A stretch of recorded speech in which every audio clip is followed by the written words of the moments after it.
Thuvia Maid of Mars, Edgar Rice Burroughs, Chapter 1. Carterus and Thuvia. Upon a massive bench of polished tersite beneath the gorgeous blooms of a giant pimalia a woman sat. Her shapely, sandaled foot tapped impatiently upon the jewel-strewn walk that wound beneath the stately Serapis trees across the scarlet sward of the royal gardens of Thuvia, Jeddak of Tath, as a dark-haired, red-skinned warrior bent low toward her, whispering heated words close to her ear. "Ah, Thuvia of Tath," he cried. "You are cold even before the fiery blasts of my consuming love. No harder than your heart, nor colder is the hard, cold earthside of this thrice-happy bench which supports your divine and fadeless form. Tell me, O Thuvia of Tath, that I may still hope that though you do not love me now, yet someday, my princess, I." The girl sprang to her feet with an exclamation of surprise and displeasure. Her queenly head was poised haughtily upon her smooth red shoulders. Her dark eyes looked angrily into those of the man. "You forget yourself, and the customs of Barsoom, Estok," she said. "I have given you no right thus to address the daughter of Thuvia, nor have you won such a right." The man reached suddenly forth and grasped her by the arm. "You shall be my princess," he cried. "By the breast of Isis, thou shalt, nor shall any other come between Estok, Prince of Duzur, and his heart's desire. Tell me that there is another, and I shall cut out his foul heart and fling it to the wild calots of the Dead Sea bottoms." At touch of the man's hand upon her flesh the girl went pallid beneath her coppery skin, for the persons of the royal women of the courts of Mars are held but little less than sacred. The act of Estok, Prince of Duzur, was profanation. There was no terror in the eyes of Thuvia of Tath, only horror for the thing the man had done and for its possible consequences. "Release me." Her voice was level frigid. The man muttered incoherently and drew her roughly toward him. "Release me," she repeated sharply, "or I call the guard, and the Prince of Duzur knows what that will mean." Quickly he threw his right arm about her shoulders and strove to draw her face to his lips. With a little cry she struck him full in the mouth with the massive bracelets that circled her free arm. "Calot!" she exclaimed, and then, "The guard! The guard! Hasten in protection of the Princess of Tath." In answer to her call a dozen guardsmen came racing across the scarlet sward, their gleaming long swords naked in the sun, the metal of their accoutrements clanking against that of their leathern harness, and in their throats hoarse shouts of rage at the sight which met their eyes. But before they had passed half across the royal garden to where Estok of Duzur still held the struggling girl in his grasp, another figure sprang from a cluster of dense foliage that half hid a golden fountain close at hand. A tall, straight youth he was, with black hair and keen grey eyes, broad of shoulder and narrow of hip, a clean-limbed fighting man. His skin was but faintly tinged with the copper color that marks the red men of Mars from the other races of the dying planet. He was like them, and yet there was a subtle difference greater even than that which lay in his lighter skin and his grey eyes. There was a difference, too, in his movements.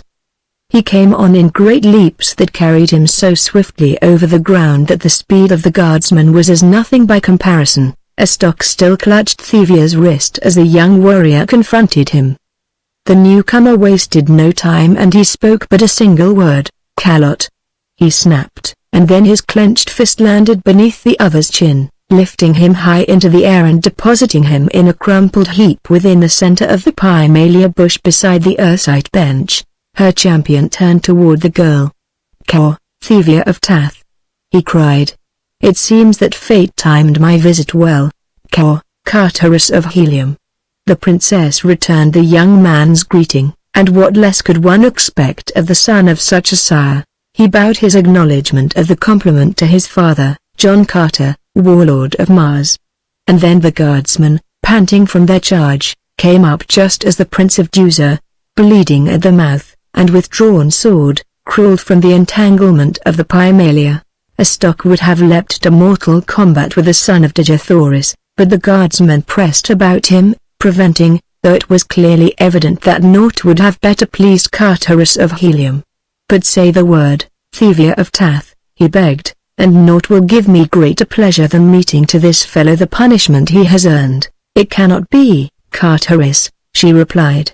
Even though he has forfeited all claim upon my consideration, yet is he the guest of the Jeddak, my father, and to him alone may he account for the unpardonable act he has committed.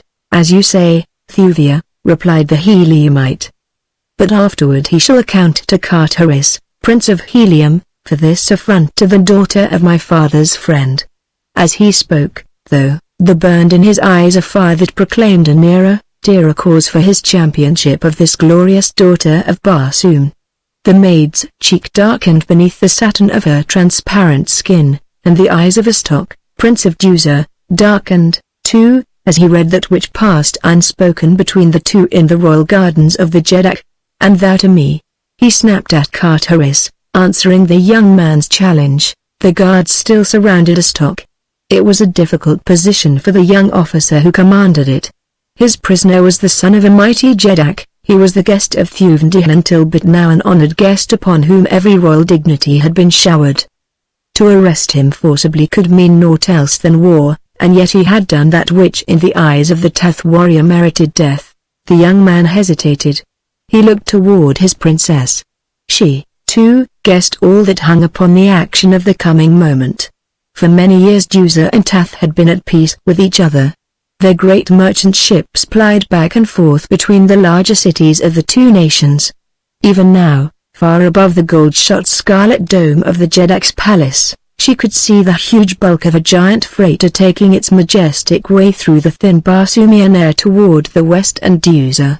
By a word she might plunge these two mighty nations into a bloody conflict that would drain them of their bravest blood and their incalculable riches, leaving them all helpless against the inroads of their envious and less powerful neighbors, and at last a prey to the savage green hordes of the Dead Sea bottoms. No sense of fear influenced her decision, for fear is seldom known to the children of Mars. It was rather a sense of the responsibility that she, the daughter of their Jeddak, felt for the welfare of her father's people. I called you, Padwar, she said to the lieutenant of the guard, to protect the person of your princess, and to keep the peace that must not be violated within the royal gardens of the Jeddak. That is all. You will escort me to the palace, and the Prince of Helium will accompany me. Without another glance in the direction of Astok she turned, and taking Carteris' proffered hand, moved slowly toward the massive marble pile that housed the ruler of Teth and his glittering court. On either side marched a file of guardsmen. Thus Thuvia of Teth found a way out of a dilemma, escaping the necessity or placing her father's royal guest under forcible restraint, and at the same time separating the two princes, who otherwise would have been at each other's throat the moment she and the guard had departed. Beside the Pymalia stood Astok, his dark eyes narrowed to mere slits of hate beneath his lowering brows as he watched the retreating forms of the woman who had aroused the fiercest passions of his nature and the man whom he now believed to be the one who stood between his love and its consummation. As they disappeared within the structure Astok shrugged his shoulders, and with a murmured oath crossed the gardens toward another wing of the building where he and his retinue were housed. That night he took formal leave of Thuvia, and though no mention was made of the happening within the garden, it was plain to see through the cold mask of the Jeddak's courtesy that only the customs of royal hospitality restrained him from voicing the contempt he felt for the Prince of Duzur. Carteris was not present at the leave-taking, nor was Thuvia. The ceremony was as stiff and formal as court etiquette could make it, and when the last of the Duzurians clambered over the rail of the battleship that had brought them upon this fateful visit to the court of Teth, and the mighty engine of destruction had risen slowly from the ways of the landing stage, a note of relief was apparent in the voice of Thuvia as he turned to one of his officers with a word of comment upon a subject foreign to that which had been uppermost in the minds of all for hours. But, after all, was it so foreign? Inform Prince Chauvin, he directed, that it is our wish that the fleet which departed for Kale this morning be recalled to cruise to the west of Teth. As the warship, bearing Astok back to the court of his father, turned toward the west, Thuvia of Teth, sitting upon the same bench where the Prince of Duzur had affronted her, watched the twinkling lights of the craft growing smaller in the distance. Beside her, in the brilliant light of the nearer moon, sat Carteris. His eyes were not upon the dim bulk of the battleship, but on the profile of the girl's upturned face. "Thuvia," he whispered. The girl turned her eyes toward his. His hand stole out to find hers, but she drew her own gently away. "Thuvia of Tath, I love you," cried the young warrior. "Tell me that it does not offend." She shook her head sadly. "The love of Carthoris of Helium," she said simply, "could be naught but an honor to any woman, but you must not speak, my friend, of bestowing upon me that which I may not reciprocate." The young man he got slowly to his feet. His eyes were wide in astonishment. It never had occurred to the Prince of Helium that Thuvia of Tath might love another, but at Kadabra, he exclaimed. "And later here at your father's court, what did you do, Thuvia of Tath, that might have warned me that you could not return my love?" "And what did I do, Carthoris of Helium," she returned, "that might lead you to believe that I did return it?" He paused in thought, and then shook his head. "Nothing, Thuvia, that is true, yet I could have sworn you loved me. Indeed, you well knew how near to worship has been my love for you." "And how might I know it, Carthoris?" she asked innocently. "Did you ever tell me as much? Ever before have words of love for me fallen from your lips? But you must have known it," he exclaimed. "I am like my father, witless in matters of the heart, and of a poor way with women, yet the jewels that strew these royal garden paths, the trees, the flowers, the sward, all must have read the love that has filled my heart since first my eyes were made new by imaging your perfect face and form. So how could you alone have been blind to it? Do the maids of Helium pay court to their men?" asked Thuvia. "You are playing with me," exclaimed Carthoris. "Say that you are but playing, and that after all you love me, Thuvia." "I cannot tell you that, Carthoris, for I am promised to another." Her tone was level, but was there not within it the hint of an infinite depth of sadness? Who may say, "Promised to another"? Carthoris scarcely breathed the words. His face went almost white, and then his head came up as befitted him in whose veins flowed the blood of the overlord of a world. "Carthoris of Helium wishes you every happiness with the man of your choice," he said. And then he hesitated, waiting for her to fill in the name. "Kulantaith, Jeddak of Gale," she replied. "My father's friend and Tath's most puissant ally." The young man looked at her intently for a moment before he spoke again. "You love him, Thuvia of Tath?" he asked. "I am promised to him," she replied simply. He did not press her. "He is of Barsoom's noblest blood and mightiest fighters," mused Carthoris. "My father's friend and mine, would that it might have been another," he muttered almost savagely. What the girl thought was hidden by the mask of her expression, which was tinged only by a little shadow of sadness that might have been for Carthoris, herself, or for them both. Carthoris of Helium did not ask, though he noted it, for his loyalty to Kulantaith was the loyalty of the blood of John Carter of Virginia for a friend, greater than which could be no loyalty. He raised a jewel-encrusted bit of the girl's magnificent trappings to his lips. "To the honor and happiness of Kulantaith and the priceless jewel that has been bestowed upon him," he said, and though his voice was husky there was the true ring of sincerity in it. "I told you that I loved you, Thuvia, before I knew that you were promised to another. I may not tell you it again, but I am glad that you know it, for there is no dishonor in it either to you or to Kulantaith or to myself. My love is such that it may embrace as well Kulantaith if you love him." There was almost a question in the statement. "I am promised to him," she replied. Carthoris backed slowly away. He laid one hand upon his heart, the other upon the pommel of his long sword. "These are yours always," he said. A moment later he had entered the palace, and was gone from the girl's sight. Had he returned at once he would have found her prone upon the earthside bench, her face buried in her arms. Was she weeping? There was none to see. Carthoris of Helium had come all unannounced to the court of his father's friend that day. He had come alone in a small flyer, sure of the same welcome that always awaited him at Tath. As there had been no formality in his coming, there was no need of formality in his going.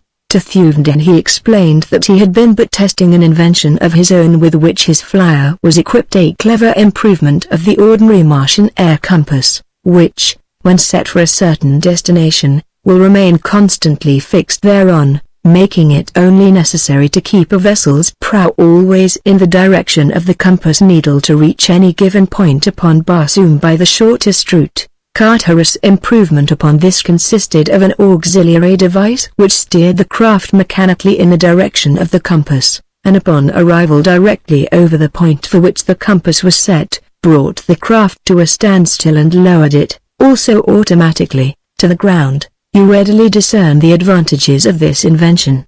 He was saying to Thuvia, who had accompanied him to the landing stage upon the palace roof to inspect the compass and bid his young friend farewell.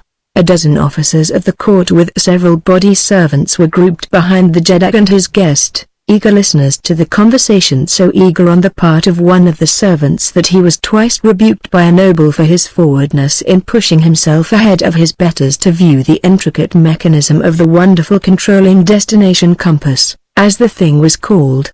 For example, continued Carteret, I have an all-night trip before me, as tonight. I set the pointer here upon the right-hand dial, which represents the eastern hemisphere of Barsoom, so that the point rests upon the exact latitude and longitude of Helium. Then I start the engine, roll up in my sleeping silks and furs, and with lights burning, race through the air toward Helium, confident that at the appointed hour I shall drop gently toward the landing stage upon my own palace, whether I am still asleep or no. Provided, suggested Thuvia, you do not chance to collide with some other night wanderer in the meanwhile. Carteret smiled. No danger of that, he replied. See here, and he indicated a device at the right of the destination compass. This is my obstruction evader, as I call it. This visible device is the switch which throws the mechanism on or off. The instrument itself is below deck, geared both to the steering apparatus and the control levers. It is quite simple, being nothing more than a radium generator diffusing radioactivity in all directions to a distance of 100 yards or so from the flyer. Should this enveloping force be interrupted in any direction, a delicate instrument immediately apprehends the irregularity, at the same time imparting an impulse to a magnetic device which in turn actuates the steering mechanism, diverting the bow of the flyer away from the obstacle until the craft's radioactivity sphere is no longer in contact with the obstruction. Then she falls once more into her normal course. Should the disturbance approach from the rear, as in case of a faster moving craft overhauling me, the mechanism actuates the speed control as well as the steering gear, and the flyer shoots ahead and either up or down, as the oncoming vessel is upon a lower or higher plane than herself.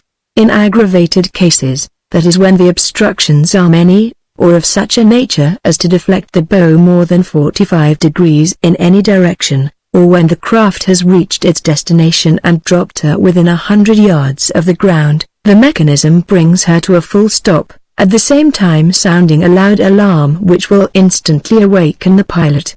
You see, I have anticipated almost every contingency. Thuvia smiled his appreciation of the marvelous device. The forward servant pushed almost to the flyer's side. His eyes were narrowed to slits. All but one, he said. The nobles looked at him in astonishment, and one of them grasped the fellow none too gently by the shoulder to push him back to his proper place. Carteret raised his hand. Wait, he urged. Let us hear what the man has to say. No creation of mortal mind is perfect. Perchance he has detected a weakness that it will be well to know at once. Come, my good fellow, and what may be the one contingency I have overlooked? As he spoke, Carteret observed the servant closely for the first time. He saw a man of giant stature and handsome, as are all those of the race of Martian red men, but the fellow's lips were thin and cruel, and across one cheek was the faint, white line of a sword cut from the right temple to the corner of the mouth. Come, urged the Prince of Helium. Speak. The man hesitated. It was evident that he regretted the temerity that had made him the center of interested observation. But at last, seeing no alternative, he spoke. It might be tampered with, he said, by an enemy. Carteret drew a small key from his leathern pocket pouch. Look at this, he said, handing it to the man. If you know aught of locks, you will know that the mechanism which this unlooses is beyond the cunning of a picker of locks. It guards the vitals of the instrument from crafty tampering. Without it an enemy must half-wreck the device to reach its heart, leaving his handiwork apparent to the most casual observer. The servant took the key, glanced at it shrewdly, and then as he made to return it to Cartharus dropped it upon the marble flagging. Turning to look for it he planted the sole of his sandal full upon the glittering object. For an instant he bore all his weight upon the foot that covered the key, then he stepped back and with an exclamation as of pleasure that he had found it, stooped, recovered it, and returned it to the Heliumite. Then he dropped back to his station behind the nobles and was forgotten. A moment later Cartharus had made his adducts to Thuvia and his nobles, and with lights twinkling had risen into the star-shot void of the Martian night. Chapter 2 Slavery. As the ruler of Tath, followed by his courtiers, descended from the landing stage above the palace, the servants dropped into their places in the rear of their royal or noble masters, and behind the others one lingered to the last. Then quickly stooping he snatched the sandal from his right foot, slipping it into his pocket pouch. When the party had come to the lower levels, and the Jedi had dispersed them by a sign, none noticed that the forward fellow who had drawn so much attention to himself before the Prince of Helium departed, was no longer among the other servants, to whose retinue he had been attached. None had thought to inquire, for the followers of a Martian noble are many, coming and going at the whim of their master, so that a new face is scarcely ever questioned, as the fact that a man has passed within the palace walls is considered proof positive that his loyalty to the Jedi is beyond question. So rigid is the examination of each who seeks service with the nobles of the court, a good rule that, and only relaxed by courtesy in favor of the retinue of visiting royalty from a friendly foreign power. It was late in the morning of the next day that a giant serving man in the harness of the house of a great Tath noble passed out into the city from the palace gates. Along one broad avenue and then another he strode briskly until he had passed beyond the district of the nobles and had come to the place of shops. Here he sought a pretentious building that rose spire-like toward the heavens, its outer walls elaborately wrought with delicate carvings and intricate mosaics. It was the Palace of Peace, in which were housed the representatives of the foreign powers, or rather in which were located their embassies, for the ministers themselves dwelt in gorgeous palaces within the district occupied by the nobles. Here the man sought the embassy of Thuvia.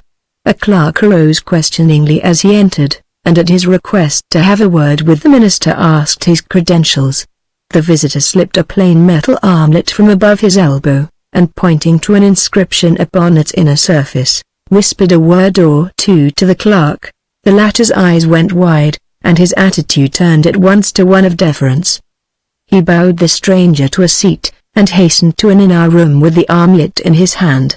A moment later he reappeared and conducted the caller into the presence of the minister. For a long time the two were closeted together, and when at last the giant serving man emerged from the inner office his expression was cast in a smile of sinister satisfaction.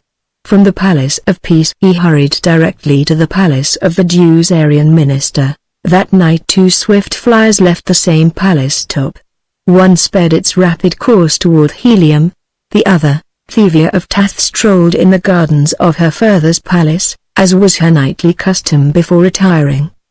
Her silks and furs were drawn about her, for the air of Mars is chill after the sun has taken his quick plunge beneath the planet's western verge. The girl's thoughts wandered from her impending nuptials, that would make her Empress of Gale, to the person of the trim young Heliumite who had laid his heart at her feet the preceding day. Whether it was pity or regret that saddened her expression as she gazed toward the southern heavens where she had watched the lights of his flyer disappear the previous night, it would be difficult to say. So, too, is it impossible to conjecture just what her emotions may have been as she discerned the lights of a flyer speeding rapidly out of the distance from that very direction, as though impelled toward her garden by the very intensity of the princess' thoughts. She saw it circle lower above the palace until she was positive that it but hovered in preparation for a landing.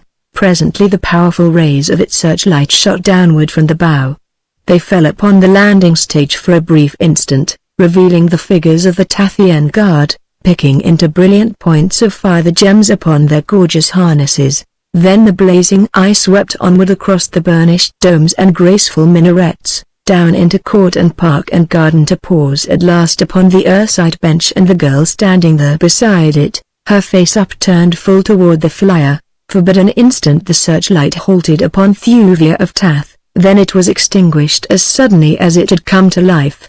The flyer passed on above her to disappear beyond a grove of lofty skeel trees that grew within the palace grounds.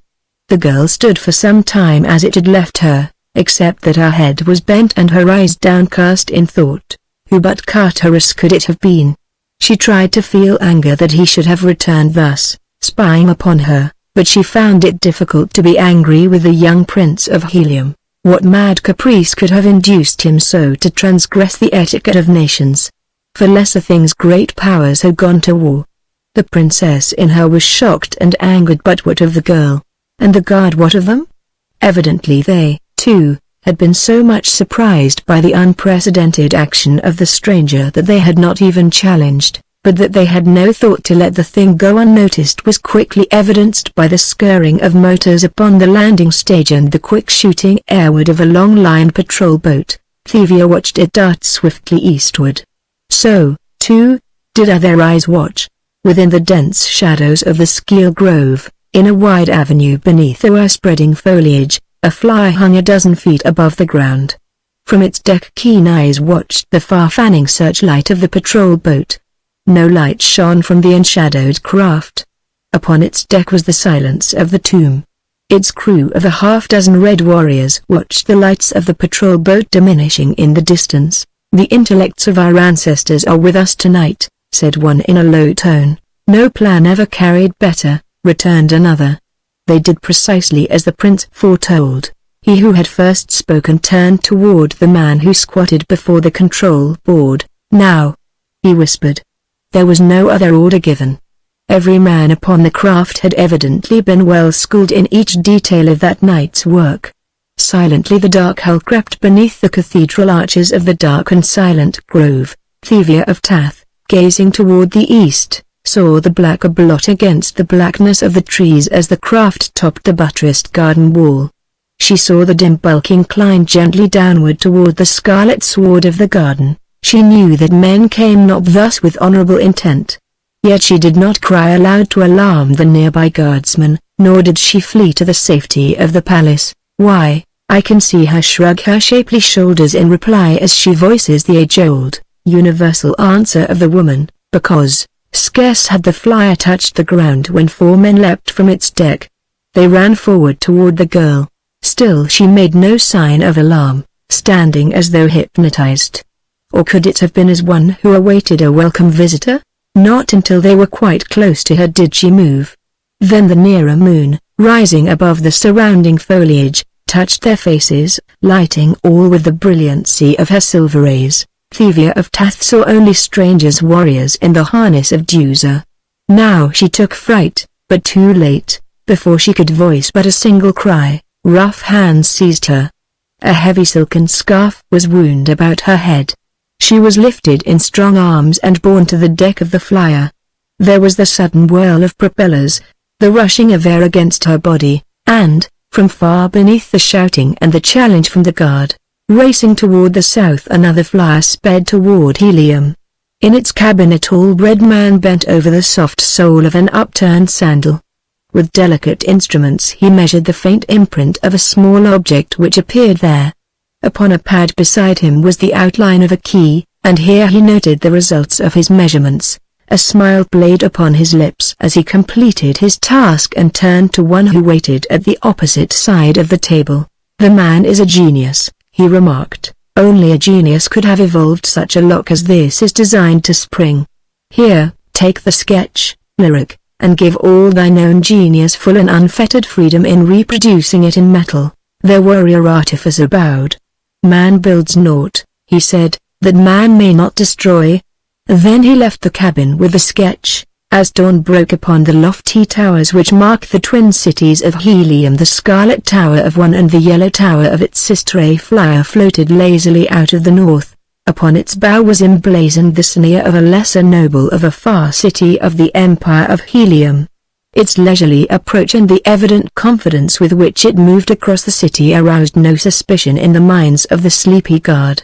Their round of duty nearly done, they had little thought beyond the coming of those who were to relieve them.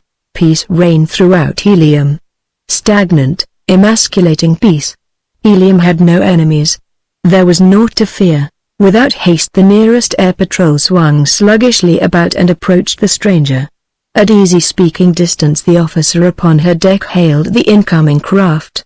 The cheery caw, and the plausible explanation that the owner had come from distant parts for a few days of pleasure in gay Helium sufficed.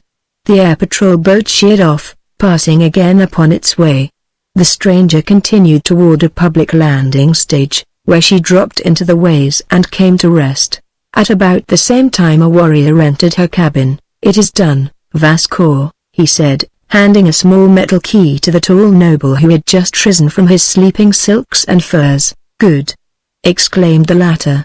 "You must have worked upon it all during the night, Luruk." The warrior nodded. "Now fetch me the heliometic metal you wrought some days since," commanded Vasco. This done, the warrior assisted his master to replace the handsome jeweled metal of his harness with the plainer ornaments of an ordinary fighting man of Helium, and with the insignia of the same house that appeared upon the bow of the flyer.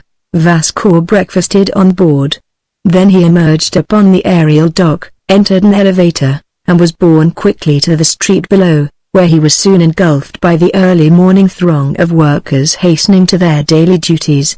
Among them his warrior trappings were no more remarkable than is a pair of trousers upon Broadway. All Martian men are warriors, save those physically unable to bear arms. The tradesman and his clerk clank with their martial trappings as they pursue their vocations.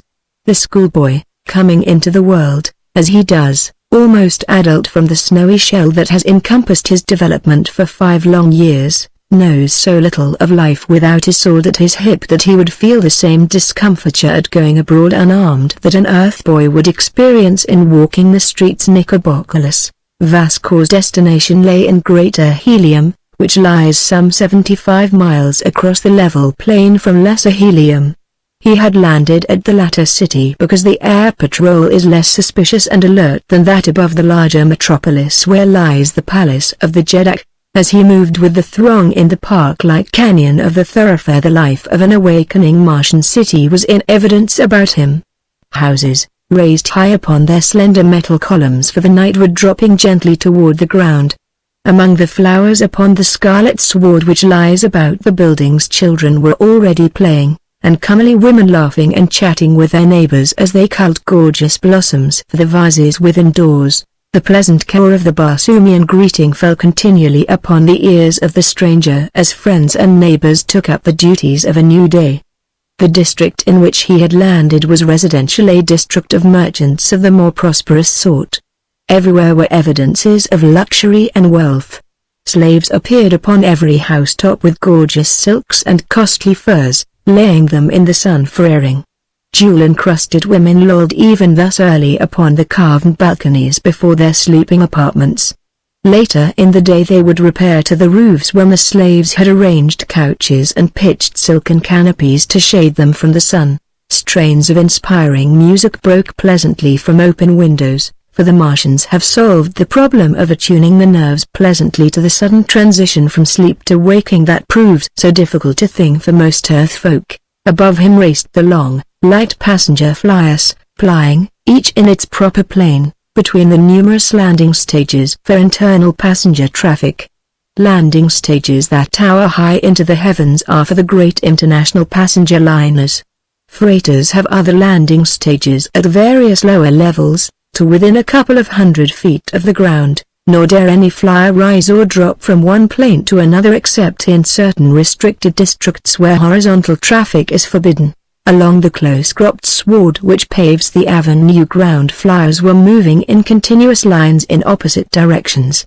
For the greater part they skimmed along the surface of the sward, soaring gracefully into the air at times to pass over a slower-going driver ahead, or at intersections, where the north and south traffic has the right of way and the east and west must rise above it. From private hangars upon many a rooftop flyers were darting into the line of traffic.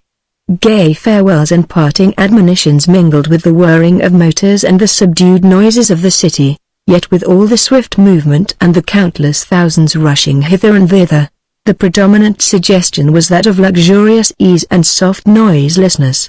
Martians dislike harsh, discordant clamor. The only loud noises they can abide are the martial sounds of war, the clash of arms, the collision of two mighty dreadnoughts of the air. To them there is no sweeter music than this. At the intersection of two broad avenues Vascour descended from the street level to one of the great pneumatic stations of the city. Here he paid before a little wicket the fare to his destination with a couple of the dull, oval coins of helium. Beyond the gatekeeper he came to a slowly moving line of what to earthly eyes would have appeared to be conical-nosed, 8-foot projectiles for some giant gun.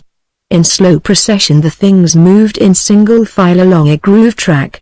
A half-dozen attendants assisted passengers to enter, or directed these carriers to their proper destination. Vascour approached one that was empty. Upon its nose was a dial and a pointer. He set the pointer for a certain station in greater helium, raised the arched lid of the thing, stepped in and lay down upon the upholstered bottom. An attendant closed the lid, which locked with a little click, and the carrier continued its slow way. Presently it switched itself automatically to another track, to enter, a moment later, one of the series of dark-mouthed tubes. The instant that its entire length was within the black aperture it sprang forward with the speed of a rifle ball. There was an instant of whizzingly soft, though sudden, stop, and slowly the carrier emerged upon another platform. Another attendant raised the lid and Vascour stepped out at the station beneath the center of greater helium, 75 miles from the point at which he had embarked. Here he sought the street level, stepping immediately into a waiting Grand Flyer. He spoke no word to the slave sitting in the driver's seat. It was evident that he had been expected, and that the fellow had received his instructions before his coming. Scarcely had Vascour taken his seat when the flyer went quickly into the fast-moving procession, turning presently from the broad and crowded avenue into a less congested street. Presently it left the thronged district behind to enter a section of small shops, where it stopped before the entrance to one which bore the sign of a dealer in foreign silks. Vascour entered the low-ceiling room. A man at the far end motioned him toward an inner apartment, giving no further sign of recognition until he had passed in after the caller and closed the door. Then he faced his visitor, saluting deferentially. "Most noble," he commenced, but Vascour silenced him with a gesture. "No formalities," he said. "We must forget that I am aught other than your slave. If all has been as carefully carried out as it has been planned, we have no time to waste. Instead we should be upon our way to the slave market. Are you ready?" The merchant nodded, and, turning to a great chest, produced the unemblazoned trappings of a slave. These Vascour immediately donned. Then the two passed from the shop through a rear door, traversed a winding alley to an avenue beyond, where they entered a flyer which awaited them. 5 minutes later the merchant was leading his slave to the public market, where a great concourse of people filled the great open space in the center of which stood the slave block. The crowds were enormous today, for Cartaris, Prince of Helium, was to be the principal bidder. One by one the masters mounted the rostrum beside the slave block upon which stood their chattels. Briefly and clearly each recounted the virtues of his particular offering. When all were done, the major domo of the Prince of Helium recalled to the block such as had favorably impressed him. For such he had made a fair offer. There was little haggling as to price, and none at all when Vascour was placed upon the block. His merchant master accepted the first offer that was made for him, and thus a Dusarian noble entered the household of Cartaris. Chapter 3 Treachery. The day following the coming of Vascour to the palace of the Prince of Helium great excitement reigned throughout the twin cities, reaching its climax in the palace of Cartaris. Word had come of the abduction of Thuvia of Tath from her father's court, and with it the veiled hint that the Prince of Helium might be suspected of considerable knowledge of the act and the whereabouts of the princess. In the council chamber of John Carter, warlord of Mars, was Dardos Mors, Jedak of Helium, Mors Kajak, his son, Jed of Lesser Helium, Cartaris, and a score of the great nobles of the empire. "There must be no war between Tath and Helium, my son," said John Carter. That you are innocent of the charge that has been placed against you by insinuation, we well know, but Thuvia must know it well, too. There is but one who may convince him, and that one be you. You must hasten at once to the court of Tath, and by your presence there as well as by your words assure him that his suspicions are groundless. Bear with you the authority of the warlord of Barsoom, and of the Jeddak of Helium to offer every resource of the allied powers to assist Thuvia to recover his daughter and punish her abductors, whomsoever they may be. Go. I know that I do not need to urge upon you the necessity for haste. Carteris left the council chamber, and hastened to his palace. Here slaves were busy in a moment setting things to rights for the departure of their master. Several worked about the swift flyer that would bear the Prince of Helium rapidly toward Tath. At last all was done. But 2 armed slaves remained on guard. The setting sun hung low above the horizon. In a moment darkness would envelop all. One of the guardsmen, a giant of a fellow across whose right cheek there ran a thin scar from temple to mouth, approached his companion. His gaze was directed beyond and above his comrade. When he had come quite close he spoke. "What strange craft is that?" he asked. The other turned about quickly to gaze heavenward. Scarce was his back turned toward the giant than the short sword of the latter was plunged beneath his left shoulder blade, straight through his heart. Voiceless, the soldier sank in his tracks stone dead. Quickly the murderer dragged the corpse into the black shadows within the hangar. Then he returned to the flyer, drawing a cunningly wrought key from his pocket pouch. He removed the cover of the right-hand dial of the controlling destination compass. For a moment he studied the construction of the mechanism beneath. Then he returned the dial to its place, set the pointer, and removed it again to note the resultant change in the position of the parts affected by the act. A smile crossed his lips.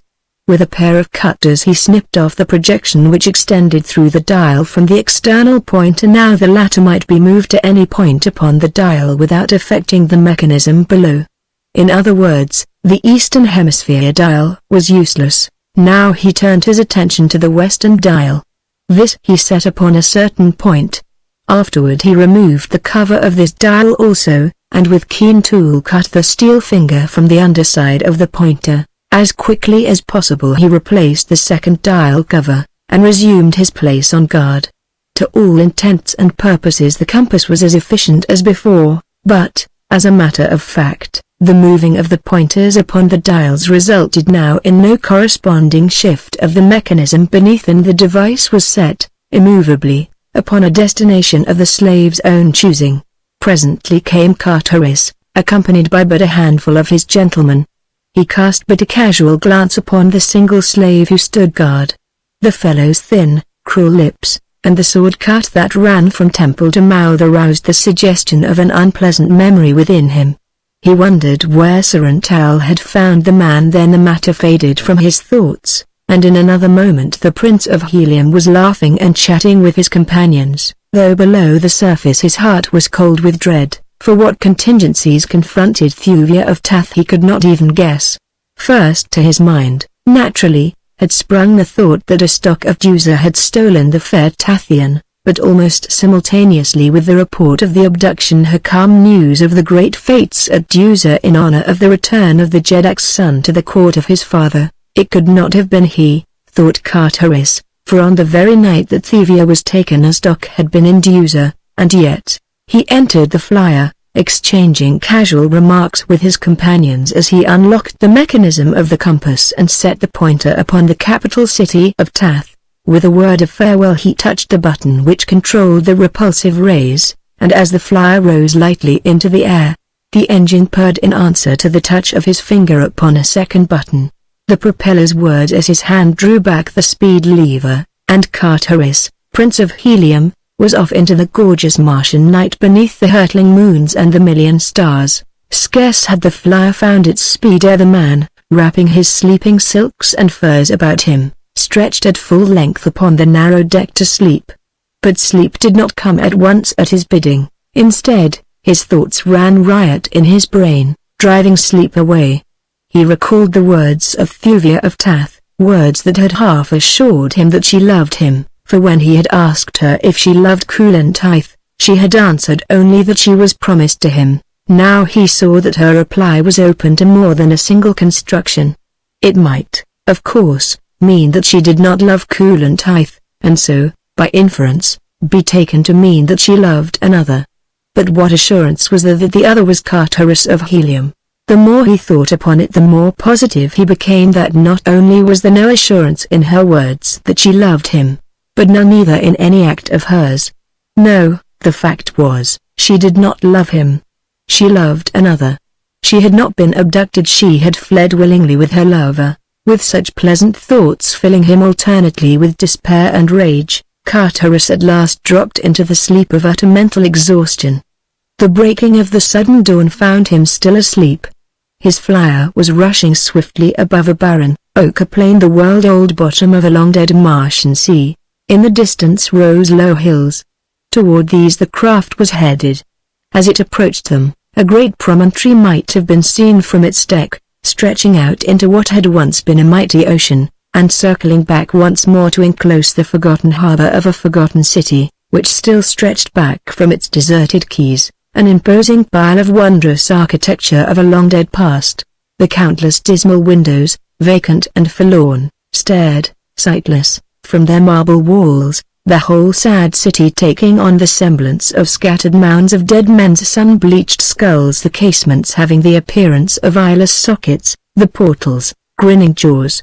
Closer came the flyer, but now its speed was diminishing, yet this was not Tath. Above the central plaza it stopped, slowly settling marsed. Within 100 yards of the ground it came to rest, floating gently in the light air, and at the same instant an alarm sounded at the sleeper's ear. Carteris sprang to his feet. Below him he looked to see the teeming metropolis of Tath. Beside him, already, there should have been an air patrol. He gazed about in bewildered astonishment. There indeed was a great city, but it was not Tath. No multitudes surged through its broad avenues. No signs of life broke the dead monotony of its deserted rooftops. No gorgeous silks, no priceless furs lent life and color to the cold marble and the gleaming earthite. No patrol boat lay ready with its familiar challenge. Silent and empty lay the great city, empty and silent the surrounding air. What had happened? Carteris examined the dial of his compass. The pointer was set upon Tath. Could the creature of his genius have thus betrayed him? He would not believe it. Quickly he unlocked the cover, turning it back upon its hinge. A single glance showed him the truth, or at least a part of it. The steel projection that communicated the movement of the pointer upon the dial to the heart of the mechanism beneath had been severed. Who could have done the thing and why? Carteris could not hazard even a faint guess. But the thing now was to learn in what portion of the world he was, and then take up his interrupted journey once more. If it had been the purpose of some enemy to delay him, he had succeeded well, thought Carteris, as he unlocked the cover of the second dial, the first having shown that its pointer had not been set at all. Beneath the second dial he found the steel pin severed as in the other, but the controlling mechanism had first been set for a point upon the western hemisphere. He had just time to judge his location roughly at some place southwest of Helium, and at a considerable distance from the Twin Cities, when he was startled by a woman's scream beneath him. Leaning over the side of the flyer, he saw what appeared to be a red woman being dragged across the plaza by a huge green warrior, one of those fierce, cruel denizens of the dead sea bottoms and deserted cities of dying Mars. Carteris waited to see no more. Reaching for the control board, he sent his craft racing plummet-like toward the ground. The green man was hurrying his captive toward a huge throat that browsed upon the ochre vegetation of the once scarlet gorgeous plaza. At the same instant a dozen red warriors leapt from the entrance of a nearby Ursite palace, pursuing the abductor with naked swords and shouts of rageful warning. Once the woman turned her face upward toward the falling flyer, and in the single swift glance Carteris saw that it was Thuvia of Tath. Chapter 4 A Green Man's Captive. When the light of day broke upon the little craft to whose deck the Princess of Tath had been snatched from her father's garden, Thuvia saw that the night had wrought a change in her abductors. No longer did their trappings gleam with the metal of Deusa, but instead there was emblazoned the insignia of the Prince of Helium. The girl felt renewed hope, for she could not believe that in the heart of Tartarus could lie intent to harm her. She spoke to the warrior squatting before the control board. "Last night you wore the trappings of a Deusarian," she said. "Now your metal is that of helium. What means it?" The man looked at her with a grin. "The Prince of Helium is no fool," he said. Just then an officer emerged from the tiny cabin. He reprimanded the warrior for conversing with the prisoner, nor would he himself reply to any of her inquiries. No harm was offered her during the journey, and so they came at last to their destination with the girl no wiser as to her abductors or their purpose than at first. Here the flyer settled slowly into the plaza of one of those mute monuments of Mars dead and forgotten past the deserted cities that fringe the sad ochre sea bottoms where once rolled the mighty floods upon whose bosoms moved the maritime commerce of the peoples that are gone forever. Thuvia of Tath was no stranger to such places. During her wanderings in search of the river Iss, that time she had set out upon what, for countless ages, had been the last, long pilgrimage of Martians, toward the valley door, where lies the lost sea of Chorus. She had encountered several of these sad reminders of the greatness and the glory of ancient Barsoom, and again, during her flight from the temples of the Holy Therns with Tarkas, Jeddak of the Ark, she had seen them, with their weird and ghostly inmates, the great white apes of Barsoom. She knew, too, that many of them were used now by the nomadic tribes of green men, but that among them all was no city that the red men did not shun, for without exception they stood amidst vast, waterless tracts, unsuited for the continued sustenance of the dominant race of Martians. Why, then, should they be bringing her to such a place? There was but a single answer. Such was the nature of their work that they must needs seek the seclusion that a dead city afforded. The girl trembled at thought of her plight. For 2 days her captors kept her within a huge palace that even in decay reflected the splendor of the age which its youth had known. Just before dawn on the 3rd day she had been aroused by the voices of 2 of her abductors. "He should be here by dawn," one was saying. "Have her in readiness upon the plaza else he will never land. The moment he finds that he is in a strange country he will turn about. Methinks the prince's plan is weak in this one spot." "There was no other way," replied the other. "It is wondrous work to get them both here at all, and even if we do not succeed in luring him to the ground, we shall have accomplished much." Just then the speaker caught the eyes of Thuvia upon him, revealed by the quick-moving patch of light cast by Thuvia in her mad race through the heavens. With a quick sign to the other, he ceased speaking, and advancing toward the girl, motioned her to rise. Then he led her out into the night toward the center of the great plaza. "Stand here," he commanded, "until we come for you. We shall be watching, and should you attempt to escape it will go ill with you, much worse than death." Such are the prince's orders. Then he turned and retraced his steps toward the palace, leaving her alone in the midst of the unseen terrors of the haunted city, for in truth these places are haunted in the belief of many Martians who still cling to an ancient superstition which teaches that the spirits of holy Therns who die before their allotted 1,000 years, pass, on occasions, into the bodies of the great white apes. To Thuvia, however, the real danger of attack by one of these ferocious, man-like beasts was quite sufficient. She no longer believed in the weird soul transmigration that the Therns had taught her before she was rescued from their clutches by John Carter, but she well knew the horrid fate that awaited her should one of the terrible beasts chance to spy her during its nocturnal prowlings. What was that? Surely she could not be mistaken. Something had moved, stealthily, in the shadow of one of the great monoliths that lined the avenue where it entered the plaza opposite her. Tharban, Jed among the hordes of Torquas, rode swiftly across the ochre vegetation of the Dead Sea bottom toward the ruins of ancient Anther. He had ridden far that night, and fast, for he had but come from the despoiling of the incubator of a neighboring green horde with which the hordes of Torquas were perpetually warring. His giant throat was far from jaded, yet it would be well, thought Tharban, to permit him to graze upon the ochre moss which grows to greater height within the protected courtyards of deserted cities, where the soil is richer than on the sea bottoms, and the plants partly shaded from the sun during the cloudless Martian day. Within the tiny stems of this dry-seeming plant is sufficient moisture for the needs of the huge bodies of the mighty oats, which can exist for months without water, and for days without even the slight moisture which the oak moss contains. As Thurban rode noiselessly up the broad avenue which leads from the quays of Anther to the great central plaza, he and his mount might have been mistaken for specters from a world of dreams, so grotesque the man and beast, so soundless the great oats padded, nailless feet upon the moss-grown flagging of the ancient pavement. The man was a splendid specimen of his race. Fully 15 feet towered his great height from sole to pate. The moonlight glistened against his glossy green hide, sparkling the jewels of his heavy harness and the ornaments that weighted his 4 muscular arms, while the up-curving tusks that protruded from his lower jaw gleamed white and terrible. At the side of his throat was slung his long radium rifle and his great, 40-foot, metal-shod spear, while from his own harness depended his long sword and his short sword, as well as his lesser weapons.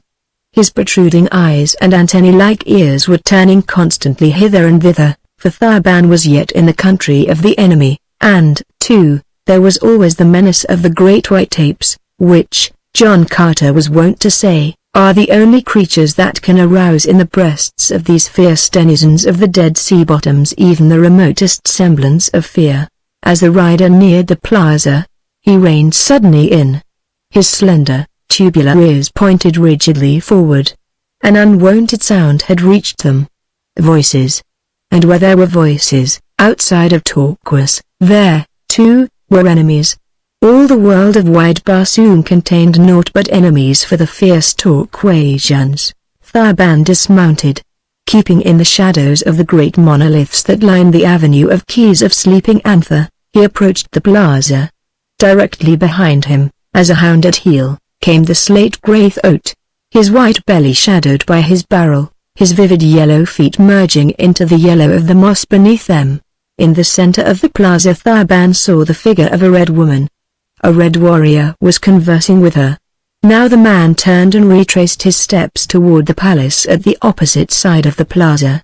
Thurban watched until he had disappeared within the yawning portal. Here was a captive worth having. Seldom did a female of their hereditary enemies fall to the lot of a green man. Thurban licked his thin lips. Thuvia of Tath watched the shadow behind the monolith at the opening to the avenue opposite her. She hoped that it might be but the figment of an overwrought imagination, but no. Now, clearly and distinctly, she saw it move. It came from behind the screening shelter of the earthite shaft. The sudden light of the rising sun fell upon it. The girl trembled. The thing was a huge green warrior. Swiftly it sprang toward her. She screamed and tried to flee, but she had scarce turned toward the palace when a giant hand fell upon her arm. She was whirled about, and half dragged, half carried toward a huge throat that was slowly grazing out of the avenue's mouth onto the oak moss of the plaza. At the same instant she turned her face upward toward the whirring sound of something above her, and there she saw a swift flower dropping toward her, the head and shoulders of a man leaning far over the side, but the man's features were deeply shadowed, so that she did not recognize them. Now from behind her came the shouts of her red abductors. They were racing madly after him who dared to steal what they already had stolen. As Thurban reached the side of his mount he snatched his long radium rifle from its boot, and, wheeling, poured 3 shots into the oncoming red men. Such is the uncanny marksmanship of these Martian savages that 3 red warriors dropped in their tracks as 3 projectiles exploded in their vitals. The others halted, nor did they dare return the fire for fear of wounding the girl. Then Thurban vaulted to the back of his throat, Thuvia of Tath still in his arms, and with a savage cry of triumph disappeared down the black canyon of the avenue of quays between the sullen palaces of forgotten Anther. Carter's fly had not touched the ground before he had sprung from its deck to race after the swift throat, whose 8 long legs were sending it down the avenue at the rate of an express train. But the men of Deuza who still remained alive had no mind to permit so valuable a capture to escape them. They had lost the girl.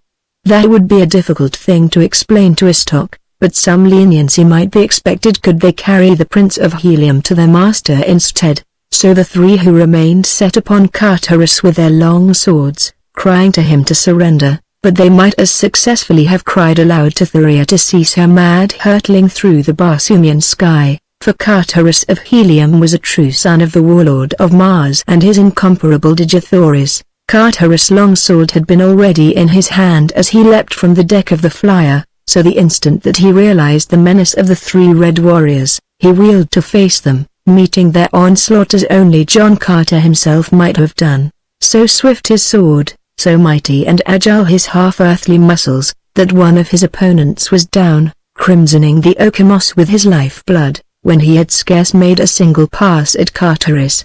Now the two remaining Dusarians rushed simultaneously upon the Heliumite.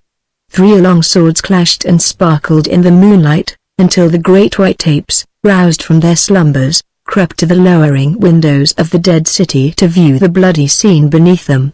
Thrice was Carteris touched, so that the red blood ran down his face, blinding him and dyeing his broad chest.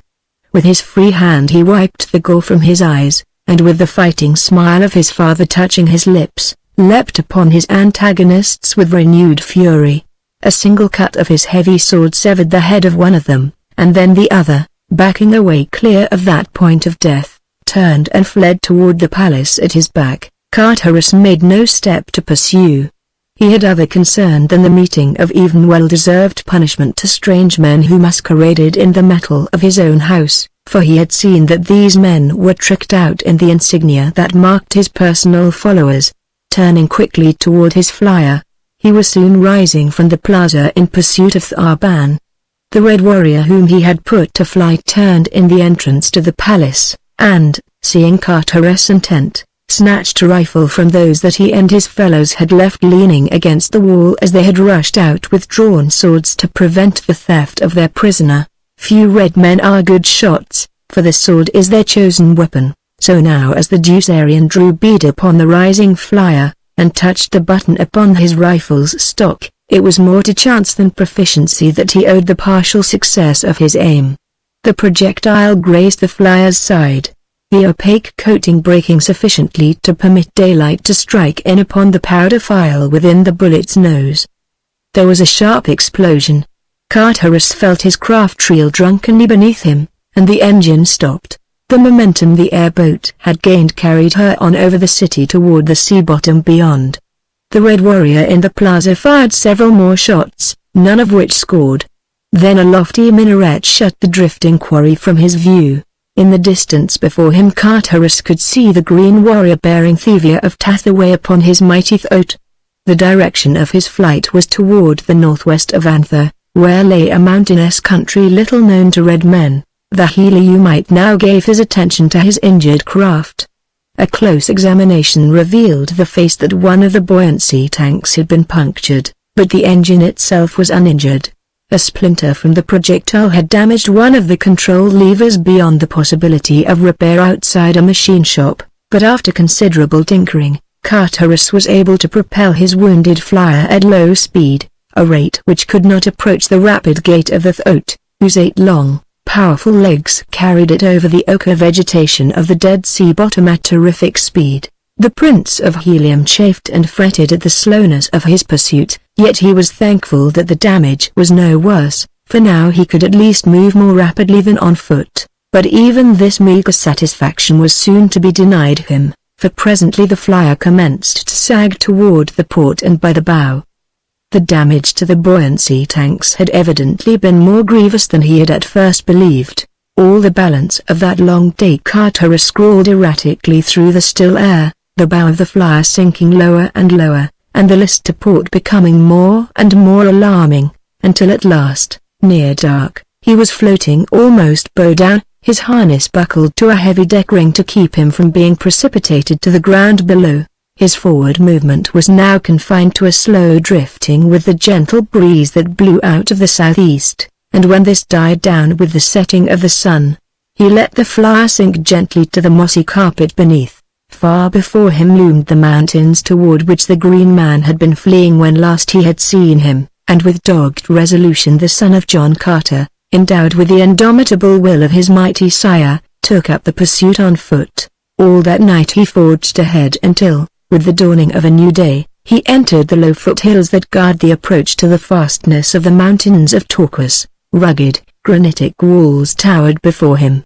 Nowhere could he discern an opening through the formidable barrier, yet somewhere into this inhospitable world of stone the green warrior had borne the woman of the red man's heart's desire. Across the yielding moss of the sea bottom there had been no sport to follow, for the soft pads of the thoatbird pressed down in his swift passage the resilient vegetation which sprang up again behind his fleeting feet, leaving no sign. But here in the hills, where loose rock occasionally strewed the way, where black loam and wild flowers partially replaced the somber monotony of the waste places of the lowlands, Carteris hoped to find some sign that would lead him in the right direction. Yet, search as he would, the baffling mystery of the trail seemed likely to remain forever unsolved. It was drawing toward the day's close once more when the keen eyes of the healer might discern the tawny yellow of a sleek hide moving among the boulders several hundred yards to his left. Crouching quickly behind a large rock, Carteris watched the thing before him. It was a huge banth, one of those savage Barsoomian lions that roam the desolate hills of the dying planet. The creature's nose was close to the ground. It was evident that he was following the spoor of meat by scent. As Carteris watched him, a great hope leapt into the man's heart. Here, possibly, might lie the solution to the mystery he had been endeavoring to solve. This hungry carnivore, keen always for the flesh of man, might even now be trailing the two whom Carteris sought. Cautiously the youth crept out upon the trail of the man-eater. Along the foot of the perpendicular cliff the creature moved, sniffing at the invisible spoor, and now and then emitting the low moan of the hunting banth. Carteris had followed the creature for but a few minutes when it disappeared as suddenly and mysteriously as though dissolved into thin air. The man leapt to his feet. Not again was he to be cheated as the man had cheated him. He sprang forward at a reckless pace to the spot at which he last had seen the great, skulking brute. Before him loomed the sheer cliff, its face unbroken by any aperture into which the huge banth might have wormed its great carcass. Beside him was a small, flat boulder, not larger than the deck of a 10-man flyer, nor standing to a greater height than twice his own stature. Perhaps the banth was in hiding behind this? The brute might have discovered the man upon his trail, and even now be lying in wait for his easy prey. Cautiously, with drawn long sword, Carteris crept around the corner of the rock. There was no banth there, but something which surprised him infinitely more than would the presence of 20 banths. Before him yawned the mouth of a dark cave leading downward into the ground. Through this the banth must have disappeared. Was it his lair? Within its dark and forbidding interior might there not lurk not one but many of the fearsome creatures? Carteris did not know, nor, with the thought that had been spurring him onward upon the trail of the creature uppermost in his mind, did he much care, for into this gloomy cavern he was sure the banth had trailed the green man and his captive, and into it he, too, would follow, content to give his life in the service of the woman he loved. Not an instant did he hesitate, nor yet did he advance rashly, but with ready sword and cautious steps, for the way was dark. He stole on. As he advanced, the obscurity became impenetrable blackness. Chapter 5 The Fair Race. Downward along a smooth, broad floor led the strange tunnel, for such Carteris was now convinced was the nature of the shaft he at first had thought but a cave. Before him he could hear the occasional low moans of the banth, and presently from behind came a similar uncanny note.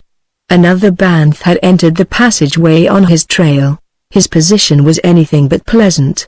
His eyes could not penetrate the darkness even to the distinguishing of his hand before his face, while the banths, he knew, could see quite well, though absence of light were utter. No other sounds came to his ears than the dismal, bloodthirsty moanings of the beast ahead and the beast behind. The tunnel had led straight, from where he had entered it beneath the side of the rock furthest from the unscalable cliffs, toward the mighty barrier that had baffled him so long. Now it was running almost level, and presently he noted a gradual ascent. The beast behind him was gaining upon him, crowding him perilously close upon the heels of the beast in front. Presently he should have to do battle with one, or both. More firmly he gripped his weapon. Now he could hear the breathing of the bantha at his heels. Not for much longer could he delay the encounter. Long since he had become assured that the tunnel led beneath the cliffs to the opposite side of the barrier, and he had hoped that he might reach the moonlit open before being compelled to grapple with either of the monsters. The sun had been setting as he entered the tunnel, and the way had been sufficiently long to assure him that darkness now reigned upon the world without. He glanced behind him. Blazing out of the darkness, seemingly not 10 paces behind, glared 2 flaming points of fire. As the savage eyes met his, the beast emitted a frightful roar and then he charged. To face that savage mountain of onrushing ferocity, to stand unshaken before the hideous fangs that he knew were bred in slavering bloodthirstiness, though he could not see them, required nerves of steel, but if such were the nerves of Carterus of helium, he had the brute's eyes to guide his point, and, as true as the sword hand of his mighty sire, his guided the keen point to one of those blazing orbs, even as he leapt lightly to one side. With a hideous scream of pain and rage, the wounded bantha hurtled, clawing, past him. Then it turned to charge once more, but this time Carterus saw but a single gleaming point of fiery hate directed upon him. Again the needle point met its flashing target. Again the horrid cry of the stricken beast reverberated through the rocky tunnel, shocking in its torture-laden shrillness, deafening in its terrific volume. But now, as it turned to charge again, the man had no guide whereby to direct his point. He heard the scraping of the padded feet upon the rocky floor. He knew the thing was charging down upon him once again, but he could see nothing. Yet, if he could not see his antagonist, neither could his antagonist now see him. Leaping, as he thought, to the exact center of the tunnel, he held his sword point ready on a line with the beast's chest. It was all that he could do, hoping that chance might send the point into the savage heart as he went down beneath the great body. So quickly was the thing over that Carterus could scarce believe his senses as the mighty body rushed madly past him. Either he had not placed himself in the center of the tunnel, or else the blinded bantha had erred in its calculations. However, the huge body missed him by a foot, and the creature continued on down the tunnel as though in pursuit of the prey that had eluded him. Carterus, too, followed the same direction, nor was it long before his heart was gladdened by the sight of the moonlit exit from the long, dark passage. Before him lay a deep hollow, entirely surrounded by gigantic cliffs. The surface of the valley was dotted with enormous trees, a strange sight so far from a Martian waterway. The ground itself was clothed in brilliant scarlet sward, picked out with innumerable patches of gorgeous wildflowers. Beneath the glorious effulgence of the 2 moons the scene was one of indescribable loveliness, tinged with the weirdness of strange enchantment. For only an instant, however, did his gaze rest upon the natural beauties outspread before him. Almost immediately they were riveted upon the figure of a great bantha standing across the carcass of a new-killed thoat. The huge beast, his tawny mane bristling around his hideous head, kept his eyes fixed upon another bantha that charged erratically hither and thither, with shrill screams of pain, and horrid roars of hate and rage. Carterus quickly guessed that the second brute was the one he had blinded during the fight in the tunnel, but it was the dead thoat that centered his interest more than either of the savage carnivores. The harness was still upon the body of the huge Martian mount, and Carterus could not doubt but that this was the very animal upon which the Green Warrior had borne away Thuvia of Tath. But where were the rider and his prisoner? The Prince of Helium shuddered as he thought upon the probability of the fate that had overtaken them. Human flesh is the food most craved by the fierce Barsoomian lion, whose great carcass and giant thews require enormous quantities of meat to sustain them. 2 human bodies would have but whetted the creature's appetite, and that he had killed and eaten the green man and the red girl seemed only too likely to Carterus. He had left the carcass of the mighty thoat to be devoured after having consumed the more toothsome portion of his banquet. Now the sightless bantha, in its savage, aimless charging and counter-charging, had passed beyond the kill of its fellow, and the light breeze that was blowing wafted the scent of new blood to its nostrils. No longer were its movements erratic. With outstretched tail and foaming jaws it charged straight as an arrow, for the body of the throat and the mighty creature of destruction that stood with forepaws upon the slate-grey side, waiting to defend its meat. When the charging band was 20 paces from the dead throat, the killer gave vent to its hideous challenge, and with a mighty spring leapt forward to meet it. The battle that ensued awed even the warlike Barsoomian. The mad rending, the hideous and deafening roaring, the implacable savagery of the blood-stained beasts held him in the paralysis of fascination, and when it was over and the two creatures, their heads and shoulders torn to ribbons, lay with their dead jaws still buried in each other's bodies, Carteret tore himself from the spell only by an effort of the will. Hurrying to the side of the dead throat, he searched for traces of the girl he feared had shared the throat's fate, but nowhere could he discover anything to confirm his fears. With slightly lightened heart he started out to explore the valley, but scarce a dozen steps had he taken when the glistening of a jeweled bauble lying on the sward caught his eye. As he picked it up, his first glance showed him that it was a woman's hair ornament, and emblazoned upon it was the insignia of the royal house of Tath. But, sinister discovery, blood, still wet, splotched the magnificent jewels of the setting. Carteret half choked as the dire possibilities which the thing suggested presented themselves to his imagination. Yet he would not believe it. It was impossible that that radiant creature could have met so hideous an end. It was incredible that the glorious Thuvia should ever cease to be, upon his already jewel-encrusted harness, to the strap that crossed his great chest beneath which beat his loyal heart. Carteret, Prince of Helium, fastened the gleaming thing that Thuvia of Tath had worn, and wearing, had made holy to the Heliumite. Then he proceeded upon his way into the heart of the unknown valley. For the most part the giant trees shut off his view to any but the most limited distances.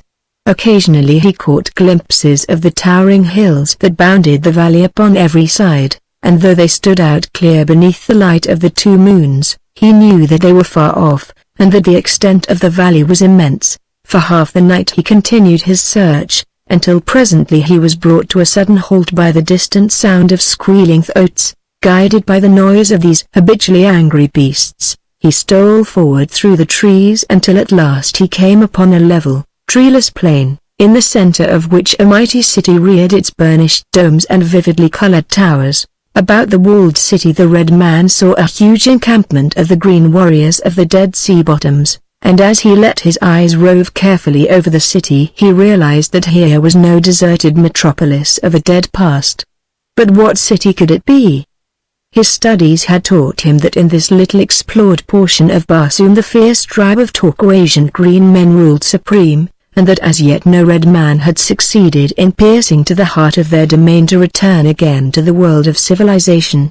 The men of Torquas had perfected huge guns with which their uncanny marksmanship had permitted them to repulse the few determined efforts that nearby red nations had made to explore their country by means of battle fleets of airships.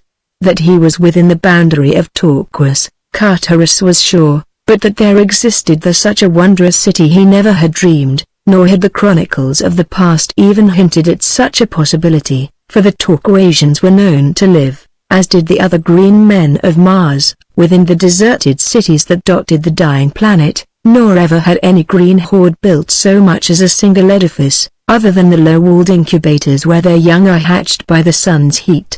The encircling camp of green warriors lay about 500 yards from the city's walls. Between it and the city was no semblance of breastwork or other protection against rifle or cannon fire. Yet distinctly now in the light of the rising sun Carteret could see many figures moving along the summit of the high wall, and upon the roof-tops beyond. That they were beings like himself he was sure, though they were at too great distance from him for him to be positive that they were red men. Almost immediately after sunrise the green warriors commenced firing upon the little figures upon the wall. To Carteret's surprise the fire was not returned. But presently the last of the city's inhabitants had sought shelter from the weird marksmanship of the green men, and no further sign of life was visible beyond the wall. Then Carteret, keeping within the shelter of the trees that fringed the plain, began circling the rear of the besiegers' line, hoping against hope that somewhere he would obtain sight of Thuvia of Tath, for even now he could not believe that she was dead. That he was not discovered was a miracle, for mounted warriors were constantly riding back and forth from the camp into the forest, but the long day wore on and still he continued his seemingly fruitless quest, until, near sunset, he came opposite a mighty gate in the city's western wall. Here seemed to be the principal force of the attacking horde. Here a great platform had been erected whereon Carterus could see squatting a huge green warrior, surrounded by others of his kind. This, then, must be the notorious Hortinger, Jeddak of Torquas, the fierce old ogre of the southwestern hemisphere, as only for a Jeddak are platforms raised in temporary camps or upon the march by the green hordes of Barsoom. As the Heliumite watched he saw another green warrior push his way forward toward the rostrum. Beside him he dragged a captive, and as the surrounding warriors parted to let the two pass, Carterus caught a fleeting glimpse of the prisoner. His heart leapt in rejoicing. Thuvia of Tath still lived. It was with difficulty that Carterus restrained the impulse to rush forward to the side of the Tathian princess, but in the end his better judgment prevailed, for in the face of such odds he knew that he should have been but throwing away, uselessly, any future opportunity he might have to succor her. He saw her dragged to the foot of the rostrum. He saw Hortinger address her.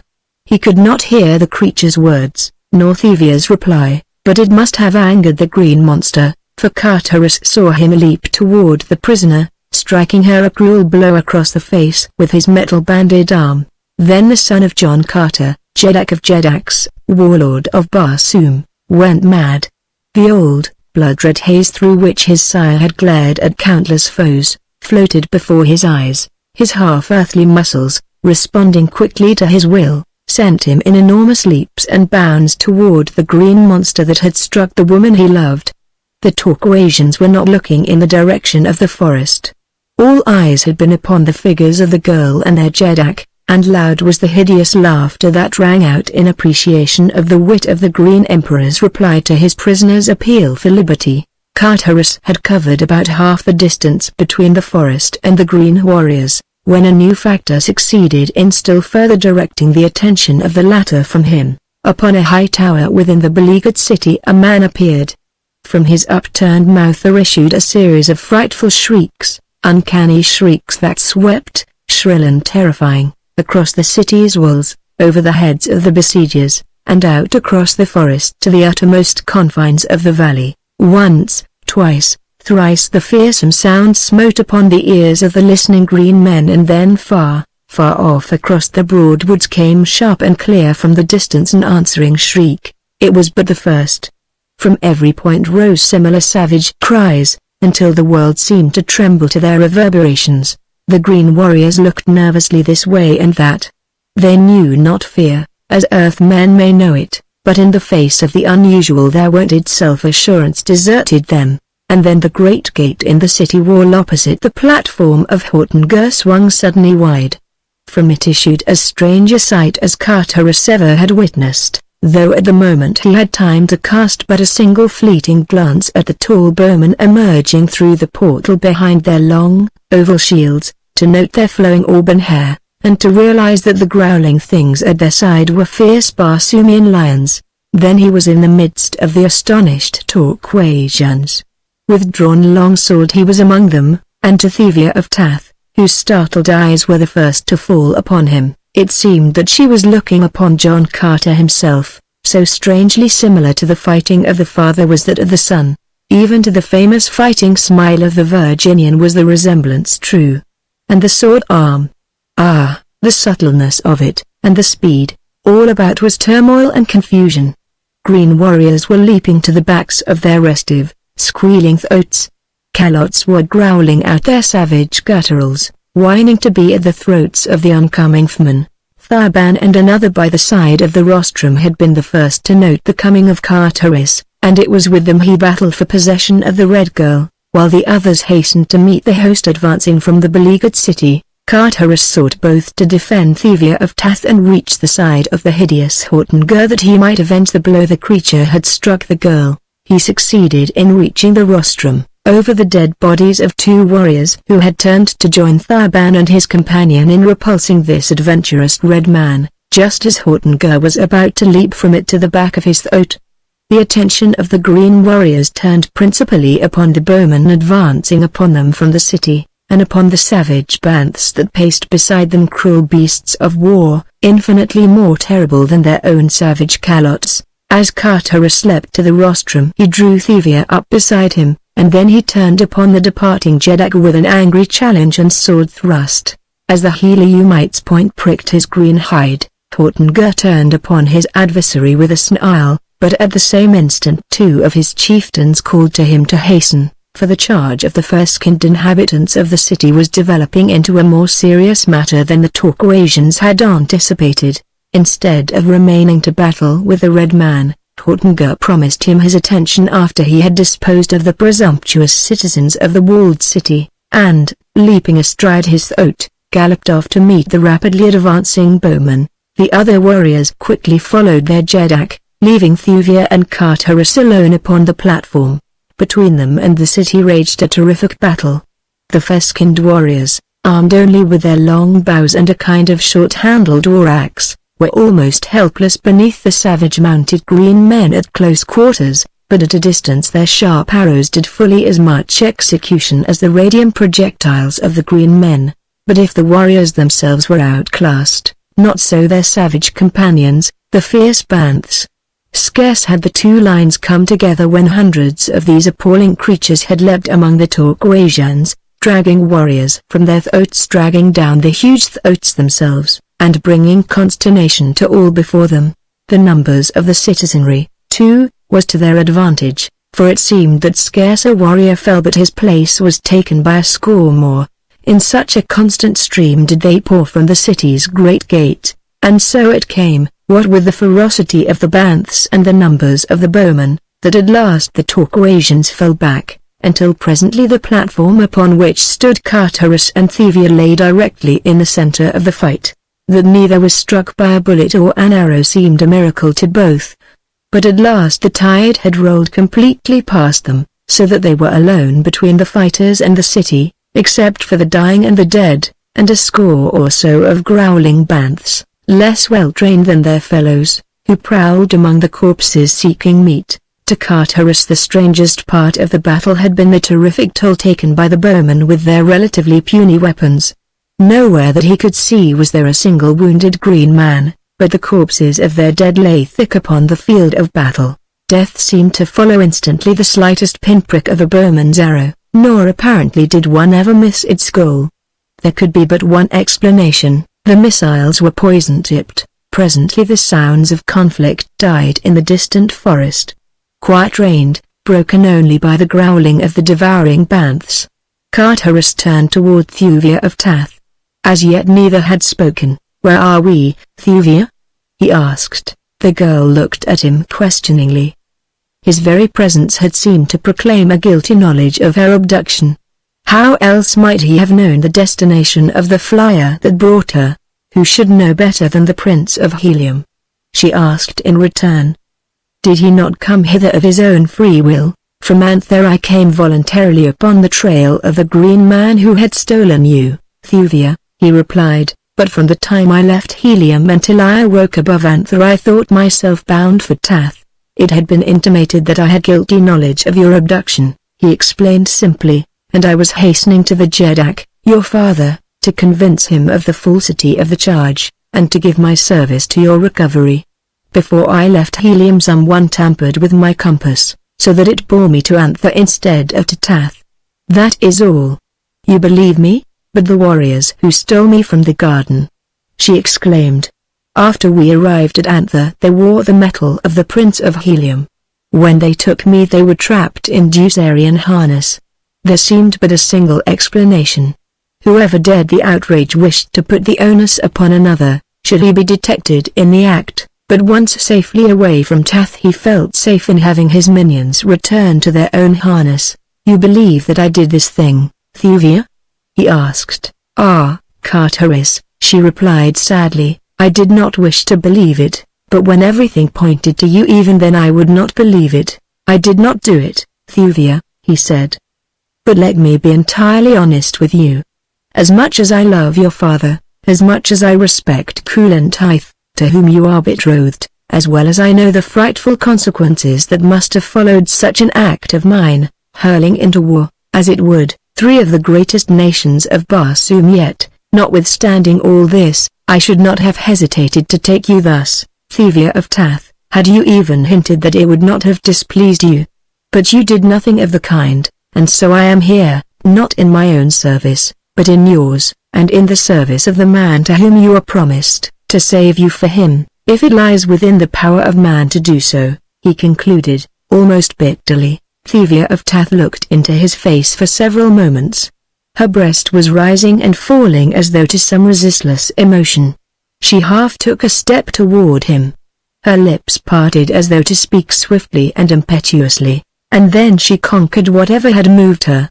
The future acts of the Prince of Helium, she said coldly, must constitute the proof of his past honesty of purpose. Carteris was hurt by the girl's tone, as much as by the doubt as to his integrity which her words implied. He had half hoped that she might hint that his love would be acceptable. Certainly there was due him at least a little gratitude for his recent acts in her behalf, but the best he received was cold skepticism. The Prince of Helium shrugged his broad shoulders.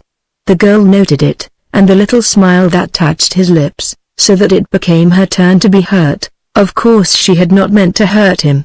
He might have known that after what he had said she could not do anything to encourage him. But he need not have made his indifference quite so palpable. The men of Helium were noted for their gallantry, not for boorishness. Possibly it was the earth blood that flowed in his veins.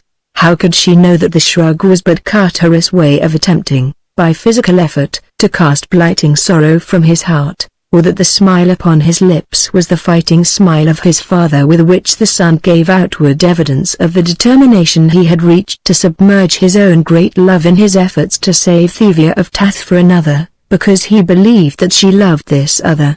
He reverted to his original question, "Where are we?" he asked. "I do not know, nor I," replied the girl. "Those who stole me from Tath spoke among themselves of Anther, so that I thought it possible that the ancient city to which they took me was that famous ruin, but where we may be now I have no idea. When the bowmen return we shall doubtless learn all that there is to know," said Carteris. "Let us hope that they prove friendly. What race may they be? Only in the most ancient of our legends and in the mural paintings of the deserted cities of the Dead Sea bottoms are depicted such a race of auburn-haired, fair-skinned people. Can it be that we have stumbled upon a surviving city of the past which all Barsoom believes buried beneath the ages?"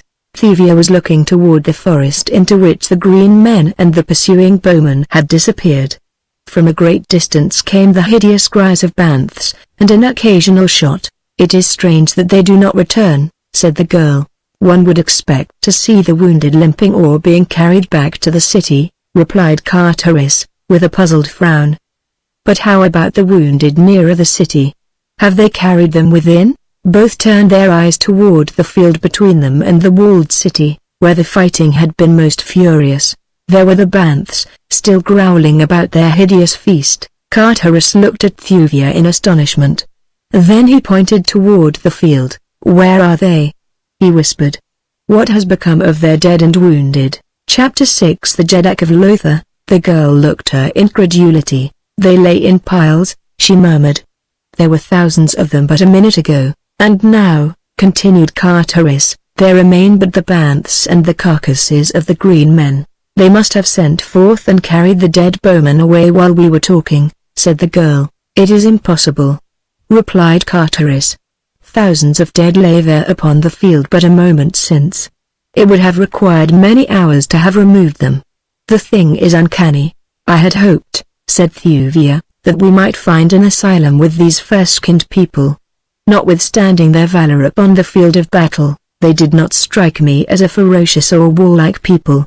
I had been about to suggest that we seek entrance to the city, but now I scarce know if I care to venture among people whose dead vanish into thin air." "Let us chance it," replied Carteris.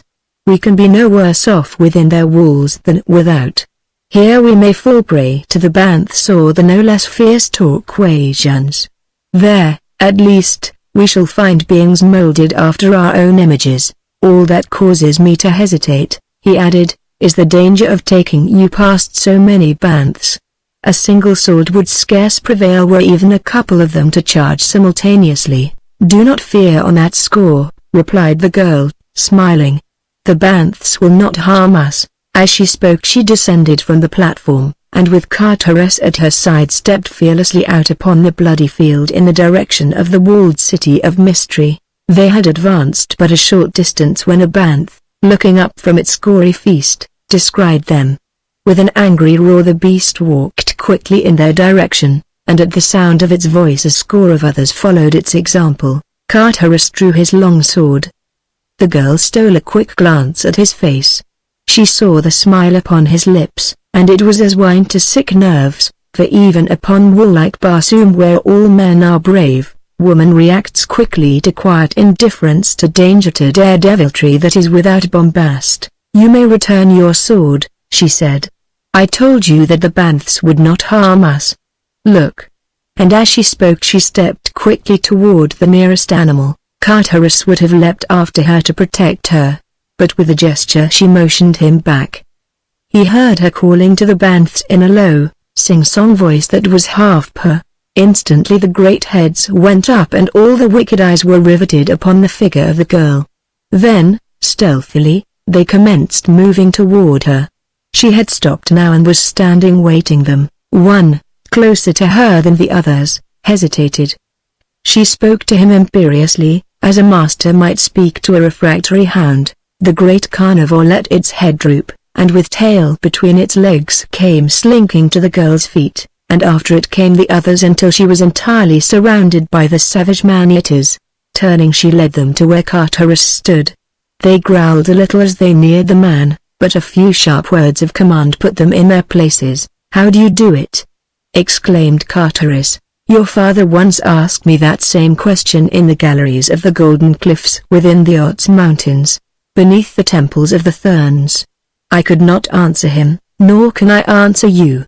I do not know whence comes my power over them, but ever since the day that Satyr threw me among them in the banth pit of the Holy Therns, and the great creatures fawned upon instead of devouring me, I ever have had the same strange power over them.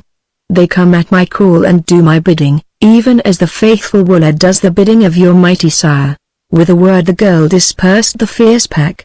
Roaring, they returned to their interrupted feast, while Carterus and Thuvia passed among them toward the walled city. As they advanced the man looked with wonder upon the dead bodies of those of the green men that had not been devoured or mauled by the banths. He called the girl's attention to them. No arrows protruded from the great carcasses. Nowhere upon any of them was the sign of mortal wound, nor even slightest scratch or abrasion. Before the bowmen's dead had disappeared the corpses of the Torquasians had bristled with the deadly arrows of their foes.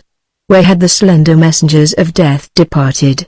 What unseen hand had plucked them from the bodies of the slain? Despite himself Carterus could scarce repress a shudder of apprehension as he glanced toward the silent city before them. No longer was sign of life visible upon wall or rooftop. All was quiet, brooding, ominous quiet, yet he was sure that eyes watched them from somewhere behind that blank wall. He glanced at Thuvia. She was advancing with wide eyes fixed upon the city gate. He looked in the direction of her gaze, but saw nothing. His gaze upon her seemed to arouse her as from a lethargy. She glanced up at him, a quick, brave smile touching her lips, and then, as though the act was involuntary, she came close to his side and placed one of her hands in his. He guessed that something within her that was beyond her conscious control was appealing to him for protection. He threw an arm about her, and thus they crossed the field. She did not draw away from him. It is doubtful that she realized that his arm was there, so engrossed was she in the mystery of the strange city before them. They stopped before the gate. It was a mighty thing. From its construction Carterus could but dimly speculate upon its unthinkable antiquity. It was circular, closing a circular aperture, and the Heliumite knew from his study of ancient Barsoomian architecture that it rolled to one side, like a huge wheel, into an aperture in the wall. Even such world-old cities as ancient Anther were as yet undreamed of when the races lived that built such gates as these. As he stood speculating upon the identity of this forgotten city, a voice spoke to them from above. Both looked up. There, leaning over the edge of the high wall, was a man. His hair was auburn, his skin fairer even than that of John Carter, the Virginian. His forehead was high, his eyes large and intelligent. The language that he used was intelligible to the two below, yet there was a marked difference between it and their Barsoomian tongue. "Who are you?" he asked. "And what do you here before the gate of Lothar?" "We are friends," replied Carteris. "This be the princess, Thuvia of Tath, who was captured by the Torquasian horde. I am Carteris of Helium, prince of the house of Tardos Mors, Jeddak of Helium, and son of John Carter, warlord of Mars, and of his wife, Dejathoris, Tath," repeated the man. "Helium?" He shook his head. "I never have heard of these places, nor did I know that there dwelt upon Barsoom a race of thy strange color. Where may these cities lie, of which you speak?" "From our loftiest tower we have never seen another city than Lothar." Carteris pointed toward the northeast. "In that direction lie Helium and Tath," he said. "Helium is over 8,000 hards from Lothar, while Tath lies 9,500 hards northeast of Helium. 1 on Barsoom. The ad is the basis of linear measurement. It is the equivalent of an earthly foot, measuring about 11.694 earth inches. As has been my custom in the past, I have generally translated Barsoomian symbols of time, distance, etc., into their earthly equivalent, as being more easily understood by earth readers. For those of a more studious turn of mind it may be interesting to know the Martian table of linear measurement, and so I give it here. 10 sofads equals 1 AD, 200 ads equals 1 hard, 100 hards equals 1 carad, 360 carads equals 1 circumference of Mars at equator. A hard, or Barsoomian mile, contains about 2,339 earth feet. A carad is 1 degree. A sofad about 1.17 earth inches. Still the man shook his head. "I know of nothing beyond the Lotharian hills," he said. "Naught may live there beside the hideous green hordes of Torquas. They have conquered all Barsoom except this single valley and the city of Lothar. Here we have defied them for countless ages, though periodically they renew their attempts to destroy us. From whence you come I cannot guess unless you be descended from the slaves the Torquasians captured in early times when they reduced the outer world to their vassalage, but we had heard that they destroyed all other races but their own." Carteris tried to explain that the Torquasians ruled but a relatively tiny part of the surface of Barsoom, and even this only because their domain held nothing to attract the Red race. But the Lotharian could not seem to conceive of anything beyond the Valley of Lothar other than a trackless waste peopled by the ferocious green hordes of Torquas. After considerably parleying he consented to admit them to the city, and a moment later the wheel-like gate rolled back within its niche, and Thuvia and Carteris entered the city of Lothar. All about them were evidences of fabulous wealth. The facades of the buildings fronting upon the avenue within the wall were richly carved, and about the windows and doors were ofttimes set foot-wide borders of precious stones, intricate mosaics, or tablets of beaten gold bearing bas-reliefs depicting what may have been bits of the history of this forgotten people. He with whom they had conversed across the wall was in the avenue to receive them. About him were 100 or more men of the same race. All were clothed in flowing robes and all were beardless. Their attitude was more of fearful suspicion than antagonism. They followed the newcomers with their eyes, but spoke no word to them. Carteris could not but notice the fact that though the city had been but a short time before surrounded by a horde of bloodthirsty demons, yet none of the citizens appeared to be armed, nor was the sign of soldiery about. He wondered if all the fighting men had sallied forth in one supreme effort to rout the foe, leaving the city all unguarded. He asked their host. The man smiled. "No creature other than a score or so of our sacred banths has left Lothar today," he replied. "But the soldiers, the bowmen," exclaimed Carteris. "We saw thousands emerge from this very gate, overwhelming the hordes of Torquas and putting them to rout with their deadly arrows and their fierce banths. Still the man smiled his knowing smile. "Look!" he cried, and pointed down a broad avenue before him. Carteris and Thuvia followed the direction indicated, and there, marching bravely in the sunlight, they saw advancing toward them a great army of bowmen. "Ah!" exclaimed Thuvia. "They have returned through another gate, or perchance these be the troops that remain to defend the city." Again the fellow smiled his uncanny smile. "There are no soldiers in Lothar," he said. "Look!" Both Carteris and Thuvia had turned toward him while he spoke, and now as they turned back again toward the advancing regiments their eyes went wide in astonishment, for the broad avenue before them was as deserted as the tomb. "And those who marched out upon the hordes today?" whispered Carteris. "They, too, were unreal?" The man nodded. "But their arrows slew the green warriors," insisted Thuvia. "Let us go before Tario," replied the Lotharian. "He will tell you that which he deems it best you know." "I might tell you too much." "Who is Tario?" asked Carteris. "Jeddak of Lothar," replied the guide, leading them up the broad avenue down which they had but a moment since seen the phantom army marching. For half an hour they walked along lovely avenues between the most gorgeous buildings that the two had ever seen. Few people were in evidence. Carteris could not but note the deserted appearance of the mighty city. At last they came to the royal palace. Carteris saw it from a distance, and guessing the nature of the magnificent pile wondered that even here there should be so little sign of activity and life. Not even a single guard was visible before the great entrance gate, nor in the gardens beyond, into which he could see, was the sign of the myriad life that pulses within the precincts of the royal estates of the Red Jeddaks. "Here," said their guide, "is the palace of Tario." As he spoke Carteris again let his gaze rest upon the wondrous palace. With a startled exclamation he rubbed his eyes and looked again. No. He could not be mistaken. Before the massive gate stood a score of sentries. Within, the avenue leading to the main building was lined on either side by ranks of bowmen. The gardens were dotted with officers and soldiers moving quickly to and fro, as though bent upon the duties of the minute. What manner of people were these who could conjure an army out of thin air? He glanced toward Thuvia. She, too, evidently had witnessed the transformation. With a little shudder she pressed more closely toward him. "What do you make of it?" she whispered.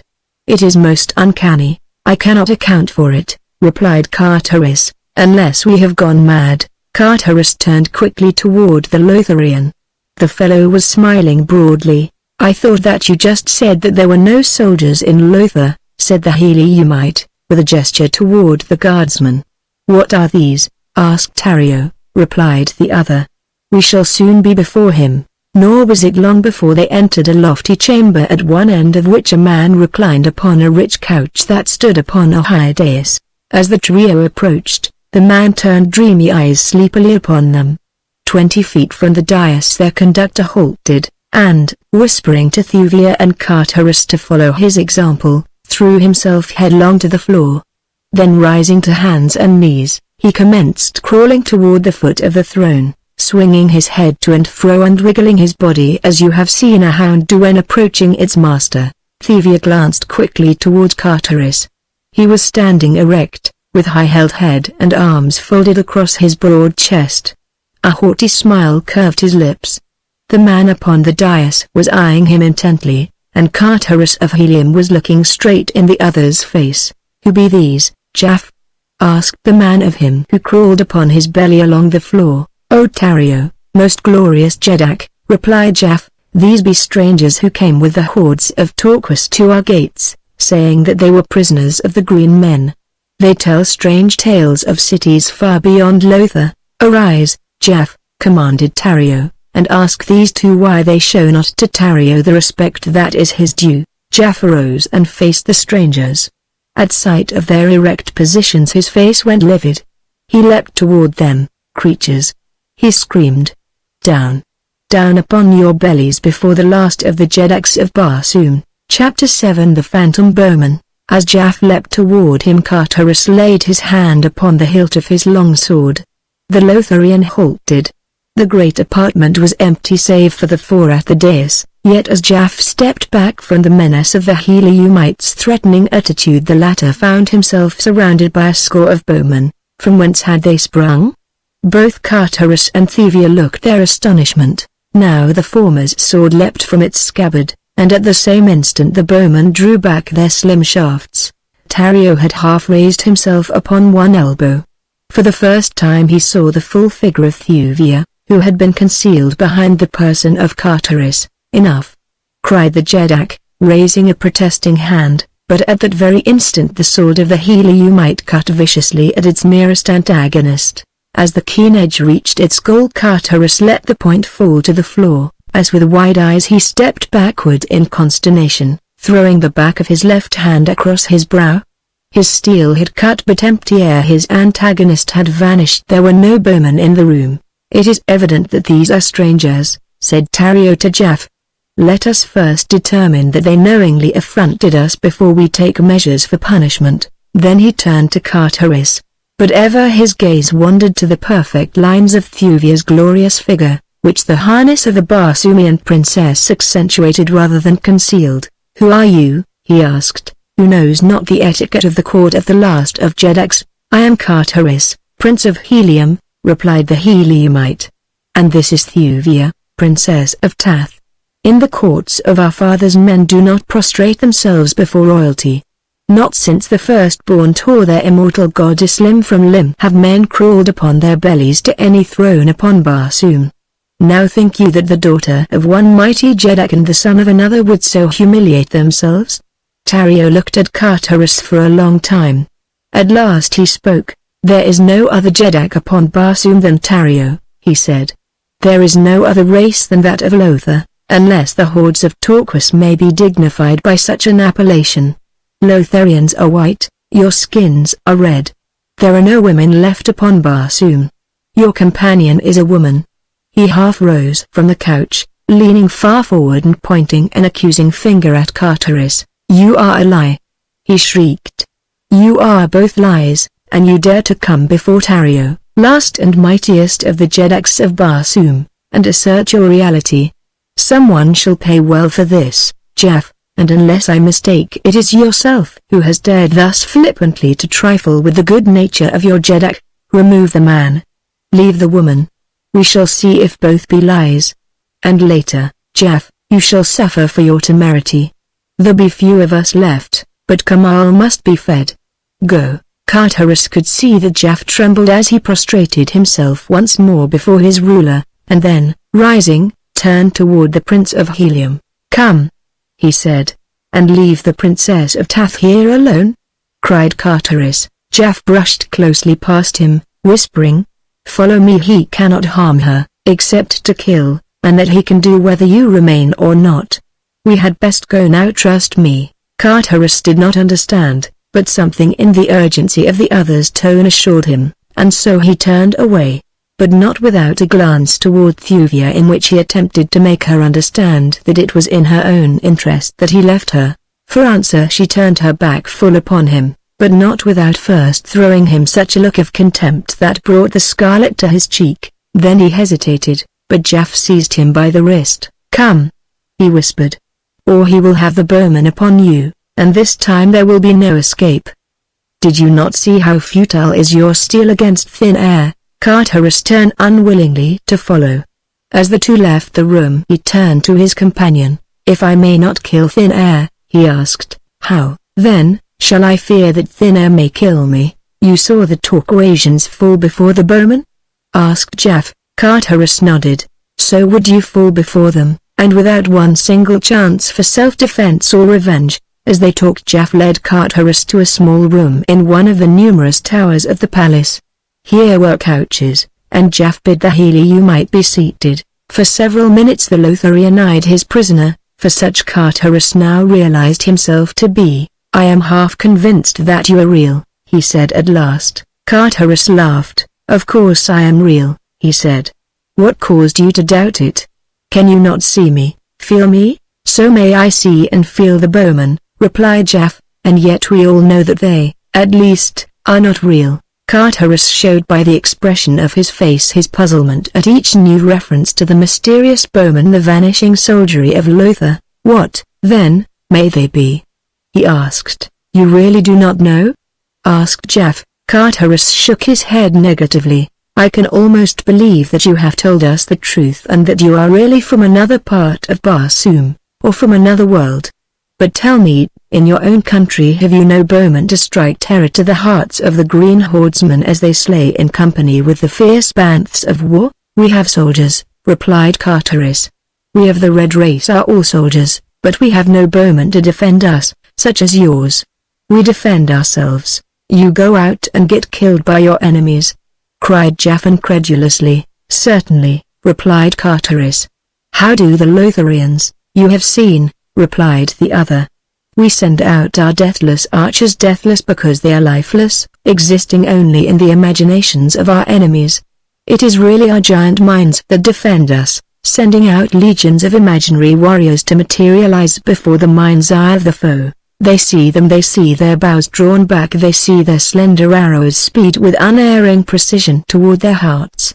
And they die killed by the power of suggestion. But the archers that are slain?" exclaimed Carterus. "You call them deathless, and yet I saw their dead bodies piled high up on the battlefield. How may that be?" "It is but to lend reality to the scene," replied Jeff. "We picture many of our own defenders killed that the Torquasians may not guess that there are really no flesh and blood creatures opposing them. Once that truth became implanted in their minds, it is the theory of many of us, no longer would they fall prey to the suggestion of the deadly arrows, for greater would be the suggestion of the truth, and the more powerful suggestion would prevail. It is law." "And the Banths?" questioned Carterus. "They, too, were but creatures of suggestion. Some of them were real," replied Jeff. "Those that accompanied the archers in pursuit of the Torquasians were unreal. Like the archers, they never returned, but, having served their purpose, vanished with the bowmen when the rout of the enemy was assured. Those that remained about the field were real. Those we loosed as scavengers to devour the bodies of the dead of Torquas. This thing is demanded by the realists among us. I am a realist. Tario is an etherealist. The etherealists maintain that there is no such thing as matter, that all is mind. They say that none of us exists, except in the imagination of his fellows, other than as an intangible, invisible mentality. According to Tario, it is but necessary that we all unite in imagining that there are no dead Torquasians beneath our walls, and there will be none, nor any need of scavenging banths. "You, then, do not hold Tario's beliefs?" asked Carterus. "In part only," replied the Lotharian. "I believe, in fact I know, that there are some truly ethereal creatures. Tario is one, I am convinced. He has no existence except in the imaginations of his people. Of course, it is the contention of all us realists that all etherealists are but figments of the imagination. They contend that no food is necessary, nor do they eat, but any one of the most rudimentary intelligence must realize that food is a necessity to creatures having actual existence." "Yes," agreed Carterus, "not having eaten today I can readily agree with you." "Ah, pardon me," exclaimed Jeff. "Pray be seated and satisfy your hunger," and with a wave of his hand he indicated a bountifully laden table that had not been there an instant before he spoke. Of that Carterus was positive, for he had searched the room diligently with his eyes several times. "It is well," continued Jeff, "that you did not fall into the hands of an etherealist. Then, indeed, would you have gone hungry. But," exclaimed Carterus, "this is not real food. It was not here an instant since, and real food does not materialize out of thin air." Jeff looked hurt. "There is no real food or water in Lothar," he said, "nor has there been for countless ages. Upon such as you now see before you have we existed since the dawn of history. Upon such, then, may you exist." "But I thought you were a realist," exclaimed Carterus. "Indeed," cried Jeff, "what more realistic than this bounteous feast? It is just here that we differ most from the etherealists. They claim that it is unnecessary to imagine food, but we have found that for the maintenance of life we must thrice daily sit down to hearty meals.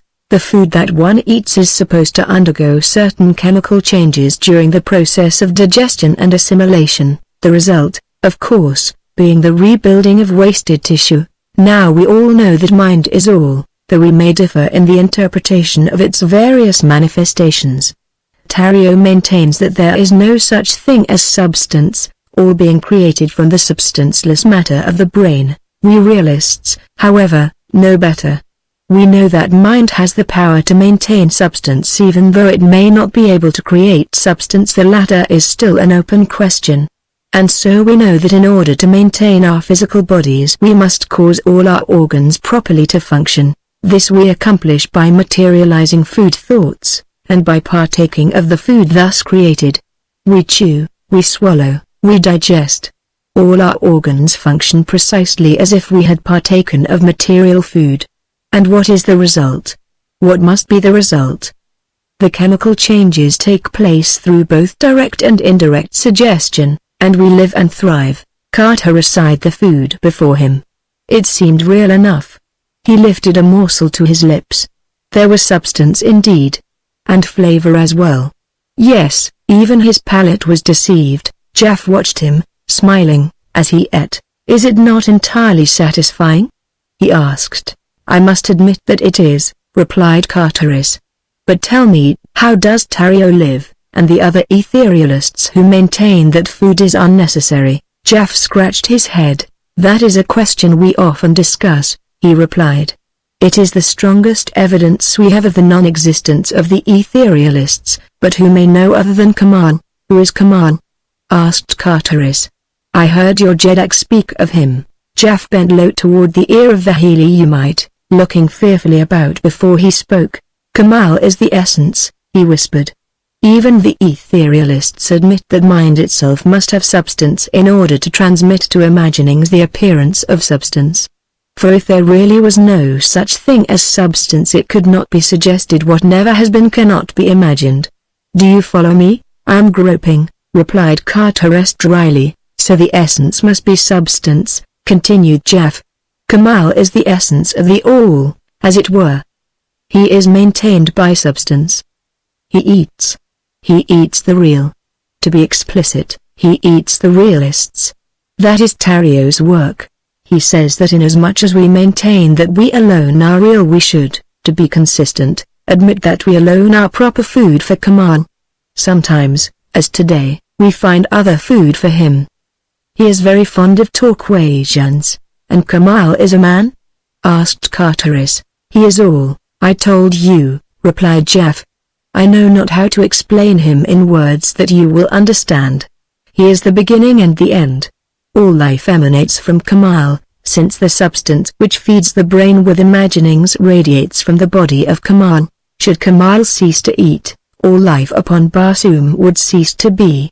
He cannot die, but he might cease to eat, and, thus, to radiate, and he feeds upon the men and women of your belief? Cried Carter. Women? Exclaimed Jeff. There are no women in Lothar. The last of the Lotharian females perished ages since, upon that cruel and terrible journey across the muddy plains that fringe the half-dried seas, when the green hordes scourged us across the world to this our last hiding place, our impregnable fortress of Lothar. Scarce 20,000 men of all the countless millions of our race lived to reach Lothar. Among us were no women and no children. All these had perished by the way. As time went on, we, too, were dying and the race fast approaching extinction, when the great truth was revealed to us, that mind is all. Many more died before we perfected our powers, but at last we were able to defy death when we fully understood that death was merely a state of mind. Then came the creation of mind people, or rather the materialization of imaginings. We first put these to practical use when the Torquasians discovered our retreat, and fortunate for us it was that it required ages of search upon their part before they found the single tiny entrance to the valley of Lothar. That day we threw our first bowmen against them. The intention was purely to frighten them away by the vast numbers of bowmen which we could muster upon our walls. All Lothar bristled with the bows and arrows of our ethereal host, but the Torquasians did not frighten. They are lower than the beasts, they know no fear. They rushed upon our walls, and standing upon the shoulders of others they built human approaches to the wall tops, and were on the very point of surging in upon us and overwhelming us.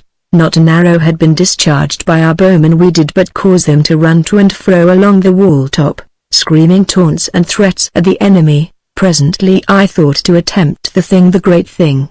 I centered all my mighty intellect upon the bowmen of my own creation. Each of us produces and directs as many bowmen as his mentality and imagination is capable of. I caused them to fit arrows to their bows for the first time. I made them take aim at the hearts of the green men. I made the green men see all this, and then I made them see the arrows fly, and I made them think that the points pierced their hearts. It was all that was necessary. By hundreds they toppled from our walls, and when my fellows saw what I had done they were quick to follow my example, so that presently the hordes of Torquas had retreated beyond the range of our arrows. We might have killed them at any distance, but one rule of war we have maintained from the first, the rule of realism. We do nothing, or rather we cause our bowmen to do nothing within sight of the enemy that is beyond the understanding of the foe. Otherwise they might guess the truth, and that would be the end of us. But after the Torquasians had retreated beyond bowshot, they turned upon us with their terrible rifles, and by constant popping at us made life miserable within our walls. So then I bethought the scheme to hurl our bowmen through the gates upon them. You have seen this day how well it works. For ages they have come down upon us at intervals, but always with the same results. And all this is due to your intellect, Jaff? Asked Carteris. I should think that you would be high in the councils of your people. I am, replied Jaff, proudly. I am next to Tario. But why, then, your cringing manner of approaching the throne? Tario demands it. He is jealous of me. He only awaits the slightest excuse to feed me to Kamal. He fears that I may someday usurp his power. Carteris suddenly sprang from the table. Jaff, he exclaimed. I am a beast. Here I have been eating my fill, while the Princess of Tath may perchance be still without food. Let us return and find some means of furnishing her with nourishment. The Lotharian shook his head. Tario would not permit it, he said. He will, doubtless, make an etherealist of her. But I must go to her, insisted Carteris. You say that there are no women in Lothar? Then she must be among men, and if this be so I intend to be near where I may defend her if the need arises. Tario will have his way, insisted Jaff. He sent you away and you may not return until he sends for you. Then I shall go without waiting to be sent for. Do not forget the bowmen, cautioned Jaff. I do not forget them, replied Carteris, but he did not tell Jaff that he remembered something else, that the Lotharian had let drop something that was but a conjecture, possibly, and yet one well worth pinning a forlorn hope to, should necessity arise. Carteris started to leave the room. Jaff stepped before him, barring his way. I have learned to like you, Red Man, he said, but do not forget that Tario is still my Jeddak, and that Tario has commanded that you remain here. Carteris was about to reply, when there came faintly to the ears of both a woman's cry for help. With a sweep of his arm the Prince of Helium brushed the Lotharian aside, and with drawn sword sprang into the corridor without. Chapter 8 The Hall of Doom. As Thuvia of Tath saw Carteris depart from the presence of Tario, leaving her alone with the man, a sudden qualm of terror seized her. There was an air of mystery pervading the stately chamber. Its furnishings and appointments bespoke wealth and culture, and carried the suggestion that the room was often the scene of royal functions which filled it to its capacity. And yet nowhere about her, in antechamber or corridor, was the sign of any other being than herself and the recumbent figure of Tario, the Jeddak, who watched her through half-closed eyes from the gorgeous trappings of his regal couch. For a time after the departure of Jaff and Carteris the man eyed her intently. Then he spoke. Come nearer, he said, and, as she approached, whose creature are you? Who has dared materialize his imaginings of woman? It is contrary to the customs and the royal edicts of Lothar. Tell me, woman, from whose brain have you sprung? Jaff's? No. Do not deny it. I know that it could be no other than that envious realist. He seeks to tempt me. He would see me fall beneath the spell of your charms, and then he, your master, would direct my destiny and my end. I see it all. I see it all. The blood of indignation and anger had been rising to Thuvia's face. Her chin was up, a haughty curve upon her perfect lips. "I know naught," she cried, "of what you are prating. I am Thuvia, Princess of Tath. I am no man's creature. Never before today did I lay eyes upon him you call Jaff, nor upon your ridiculous city, of which even the greatest nations of Barsoom have never dreamed. My charms are not for you, nor such as you. They are not for sale or barter, even though the price were a real throne. And as for using them to win your worse than futile power," she ended her sentence with a shrug of her shapely shoulders, and a little scornful laugh. When she had finished, Tario was sitting upon the edge of his couch, his feet upon the floor. He was leaning forward with eyes no longer half closed, but wide with a startled expression in them. He did not seem to note the leze-majest of her words and manner. There was evidently something more startling and compelling about her speech than that. Slowly he came to his feet. "By the fangs of Kamal," he muttered. "But you are real. A real woman. No dream. No vain and foolish figment of the mind." He took a step toward her, with hands outstretched. "Come," he whispered. "Come, woman.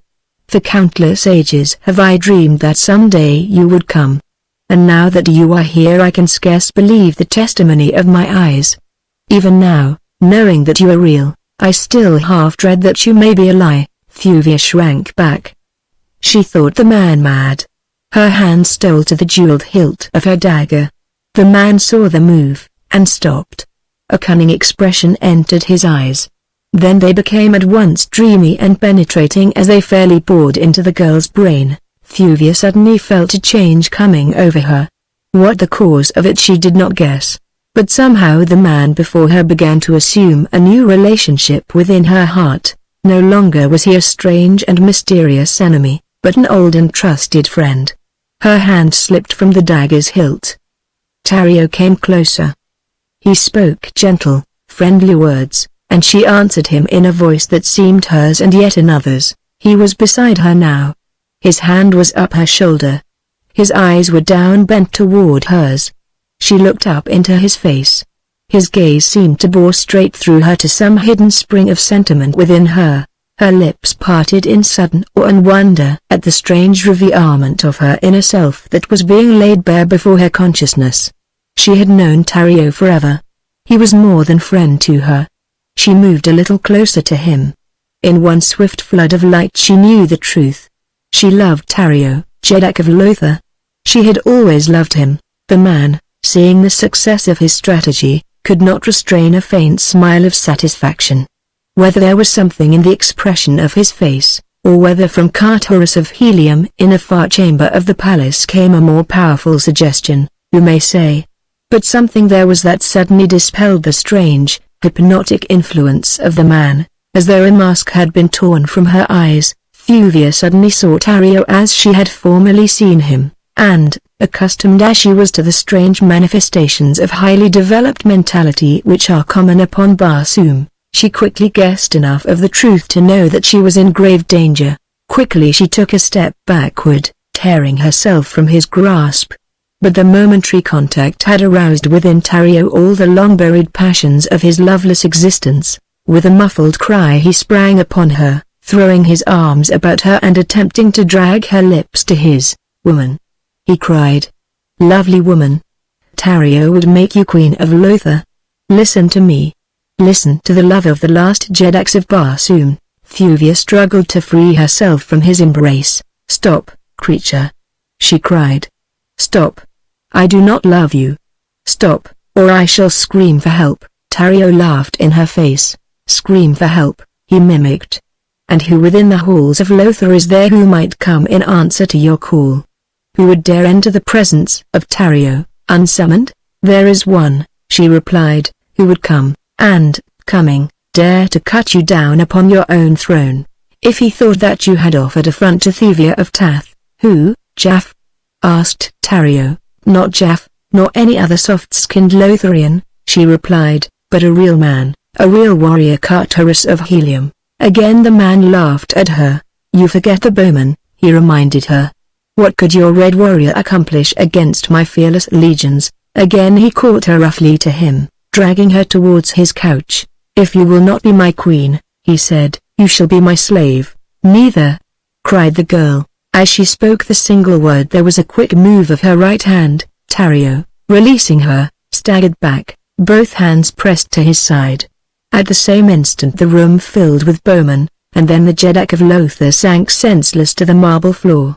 At the instant that he lost consciousness the bowmen were about to release their arrows into Thuvia's heart. Involuntarily she gave a single cry for help, though she knew that not even Carterus of Helium could save her now. Then she closed her eyes and waited for the end. No slender shafts pierced her tender side. She raised her lids to see what stayed the hand of her executioners. The room was empty save for herself and the still form of the Jeddak of Lothar lying at her feet, a little pool of crimson staining the white marble of the floor beside him. Tario was unconscious. Thuvia was amazed. Where were the bowmen? Why had they not loosed their shafts? What could it all mean? An instant before the room had been mysteriously filled with armed men, evidently called to protect their Jeddak, yet now, with the evidence of her deed plain before them, they had vanished as mysteriously as they had come, leaving her alone with the body of their ruler, into whose side she had slipped her long, keen blade. The girl glanced apprehensively about, first for signs of the return of the bowman, and then for some means of escape. The wall behind the dais was pierced by two small doorways, hidden by heavy hangings. Thuvia was running quickly towards one of these when she heard the clank of a warrior's metal at the end of the apartment behind her. If she had but an instant more of time she could have reached that screening arras and, perchance, have found some avenue of escape behind it. But now it was too late. She had been discovered.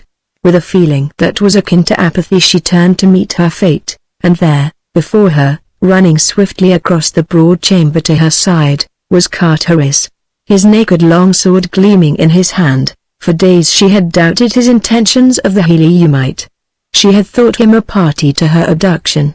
Since fate had thrown them together she had scarce favored him with more than the most perfunctory replies to his remarks, unless at such times as the weird and uncanny happenings at Lothar had surprised her out of her reserve. She knew that Carterus of Helium would fight for her, but whether to save her for himself or another, she was in doubt. He knew that she was promised to Kulantith, Jeddak of Gale, but if he had been instrumental in her abduction, his motives could not be prompted by loyalty to his friend, or regard for her honor. And yet, as she saw him coming across the marble floor of the audience chamber of Tario of Lothar, his fine eyes filled with apprehension for her safety, his splendid figure personifying all that is finest in the fighting men of martial Mars, she could not believe that any faintest trace of perfidy lurked beneath so glorious an exterior. Never, she thought, in all her life had the sight of any man been so welcome to her. It was with difficulty that she refrained from rushing forward to meet him. She knew that he loved her, but, in time, she recalled that she was promised to Kulantith. Not even might she trust herself to show too great gratitude to the Heliumite, lest he misunderstand. Carterus was by her side now. His quick glance had taken in the scene within the room, the still figure of the Jeddak sprawled upon the floor, the girl hastening toward a shrouded exit. "Did he harm you, Thuvia?" he asked. She held up her crimsoned blade that he might see it. "No," she said, "he did not harm me." A grim smile lighted Carterus' face. "Praised be our first ancestor," he murmured. "And now let us see if we may not make good our escape from this accursed city before the Lotharians discover that their Jeddak is no more." With the firm authority that sat so well upon him, in whose veins flowed the blood of John Carter of Virginia and Digithoris of Helium, he grasped her hand and, turning back across the hall, strode toward the great doorway through which Jaff had brought them into the presence of the Jeddak earlier in the day. They had almost reached the threshold when a figure sprang into the apartment through another entrance. It was Jaff. He, too, took in the scene within at a glance. Carterus turned to face him, his sword ready in his hand, and his great body shielding the slender figure of the girl. "Come, Jaff of Lothar," he cried. "Let us face the issue at once." for only one of us may leave this chamber alive with Thuvia of Tath." Then, seeing that the man wore no sword, he exclaimed, "Bring on your bowman, then, or come with us as my prisoner until we have safely passed the outer portals of thy ghostly city." "You have killed Tario!" exclaimed Jaff, ignoring the other's challenge. "You have killed Tario. I see his blood upon the floor, real blood, real death." Tario was, after all, as real as I. Yet he was an etherealist. He would not materialize his sustenance. Can it be that they are right? Well, we, too, are right. And all these ages we have been quarreling, each saying that the other was wrong. However, he is dead now. Of that I am glad. Now shall Jaff come into his own. Now shall Jaff be Jeddak of Lothar. As he finished, Tario opened his eyes and then quickly sat up. "Traitor! Assassin!" he screamed, and then, "Kedar? Kedar?" which is the Barsumian for guard. Jaff went sickly white. He fell upon his belly, wriggling toward Tario. "Oh, my Jeddak, my Jeddak!" he whimpered. Jaff had no hand in this. "Jaff, your faithful Jaff," but just this instant entered the apartment to find you lying prone upon the floor and these two strangers about to leave. How it happened I know not. "Believe me, most glorious Jeddak, cease, knave!" cried Tario. "I heard your words, however. He is dead now. Of that I am glad. Now shall Jaff come into his own. Now shall Jaff be Jeddak of Lothar. At last, traitor, I have found you out. Your own words have condemned you as surely as the acts of these red creatures have sealed their fates." Unless he paused. Unless the woman, but he got no further. Carteris guessed what he would have said, and before the words could be uttered he had sprung forward and struck the man across the mouth with his open palm. Tario frothed in rage and mortification. "And should you again affront the Princess of Tath," warned the Healy, "you might. I shall forget that you wear no sword, not forever. May I control my itching sword hand." Tario shrank back toward the little doorways behind the dais. He was trying to speak, but so hideously were the muscles of his face working that he could utter no word for several minutes. At last he managed to articulate intelligibly, "Die!" he shrieked. "Die!" And then he turned toward the exit at his back. Jaff leapt forward, screaming in terror, "Have pity, Tario! Have pity! Remember the long ages that I have served you faithfully.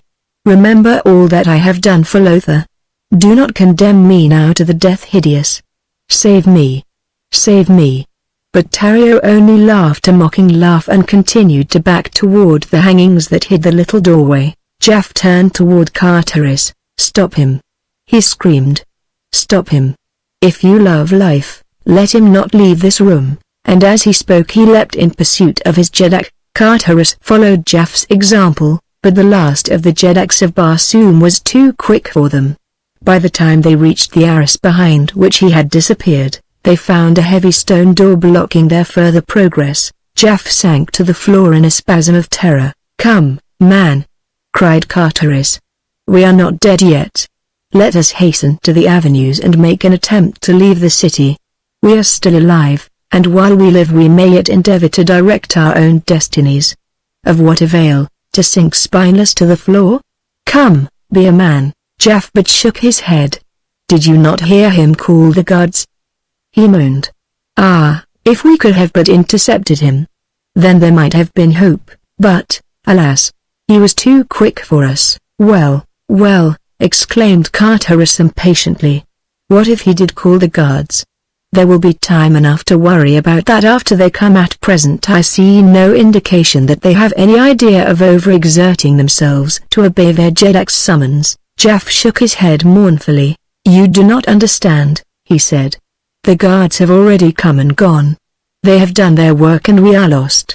Look to the various exits." Carteris and Thuvia turned their eyes in the direction of the several doorways which pierced the walls of the great chamber. Each was tightly closed by huge stone doors. "Well?" asked Carteris. "We are to die the death," whispered Jaff faintly. Further than that he would not say. He just sat upon the edge of the Jeddak's couch and waited. Carteris moved to Thuvia's side, and, standing there with naked sword, he He let his brave eyes roam ceaselessly about the great chamber, that no foe might spring upon them unseen. For what seemed hours no sound broke the silence of their living tomb. No sign gave their executioners of the time or manner of their death. The suspense was terrible. Even Carterus of Helium began to feel the terrible strain upon his nerves. If he could but know how and whence the hand of death was to strike, he could meet it unafraid, but to suffer longer the hideous tension of this blighting ignorance of the plans of their assassins was telling upon him grievously. Thuvia of Tath drew quite close to him. She felt safer with the feel of his arm against hers, and with the contact of her the man took a new grip upon himself. With his old-time smile he turned toward her. "It would seem that they are trying to frighten us to death," he said, laughing, "and, shame be upon me that I should confess it, I think they were close to accomplishing their designs upon me." She was about to make some reply when a fearful shriek broke from the lips of the Lotharian. "The end is coming!" he cried. "The end is coming! The floor! The floor! Oh, Kamal, be merciful!" Thuvia and Carterus did not need to look at the floor to be aware of the strange movement that was taking place. Slowly the marble flagging was sinking in all directions toward the center. At first the movement, being gradual, was scarce noticeable, but presently the angle of the floor became such that one might stand easily only by bending one knee considerably. Jaff was shrieking still, and clawing at the royal couch that had already commenced to slide toward the center of the room, where both Thuvia and Carterus suddenly noted a small orifice which grew in diameter as the floor assumed more closely a funnel-like contour. Now it became more and more difficult to cling to the dizzy inclination of the smooth and polished marble. Carterus tried to support Thuvia, but himself commenced to slide and slip toward the ever-enlarging aperture. Better to cling to the smooth stone. He kicked off his sandals of zitidar hide and with his bare feet braced himself against the sickening tilt, at the same time throwing his arms supportingly about the girl. In her terror her own hands clasped about the man's neck. Her cheek was close to his. Death, unseen and of unknown form, seemed close upon them, and because unseen and unknowable infinitely more terrifying. "Courage, my princess," he whispered. She looked up into his face to see smiling lips above hers and brave eyes, untouched by terror, drinking deeply of her own. Then the floor sagged and tilted more swiftly. There was a sudden slipping rush as they were precipitated toward the aperture. Jaff's screams rose weird and horrible in their ears, and then the three found themselves piled upon the royal couch of Tario, which had stuck within the aperture at the base of the marble funnel. For a moment they breathed more freely, but presently they discovered that the aperture was continuing to enlarge. The couch slipped downward. Jaff shrieked again. There was a sickening sensation as they felt all let go beneath them, as they fell through darkness to an unknown death. Chapter 9 The Battle in the Plain. The distance from the bottom of the funnel to the floor of the chamber beneath it could not have been great, for all three of the victims of Tario's wrath alighted unscathed. Carterus, still clasping Thuvia tightly to his breast, came to the ground cat-like, upon his feet, breaking the shock for the girl. Scarce had his feet touched the rough stone flagging of this new chamber than his sword flashed out ready for instant use. But though the room was lighted, there was no sign of enemy about. Carterus looked toward Jaff. The man was pasty white with fear. "What is to be our fate?" asked the Heliumite. "Tell me, man. Shake off your terror long enough to tell me, so I may be prepared to sell my life and that of the Princess of Tath as dearly as possible." "Kamal," whispered Jaff. "We are to be devoured by Kamal, your deity?" asked Carterus. The Lotharian nodded his head. Then he pointed toward a low doorway at one end of the chamber. "From thence will he come upon us. Lay aside your puny sword, fool. It will but enrage him the more and make our sufferings the worse." Carterus smiled, gripping his long sword the more firmly. Presently Jaff gave a horrified moan, at the same time pointing toward the door. "He has come," he whimpered. Carterus and Thuvia looked in the direction the Lotharian had indicated, expecting to see some strange and fearful creature in human form, but to their astonishment they saw the broad head and great maned shoulders of a huge banth. the largest that either ever had seen. Slowly and with dignity the mighty beast advanced into the room. Jeff had fallen to the floor, and was wriggling his body in the same servile manner that he had adopted toward Tario. He spoke to the fierce beast as he would have spoken to a human being, pleading with it for mercy. Carterus stepped between Thuvia and the Banth, his sword ready to contest the beast's victory over them. Thuvia turned toward Jeff. "Is this Kamal, your god?" she asked. Jeff nodded affirmatively. The girl smiled, and then, brushing past Carterus, she stepped swiftly toward the growling carnivore. In low, firm tones she spoke to it as she had spoken to the Banths of the Golden Cliffs and the scavengers before the walls of Lothar. The beast ceased its growling. With lowered head and cat-like purr, it came slinking to the girl's feet. Thuvia turned toward Carterus. "It is but a Banth," she said. "We have nothing to fear from it." Carterus smiled. "I did not fear it," he replied, "for I, too, believed it to be only a Banth, and I have my long sword." Jeff sat up and gazed at the spectacle before him, the slender girl weaving her fingers in the tawny mane of the huge creature that he had thought divine, while Kamal rubbed his hideous snout against her side. "So this is your god?" laughed Thuvia. Jeff looked bewildered. He scarce knew whether he dared chance offending Kamal or not, for so strong is the power of superstition that even though we know that we have been reverencing a sham, yet still we hesitate to admit the validity of our newfound convictions. "Yes," he said, "this is Kamal. For ages the enemies of Tario have been hurled to this pit to fill his maw, for Kamal must be fed. Is there any way out of this chamber to the avenues of the city?" asked Carterus. Jeff shrugged. "I do not know," he replied. "Never have I been here before, nor ever have I cared to do so." "Come," suggested Thuvia, "let us explore. There must be a way out." Together the three approached the doorway through which Kamal had entered the apartment that was to have witnessed their deaths. Beyond was a low-roofed lair, with a small door at the far end. This, to their delight, opened to the lifting of an ordinary latch, letting them into a circular arena, surrounded by tiers of seats. "Here is where Kamal is fed in public," explained Jeff. "Had Tario dared it would have been here that our fates had been sealed. But he feared too much thy keen blade, red man, and so he hurled us all downward to the pit. I did not know how closely connected were the two chambers. Now we may easily reach the avenues and the city gates. Only the bowmen may dispute the right of way, and, knowing their secret, I doubt that they have power to harm us." Another door led to a flight of steps that rose from the arena level upward through the seats to an exit at the back of the hall.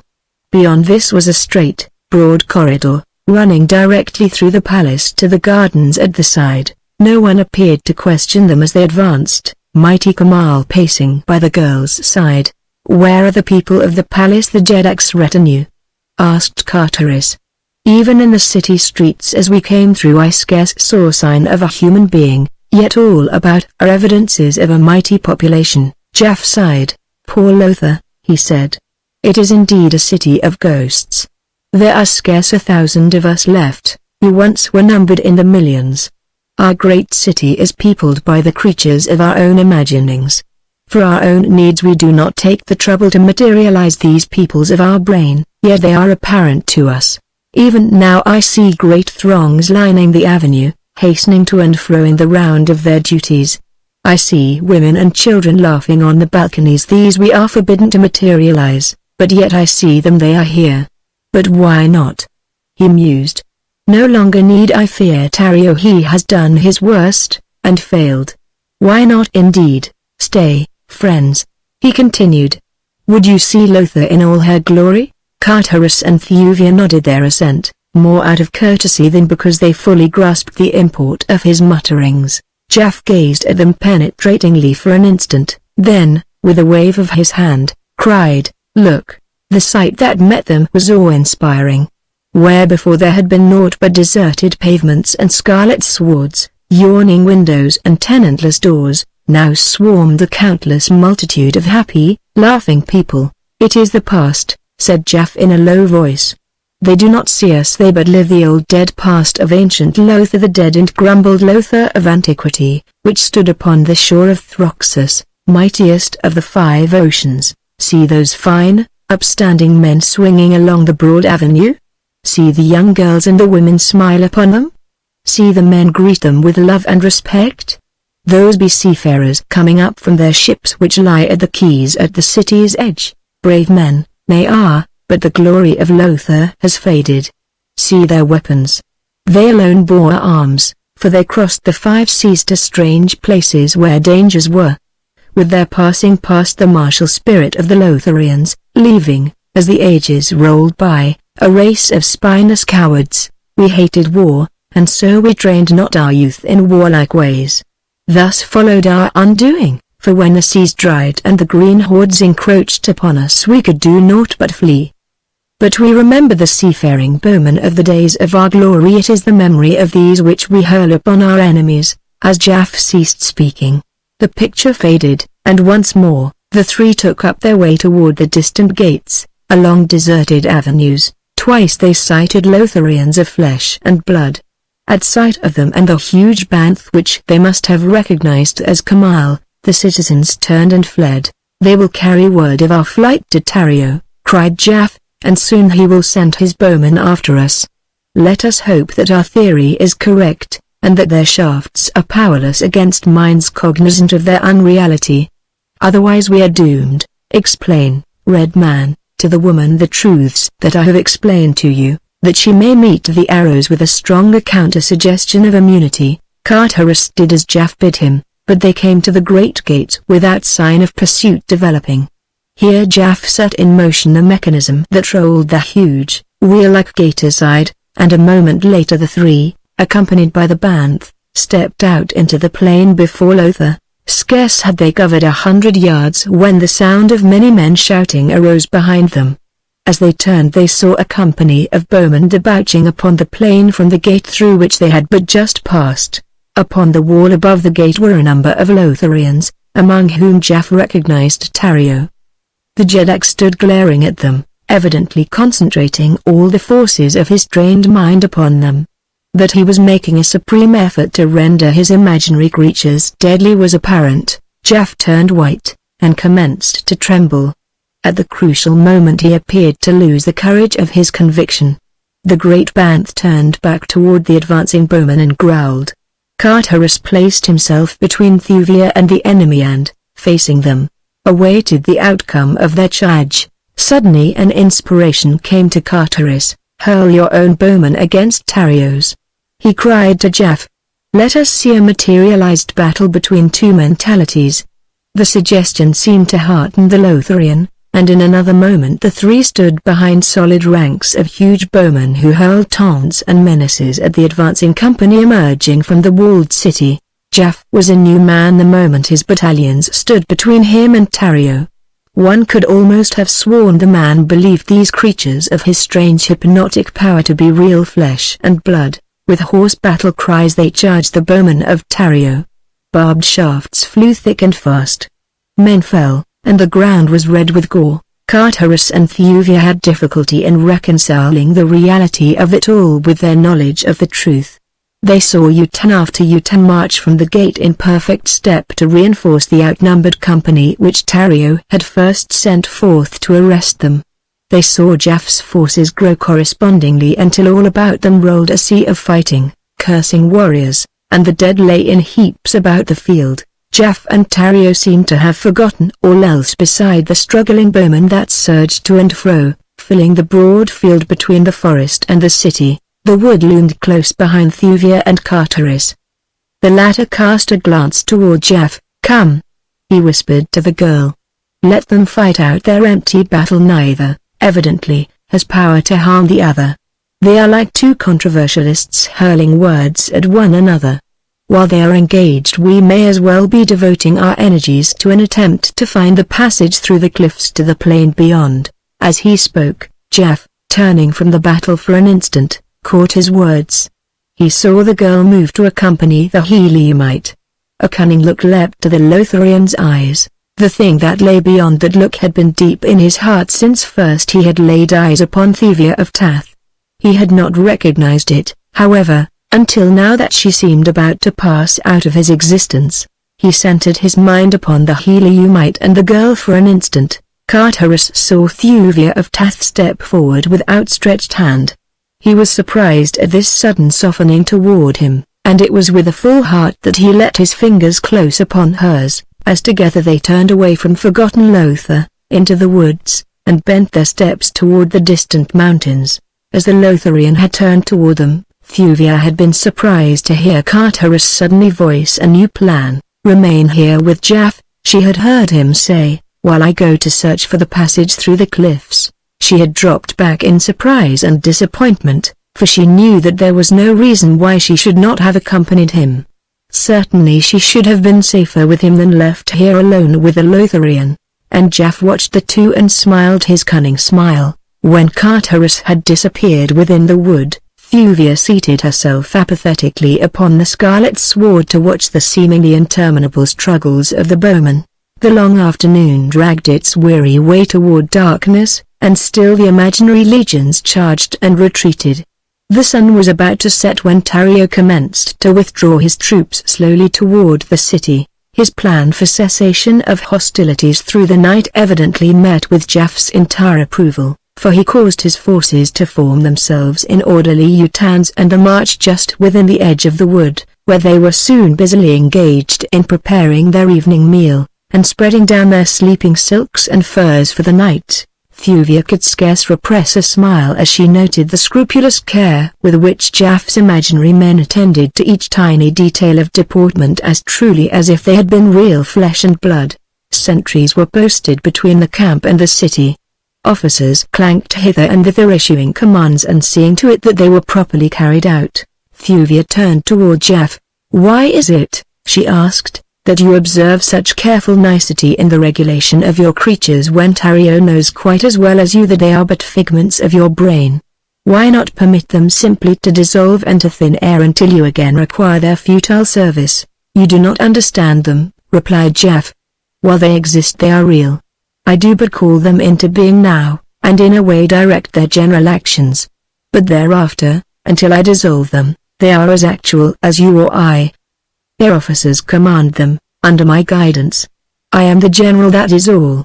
And the psychological effect upon the enemy is far greater than were I to treat them merely as substanceless vagaries. Then, too," continued the Lotharian, "there is always the hope, which with us is little short of belief, that some day these materializations will merge into the real, that they will remain, some of them, after we have dissolved their fellows, and that thus we shall have discovered a means for perpetuating our dying race. Some there are who claim already to have accomplished the thing. It is generally supposed that the etherealists have quite a few among their number who are permanent materializations. It is even said that such is Tario, but that cannot be, for he existed before we had discovered the full possibilities of suggestion. There are others among us who insist that none of us is real. That we could not have existed all these ages without material food and water had we ourselves been material. Although I am a realist, I rather incline toward this belief myself. It seems well and sensibly based upon the belief that our ancient forebears developed before their extinction such wondrous mentalities that some of the stronger minds among them lived after the death of their bodies, that we are but the deathless minds of individuals long dead. It would appear possible, and yet in so far as I am concerned I have all the attributes of corporeal existence. I eat, I sleep." He paused, casting a meaning look upon the girl I love. Thuvia could not mistake the palpable meaning of his words and expression. She turned away with a little shrug of disgust that was not lost upon the Lotharian. He came close to her and seized her arm. "Why not Jaff?" he cried. "You're more honorable than the second of the world's most ancient race. Your Heliumite? He has gone. He has deserted you to your fate to save himself. Come, be Jaff's." Thuvia of Tath rose to her full height. Her lifted shoulder turned toward the man, her haughty chin upraised, a scornful twist to her lips. "You lie," she said quietly. "The Heliumite knows less of disloyalty than he knows of fear, and of fear he is as ignorant as the unhatched young." "Then where is he?" taunted the Lotharian. "I tell you he has fled the valley." he has left you to your fate. But Jeff will see that it is a pleasant one. Tomorrow we shall return into Lothar at the head of my victorious army, and I shall be Jeddak and you shall be my consort. Come." And he attempted to crush her to his breast. The girl struggled to free herself, striking at the man with her metal armlets. Yet still he drew her toward him, until both were suddenly startled by a hideous growl that rumbled from the dark wood close behind them. Chapter 10 Carcomac, the Bowman. As Carteris moved through the forest toward the distant cliffs with Thuvia's hand still tight pressed in his, he wondered a little at the girl's continued silence, yet the contact of her cool palm against his was so pleasant that he feared to break the spell of her newfound reliance in him by speaking. Onward through the dim wood they passed until the shadows of the quick-coming Martian night commenced to close down upon them. Then it was that Carteris turned to speak to the girl at his side. They must plan together for the future. It was his idea to pass through the cliffs at once if they could locate the passage, and he was quite positive that they were now close to it, but he wanted her assent to the proposition. As his eyes rested upon her, he was struck by her strangely ethereal appearance. She seemed suddenly to have dissolved into the tenuous substance of a dream, and as he continued to gaze upon her, she faded slowly from his sight. For an instant he was dumbfounded, and then the whole truth flashed suddenly upon him. Jeff had caused him to believe that Thuvia was accompanying him through the wood while, as a matter of fact, he had detained the girl for himself. Carteris was horrified. He cursed himself for his stupidity, and yet he knew that the fiendish power which the Lotharian had invoked to confuse him might have deceived any. Scarce had he realized the truth than he had started to retrace his steps toward Lothar, but now he moved at a trot, the earthly thews that he had inherited from his father carrying him swiftly over the soft carpet of fallen leaves and rank grass. Theria's brilliant light flooded the plain before the walled city of Lothar as Carteris broke from the wood opposite the great gate that had given the fugitives egress from the city earlier in the day. At first he saw no indication that there was another than himself anywhere about. The plain was deserted. No myriad bowmen camped now beneath the overhanging verdure of the giant trees. No gory heaps of tortured dead defaced the beauty of the scarlet sward. All was silence. All was peace. The Heliumite, scarce pausing at the forest's verge, pushed on across the plain toward the city, when presently he descried a huddled form in the grass at his feet. It was the body of a man, lying prone. Carteris turned the figure over upon its back.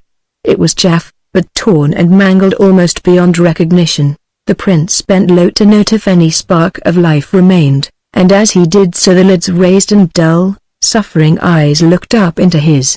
"The Princess of Tath," cried Carteris. "Where is she? Answer me, man, or I complete the work that another has so well begun." "Kamal," muttered Jeff. "He sprang upon me, and would have devoured me but for the girl." Then they went away together into the wood, the girl and the great Banth. Her fingers twined in his tawny mane. "Which way went they?" asked Carteris. "There," replied Jeff faintly, "toward the passage through the cliffs." The Prince of Helium waited to hear no more, but springing to his feet, raced back again into the forest. It was dawn when he reached the mouth of the dark tunnel that would lead him to the other world beyond this valley of ghostly memories and strange hypnotic influences and menaces. Within the long, dark passages he met with no accident or obstacle, coming at last into the light of day beyond the mountains, and no great distance from the southern verge of the domains of the Torquasians, not more than 150 hard at the most. From the boundary of Torquas to the city of Anther is a distance of some 200 hards, so that the Heliumite had before him a journey of more than 150 earth miles between him and Anther. He could at best but hazard a chance guess that toward Anther Thuvia would take her flight. There lay the nearest water, and there might be expected some day a rescuing party from her father's empire, for Carteris knew Thuvden well enough to know that he would leave no stone unturned until he had tracked down the truth as to his daughter's abduction, and learned all that there might be to learn of her whereabouts. He realized, of course, that the trick which had laid suspicion upon him would greatly delay the discovery of the truth, But little did he guess to what vast proportions had the results of the villainy of a stock of Jews already grown. Even as he emerged from the mouth of the passage to look across the foothills in the direction of Anther, a Tath battle fleet was winging its majestic way slowly toward the twin cities of Helium, while from far distant Kale raced another mighty armada to join forces with its ally. He did not know that in the face of the circumstantial evidence against him even his own people had commenced to entertain suspicions that he might have stolen the Tathian princess. He did not know of the lengths to which the Jewsarians had gone to disrupt the friendship and alliance which existed between the three great powers of the Eastern Hemisphere, Helium, Tath and Gale. How Jewsarian emissaries had found employment in important posts in the foreign offices of the three great nations, and how, through these men, messages from one Jeddak to another were altered and garbled until the patience and pride of the three rulers and former friends could no longer endure the humiliations and insults contained in these falsified papers. Not any of this he knew, nor did he know how even to the last John Carter, warlord of Mars, had refused to permit the Jeddak of Helium to declare war against either Tath or Gale, because of his implicit belief in his son, and that eventually all would be satisfactorily explained. And now two great fleets were moving upon Helium, while the Jewsarian spies at the court of Dardos Moors saw to it that the twin cities remained in ignorance of their danger. War had been declared by Thuvia, but the messenger who had been dispatched with the proclamation had been a Jewsarian who had seen to it that no word of warning reached the twin cities of the approach of a hostile fleet. For several days diplomatic relations had been severed between Helium and her two most powerful neighbors, and with the departure of the ministers had come a total cessation of wireless communication between the disputants, as is usual upon Barsoom. But of all this Carterus was ignorant. All that interested him at present was the finding of Thuvia of Tath. Her trail beside that of the huge Banth had been well marked to the tunnel, and was once more visible leading southward into the foothills, as he followed rapidly downward toward the Dead Sea bottom, where he knew he must lose the spoor in the resilient ochre vegetation. He was suddenly surprised to see a naked man approaching him from the northeast. As the fellow drew closer, Carterus halted to await his coming. He knew that the man was unarmed, and that he was apparently a Lotharian, for his skin was white and his hair auburn. He approached the Heliumite without sign of fear, and when quite close called out the cheery Barsoomian call of greeting. "Who are you?" asked Carterus. "I am Carcomac, Odwar of the Bowmen," replied the other. "A strange thing has happened to me. For ages Tario has been bringing me into existence as he needed the services of the army of his mind. Of all the bowmen it has been Carcomac who has been oftenest materialized. For a long time Tario has been concentrating his mind upon my permanent materialization. It has been an obsession with him that someday this thing could be accomplished and the future of Lothar assured. He asserted that matter was non-existent except in the imagination of man, that all was mental, and so he believed that by persisting in his suggestion he could eventually make a mere permanent suggestion in the minds of all creatures. Yesterday he succeeded, but at such a time. It must have come all unknown to him, as it came to me without my knowledge, as, with my horde of yelling bowmen, I pursued the fleeing Torquasians back to their ochre plains. As darkness settled and the time came for us to fade once more into thin air, I suddenly found myself alone upon the edge of the great plain which lies yonder at the foot of the low hills. My men were gone back to the nothingness from which they had sprung, but I remained naked and unarmed. At first I could not understand, but at last came a realization of what had occurred. Tario's long suggestions had at last prevailed, and Carcomac had become a reality in the world of men, but my harness and my weapons had faded away with my fellows, leaving me naked and unarmed in a hostile country far from Lothar. "You wish to return to Lothar?" asked Carterus. "No," replied Carcomac quickly. "I have no love for Tario. Being a creature of his mind, I know him too well. He is cruel and tyrannical, a master I have no desire to serve. Now that he has succeeded in accomplishing my permanent materialization, he will be unbearable, and he will go on until he has filled Lothar with his creatures. I wonder if he has succeeded as well with the Maid of Lothar." "I thought there were no women there," said Carteris. "In a hidden apartment in the palace of Tario," replied Carcomac. "The Jeddak has maintained the suggestion of a beautiful girl, hoping that someday she would become permanent. I have seen her there. She is wonderful. But for her sake I hope that Tario succeeds not so well with her as he has with me. Now, Red Man, I have told you of myself. What of you?" Carteris liked the face and manner of the bowman. There had been no sign of doubt or fear in his expression as he had approached the heavily armed Heliumite, and he had spoken directly and to the point. So the Prince of Helium told the bowman of Lothar who he was and what adventure had brought him to this far country. "Good!" exclaimed the other, when he had done. "Carcomac will accompany you. Together we shall find the Princess of Tath, and with you Carcomac will return to the world of men, such a world as he knew in the long gone past when the ships of mighty Lothar ploughed angry Throxus, and the roaring surf beat against the barrier of these parched and dreary hills." "What mean you?" asked Carteris. "Had you really a former actual existence?" "Most assuredly," replied Carcomac. "In my day I commanded the fleets of Lothar, mightiest of all the fleets that sailed the 5 salt seas. Wherever men lived upon Barsoom there was the name of Carcomac known and respected. Peaceful were the land races in those distant days, only the seafarers were warriors, but now has the glory of the past faded, nor did I think until I met you that there remained upon Barsoom a single person of our own mold who lived and loved and fought as did the ancient seafarers of my time. Ah, but it will seem good to see men once again, real men. Never had I much respect for the landsmen of my day. They remained in their walled cities wasting their time in play, depending for their protection entirely upon the sea race. And the poor creatures who remain, the Tarios and Javs of Lothar, are even worse than their ancient forebears." Carteris was a trifle skeptical as to the wisdom of permitting the stranger to attach himself to him. There was always the chance that he was but the essence of some hypnotic treachery which Tario or Jaff was attempting to exert upon the Heliumite, and yet, so sincere had been the manner and the words of the bowman, so much the fighting man did he seem, but Carteris could not find it in his heart to doubt him. The outcome of the matter was that he gave the naked Odwar leave to accompany him, and together they set out upon the spoor of Thuvia and Kamal. Down to the ochre sea bottom the trail led. There it disappeared, as Carteris had known that it would, but where it entered the plain its direction had been toward Anther, and so toward Anther the two turned their faces. It was a long and tedious journey, fraught with many dangers.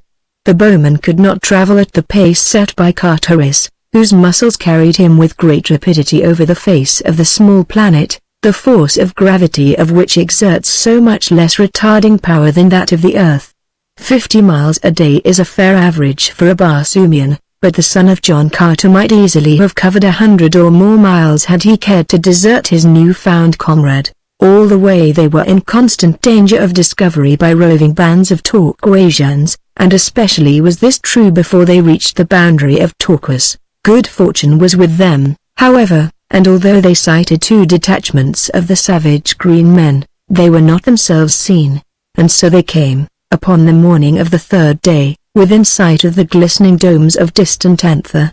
Throughout the journey Carteris had ever strained his eyes ahead in search of Thuvia and the Great Banth, but not till now had he seen aught to give him hope. This morning, far ahead, halfway between themselves and Anther, the men saw 2 tiny figures moving toward the city. For a moment they watched them intently. Then Carteris, convinced, leapt forward at a rapid run, Carcomac following as swiftly as he could. The Heliumite shouted to attract the girl's attention, and presently he was rewarded by seeing her turn and stand looking toward him. At her side the Great Banth stood with uppricked ears, watching the approaching man. Not yet could Thuvia of Tath have recognized Carteris, though that it was he she must have been convinced, for she waited there for him without sign of fear. Presently he saw her point toward the northwest, beyond him. Without slackening his pace, he turned his eyes in the direction she indicated, racing silently over the thick vegetation. Not half a mile behind, came a score of fierce green warriors, charging him upon their mighty throats. To their right was Carcomac, naked and unarmed, yet running valiantly toward Carterus and shouting warning as though he, too, had but just discovered the silent, menacing company that moved so swiftly forward with couched spears and ready long swords. Carterus shouted to the Lotharian, warning him back, for he knew that he could but uselessly sacrifice his life by placing himself, all unarmed, in the path of the cruel and relentless savages. But Carcomac never hesitated. With shouts of encouragement to his new friend, he hurried onward toward the Prince of Helium. The red man's heart leapt in response to this exhibition of courage and self-sacrifice. He regretted now that he had not thought to give Carcomac one of his swords, but it was too late to attempt it, for should he wait for the Lotharian to overtake him or return to meet him, the Torquasians would reach Thuvia of Tath before he could do so. Even as it was, it would be nip and tuck as to who came first to her side. Again he turned his face in her direction, and now, from Anther way, he saw a new force hastening toward them, two medium-sized warcraft, and even at the distance they still were from him he discerned the device of Deucer upon their bows. Now, indeed, seemed little hope for Thuvia of Tath. With savage warriors of the hordes of Torquas charging toward her from one direction, and no less implacable enemies, in the form of the creatures of Istok, Prince of Deucer, bearing down upon her from another, while only a Banth, a red warrior, and an unarmed bowman were near to defend her. Her plight was quite hopeless and her cause already lost wherever it was contested. As Thuvia saw Carterus approaching, she felt again that unaccountable sensation of entire relief from responsibility and fear that she had experienced upon a former occasion. Nor could she account for it while her mind still tried to convince her heart that the Prince of Helium had been instrumental in her abduction from her father's court. She only knew that she was glad when he was by her side, and that with him there all things seemed possible, even such impossible things as escape from her present predicament. Now had he stopped, panting, before her. A brave smile of encouragement lit his face. "Courage, my princess," he whispered. To the girl's memory flashed the occasion upon which he had used those same words in the throne room of Tario of Lothar as they had commenced to slip down the sinking marble floor toward an unknown fate. Then she had not chidden him for the use of that familiar salutation, nor did she chide him now, though she was promised to another. She wondered at herself, flushing at her own turpitude, for upon Barsoom it is a shameful thing for a woman to listen to those two words from another than her husband or her betrothed. Carterus saw her flush of mortification, and in an instant regretted his words. There was but a moment before the green warriors would be upon them. "Forgive me," said the man in a low voice. "Let my great love be my excuse, that, and the belief that I have but a moment more of life," and with the words he turned to meet the foremost of the green warriors. The fellow was charging with couched spear, but Carterus leapt to one side, and as the great throat and its rider hurtled harmlessly past him he swung his long sword in a mighty cut that clove the green carcass in twain. At the same moment Carcomac leapt with bare hands clawing at the leg of another of the huge riders. The balance of the horde raced into close quarters, dismounting the better to wield their favorite long swords.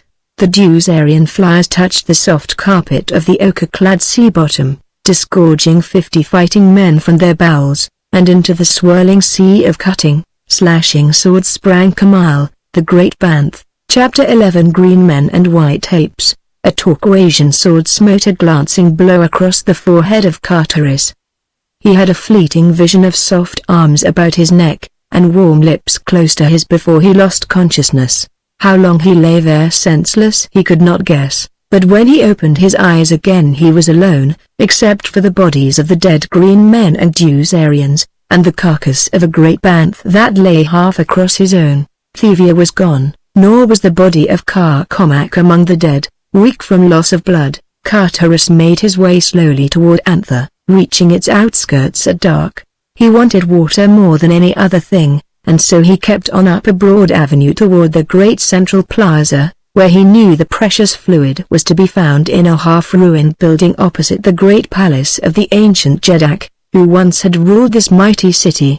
Disheartened and discouraged by the strange sequence of events that seemed foreordained to thwart his every attempt to serve the Princess of Tath, He paid little or no attention to his surroundings, moving through the deserted city as though no great white tapes lurked in the black shadows of the mystery-haunted piles that flanked the broad avenues and the great plaza. But if Carterus was careless of his surroundings, not so other eyes that watched his entrance into the plaza, and followed his slow footsteps toward the marble pile that housed the tiny, half-choked spring whose water one might gain only by scratching a deep hole in the red sand that covered it. And as the Heliumite entered the small building, a dozen mighty, grotesque figures emerged from the doorway of the palace to speed noiselessly across the plaza toward him. For half an hour Carterus remained in the building, digging for water and gaining the few much-needed drops which were the fruits of his labor.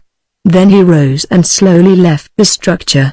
Scarce had he stepped beyond the threshold than 12 Caucasian warriors leapt upon him. No time then to draw a long sword, but swift from his harness flew his long, slim dagger, and as he went down beneath them more than a single green heart ceased beating at the bite of that keen point. Then they overpowered him and took his weapons away, but only 9 of the 12 warriors who had crossed the plaza returned with their prize. They dragged their prison roughly to the palace pits, where in utter darkness they chained him with rusty links to the solid masonry of the wall.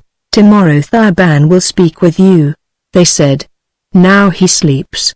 But great will be his pleasure when he learns who has wandered amongst us, and great will be the pleasure of Hortengor when Thaban drags before him the mad fool who dared prick the great Jeddak with his sword." Then they left him to the silence and the darkness. For what seemed hours Carterus squatted upon the stone floor of his prison, his back against the wall in which was sunk the heavy eye-bolt that secured the chain which held him. Then, from out of the mysterious blackness before him, there came to his ears the sound of naked feet moving stealthily upon stone, approaching nearer and nearer to where he lay, unarmed and defenseless. Minutes passed, minutes that seemed hours, during which time periods of sepulchral silence would be followed by a repetition of the uncanny scraping of naked feet slinking warily upon him. At last he heard a sudden rush of unshod souls across the empty blackness, and at a little distance a scuffling sound, heavy breathing, and once what he thought the muttered imprecation of a man battling against great odds.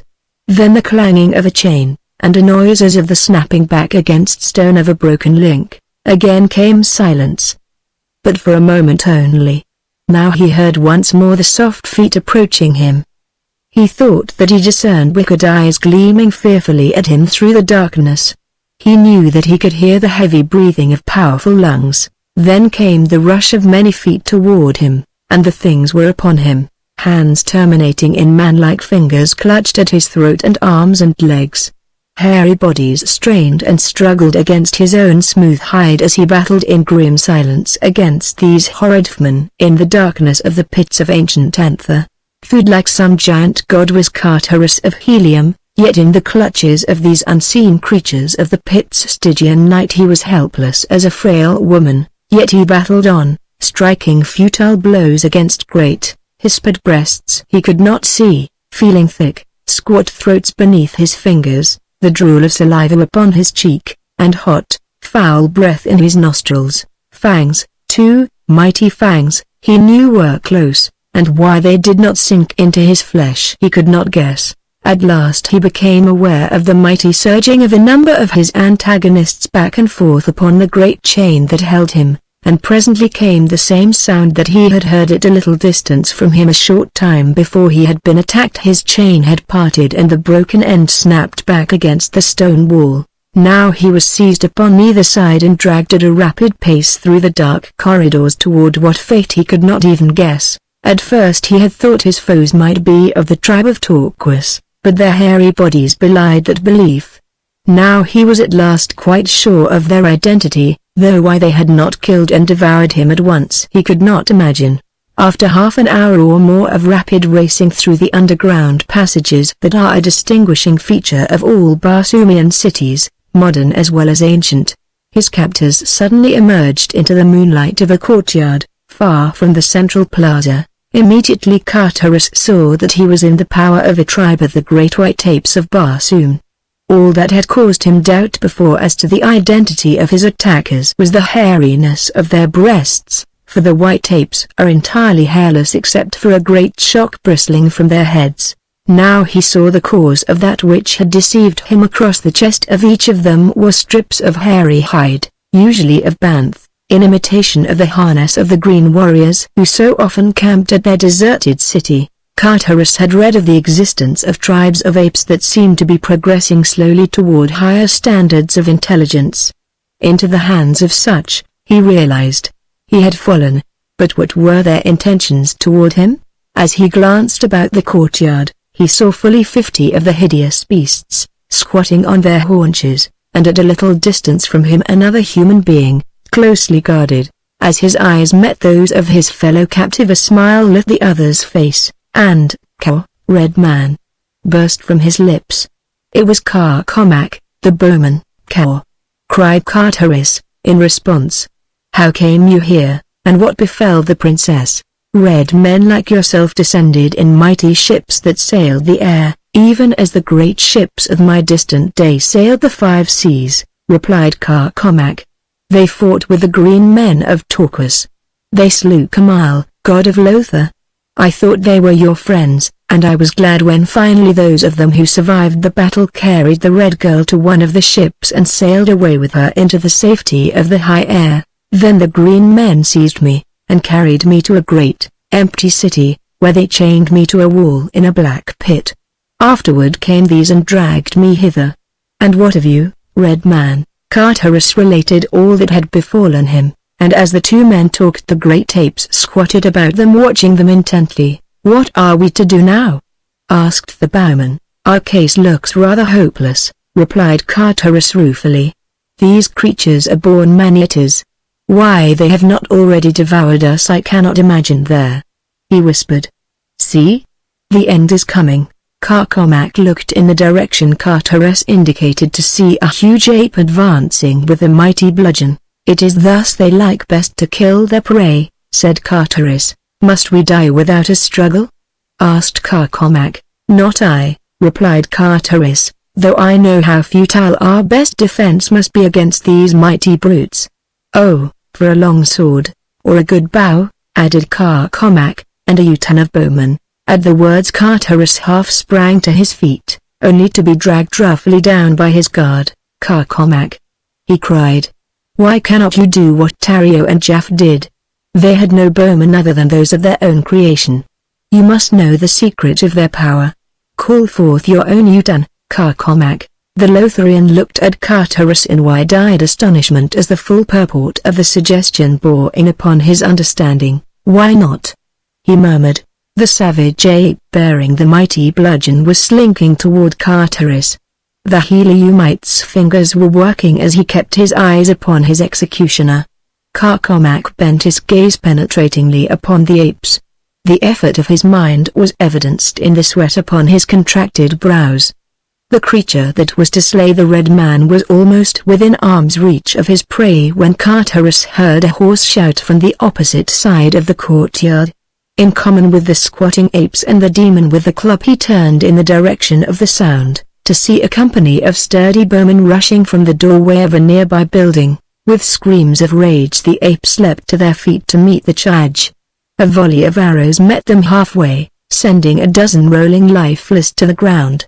Then the apes closed with their adversaries. All their attention was occupied by the attackers. Even the guard had deserted the prisoners to join in the battle. "Come," whispered Carcomac. "Now may we escape while their attention is diverted from us by my bowmen, and leave those brave fellows leaderless," cried Carteris, whose loyal nature revolted at the merest suggestion of such a thing. Carcomac laughed. "You forget," he said, "that they are but thin air figments of my brain. They will vanish, unscathed, when we have no further need for them. Praised be your first ancestor, Redman, that you thought of this chance in time. It would never have occurred to me to imagine that I might wield the same power that brought me into existence." "You are right," said Carteris. "Still, I hate to leave them, though there is naught else to do," and so the two turned from the courtyard, and making their way into one of the broad avenues, crept stealthily in the shadows of the building toward the great central plaza upon which were the buildings occupied by the Green Warriors when they visited the deserted city. When they had come to the plaza's edge, Carterus halted. "Wait here," he whispered. "I go to fetch the oats, since on foot we may never hope to escape the clutches of these green fiends." To reach the courtyard where the oats were kept, it was necessary for Carterus to pass through one of the buildings which surrounded the square. Which were occupied and which not he could not even guess, so he was compelled to take considerable chances to gain the enclosure, in which he could hear the restless beasts squealing and quarreling among themselves. Chance carried him through a dark doorway into a large chamber in which lay a score or more green warriors wrapped in their sleeping silks and furs. Scarce had Carterus passed through the short hallway that connected the door of the building and the great room beyond it than he became aware of the presence of something or someone in the hallway through which he had but just passed. He heard a man yawn, and then, behind him, he saw the figure of a sentry rise from where the fellow had been dozing, and stretching himself resume his wakeful watchfulness. Carterus realized that he must have passed within a foot of the warrior, doubtless rousing him from his slumber. To retreat now would be impossible. Yet to cross through that roomful of sleeping warriors seemed almost equally beyond the pale of possibility. Carterus shrugged his broad shoulders and chose the lesser evil. Warily he entered the room. At his right, against the wall, leaned several swords and rifles and spears, extra weapons which the warriors had stacked here ready to their hands should there be a night alarm calling them suddenly from slumber. Beside each sleeper lay his weapon. These were never far from their owners from childhood to death. The sight of the swords made the young man's palm itch. He stepped quickly to them, selecting two short swords, one for Carcomac, the other for himself, also some trappings for his naked comrade. Then he started directly across the center of the apartment among the sleeping Torquasians. Not a man of them moved until Carterus had completed more than half of the short though dangerous journey. Then a fellow directly in his path turned restlessly upon his sleeping silks and furs. The Heliumite paused above him, one of the short swords in readiness should the warrior awaken. For what seemed an eternity to the young prince, the green man continued to move uneasily upon his couch. Then, as though actuated by springs, he leapt to his feet and faced the red man. Instantly Carterus struck, but not before a savage grunt escaped the other's lips. In an instant the room was in turmoil.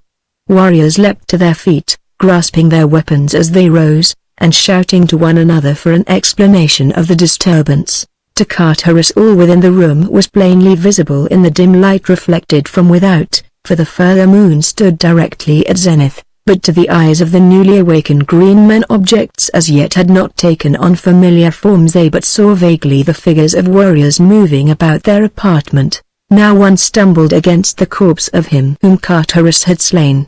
The fellow stooped and his hand came in contact with the cleft skull.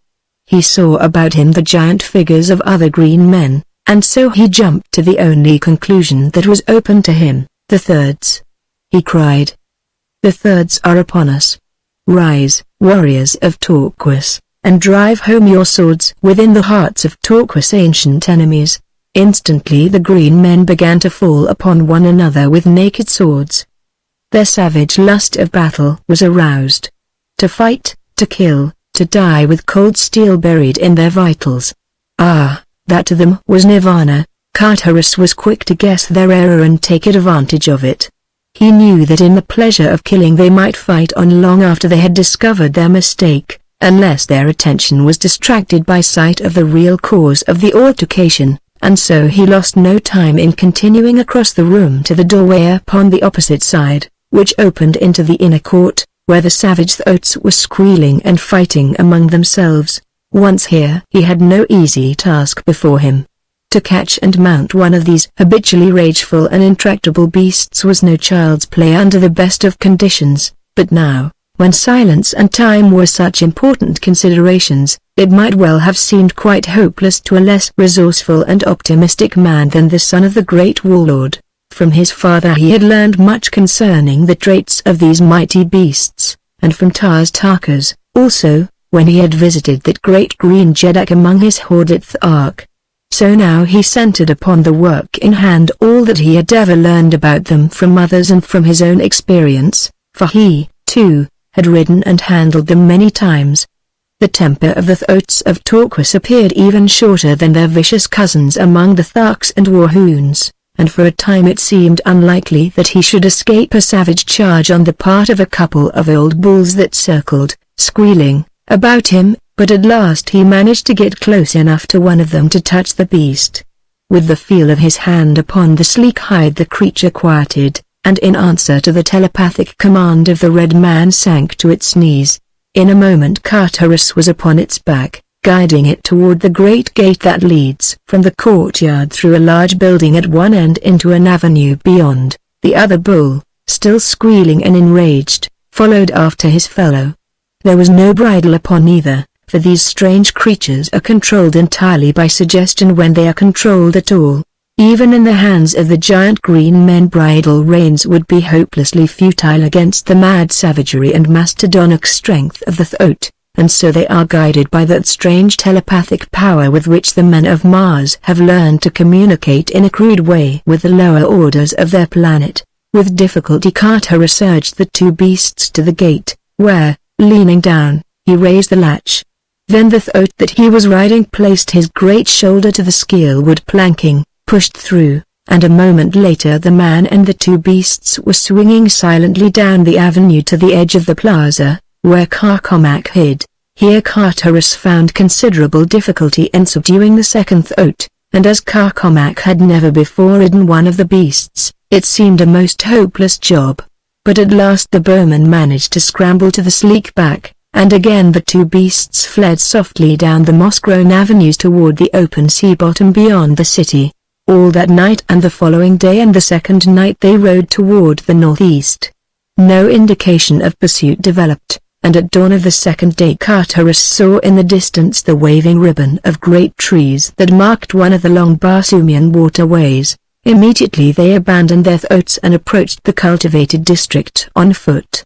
Carterus also discarded the metal from his harness, or such of it as might serve to identify him as a Heliumite, or of royal blood, for he did not know to what nation belonged this waterway, and upon Mars it is always well to assume every man and nation your enemy until you have learned the contrary. It was mid-forenoon when the two at last entered one of the roads that cut through the cultivated districts at regular intervals, joining the arid wastes on either side with the great, white, central highway that follows through the center from end to end of the far-reaching, thread-like farmlands. The high wall surrounding the fields served as a protection against surprise by raiding green hordes, as well as keeping the savage banths and other carnivora from the domestic animals and the human beings upon the farms. Carterus stopped before the first gate he came to, pounding for admission.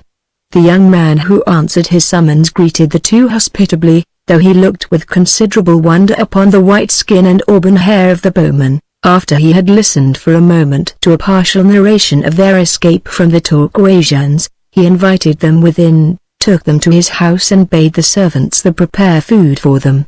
As they waited in the low-ceiled, pleasant living room of the farmhouse until the meal should be ready, Carterus drew his host into conversation that he might learn his nationality, and thus the nation under whose dominion lay the waterway where circumstance had placed him. "I am Halvas," said the young man, son of Vascor, of Dusa, a noble in the retinue of Ustok, Prince of Dusa. "At present I am Dwar of the road for this district." Carterus was very glad that he had not disclosed his identity, for though he had no idea of anything that had transpired since he had left Helium, or that Ustok was at the bottom of all his misfortunes, he well knew that the Dusarian had no love for him, and that he could hope for no assistance within the dominions of Dusa. "And who are you?" asked Halvas. "By your appearance I take you for a fighting man, but I see no insignia upon your harness. Can it be that you are a Panthan?" Now, these wandering soldiers of fortune are common upon Barsum, where most men love to fight. They sell their services wherever war exists, and in the occasional brief intervals when there is no organized warfare between the Red Nations, they join one of the numerous expeditions that are constantly being dispatched against the Green Men in protection of the waterways that traverse the wilder portions of the globe. When their service is over they discard the metal of the nation they have been serving until they shall have found a new master. In the intervals they wear no insignia, their war-worn harness and grim weapons being sufficient to attest their calling. The suggestion was a happy one, and Carteret embraced the chance it afforded to account satisfactorily for himself. There was, however, a single drawback. In times of war such pantheons as happened to be within the domain of a belligerent nation were compelled to don the insignia of that nation and fight with her warriors. As far as Carteret knew, Deuza was not at war with any other nation, but there was never any telling when one red nation would be flying at the throat of a neighbor, even though the great and powerful alliance at the head of which was his father, John Carter, had managed to maintain a long peace upon the greater portion of Barsoom. A pleasant smile lighted Halvas' face as Carteret admitted his vocation. "It is well," exclaimed the young man, "that you chanced to come hither, for here you will find the means of obtaining service in short order. My father, Vascour, is even now with me, having come hither to recruit a force for the new war against Helium." Chapter 12. To save Deuza, Thuvia of Tath, battling for more than life against the lust of Jeff, cast a quick glance over her shoulder toward the forest from which had rumbled the fierce growl. Jeff looked, too. What they saw filled each with apprehension. It was Kamal, the Banth god, rushing wide-jawed upon them. Which had he chosen for his prey? Or was it to be both? They had not long to wait, for though the Lotharian attempted to hold the girl between himself and the terrible fangs, the great beast found him at last. Then, shrieking, he attempted to fly toward Lothar, after pushing Thuvia bodily into the face of the man-eater. But his flight was of short duration. In a moment Kamal was upon him, rending his throat and chest with demoniacal fury. The girl reached their side a moment later, but it was with difficulty that she tore the mad beast from its prey. Still growling and casting hungry glances back upon Jaff, the Banth at last permitted itself to be led away into the wood. With her giant protector by her side, Thuvia set forth to find the passage through the cliffs, that she might attempt the seemingly impossible feat of reaching far distant Tath across the more than 17,000 herds of savage Barsoom. She could not believe that Carteret had deliberately deserted her, and so she kept a constant watch for him. But as she bore too far to the north in her search for the tunnel, she passed the Heliumite as he was returning to Lothar in search of her. Thuvia of Tath was having difficulty in determining the exact status of the Prince of Helium in her heart. She could not admit even to herself that she loved him, and yet she had permitted him to apply to her that term of endearment and possession to which a Barsoomian maid should turn deaf ears when voiced by other lips than those of her husband or fiancé. My princess. Kulantith, Jeddak of Gale, to whom she was affianced, commanded her respect and admiration. Had it been that she had surrendered to her father's wishes because of pique that the handsome Heliumite had not taken advantage of his visits to her father's court to push the suit for her hand that she had been quite sure he had contemplated since that distant day the two had sat together upon the carved seat within the gorgeous garden of the Jeddaks that graced the inner courtyard of the palace of Salensa Salat Kadabra? Did she love Kulantith? Bravely she tried to believe that she did, but all the while her eyes wandered through the coming darkness for the figure of a clean-limbed fighting man, black-haired and grey-eyed. Black was the hair of Kulantith, but his eyes were brown. It was almost dark when she found the entrance to the tunnel. Safely she passed through to the hills beyond, and here, under the bright light of Mars' two moons, she halted to plan her future action. Should she wait here in the hope that Carteret would return in search of her? Or should she continue her way northeast toward Tath? Where, first, would Carteret have gone after leaving the valley of Lothar? Her parched throat and dry tongue gave her the answer toward Anther and water. Well, she, too, would go first to Anther, where she might find more than the water she needed. With Kamal by her side she felt little fear, for he would protect her from all other savage beasts. Even the great white apes would flee the mighty Banth in terror. Men only need she fear, but she must take this and many other chances before she could hope to reach her father's court again. When at last Carteret found her, only to be struck down by the long sword of a green man, Thuvia prayed that the same fate might overtake her. The sight of the red warriors leaping from their flyers had, for a moment, filled her with renewed hope that Carterus of Helium might be only stunned and that they would rescue him. But when she saw the Dusarian metal upon their harness, and that they sought only to escape with her alone from the charging Torquasians, she gave up. Kamal, too, was dead across the body of the Heliumite.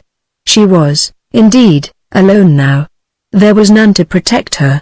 The Dusarian warriors dragged her to the deck of the nearest flyer.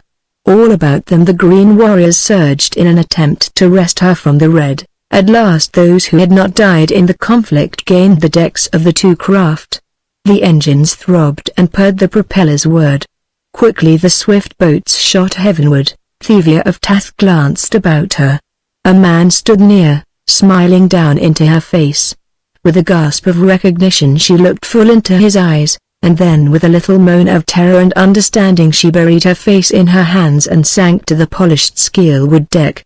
It was Astok, Prince of Dusa, who bent above her. Swift were the flyers of Astok of Dusa, and great the need for reaching his father's court as quickly as possible, for the fleets of war of Helium and Tath and Kale were scattered far and wide above Barsoom. Nor would it go well with Astok or Dusa should any one of them discover Thuvia of Tath a prisoner upon his own vessel. Anther lies in 50 south latitude, and 40 east of Hortz, the deserted seat of ancient Barsoomian culture and learning, while Dusa lies 15 degrees north of the equator and 20 degrees east from Hortz. Great though the distance is, the flyers covered it without a stop. Long before they had reached their destination Thuvia of Tath had learned several things that cleared up the doubts that had assailed her mind for many days. Scarce had they risen above Anther than she recognized one of the crew as a member of the crew of that other flyer that had borne her from her father's gardens to Anther. The presence of Astok upon the craft settled the whole question. She had been stolen by emissaries of the Dusarian Prince. Carterus of Helium had had nothing to do with it, nor did Astok deny the charge when she accused him. He only smiled and pleaded his love for her. "I would sooner mate with a white ape," she cried, when he would have urged his suit. Astok glowered sullenly upon her. "You shall mate with me, Thuvia of Tath," he growled, "or, by your first ancestor, you shall have your preference and mate with a white ape." The girl made no reply, nor could he draw her into conversation during the balance of the journey. As a matter of fact Astok was a trifle awed by the proportions of the conflict which his abduction of the Tathian princess had induced, nor was he overcomfortable with the weight of responsibility which the possession of such a prisoner entailed. His one thought was to get her to Dusa, and to let his father assume the responsibility. In the meantime he would be as careful as possible to do nothing to affront her, lest they all might be captured and he have to account for his treatment of the girl to one of the great Jedaks whose interest centered in her. And so at last they came to Dusa, where Astok hid his prisoner in a secret room high in the east tower of his own palace. He had sworn his men to silence in the matter of the identity of the girl, for until he had seen his father, Nutis, Jedak of Dusa, he dared not let anyone know whom he had brought with him from the south. But when he appeared in the great audience chamber before the cruel-lipped man who was his sire, he found his courage oozing, and he dared not speak of the princess hid within his palace. It occurred to him to test his father's sentiments upon the subject, and so he told a tale of capturing one who claimed to know the whereabouts of Thuvia of Tath. "And if you command it, sire," he said, "I will go and capture her, fetching her here to Dusa." Ganutas frowned and shook his head. "You have done enough already to set Tath and Gale and Helium all three upon us at once should they learn your part in the theft of the Tath princess. That you succeeded in shifting the guilt upon the Prince of Helium was fortunate, and a masterly move of strategy, but were the girl to know the truth and ever return to her father's court, all Dusa would have to pay the penalty, and to have her here a prisoner amongst us would be an admission of guilt from the consequences of which naught could save us. It would cost me my throne, Astok, and that I have no mind to lose. If we had her here." The elder man suddenly commenced to muse, repeating the phrase again and again. "If we had her here, Astok," he exclaimed fiercely. "Ah, if we but had her here and none knew that she was here. Can you not guess, man? The guilt of Dusa might be forever buried with her bones," he concluded in a low, savage whisper. Estok, Prince of Duzur, shuddered.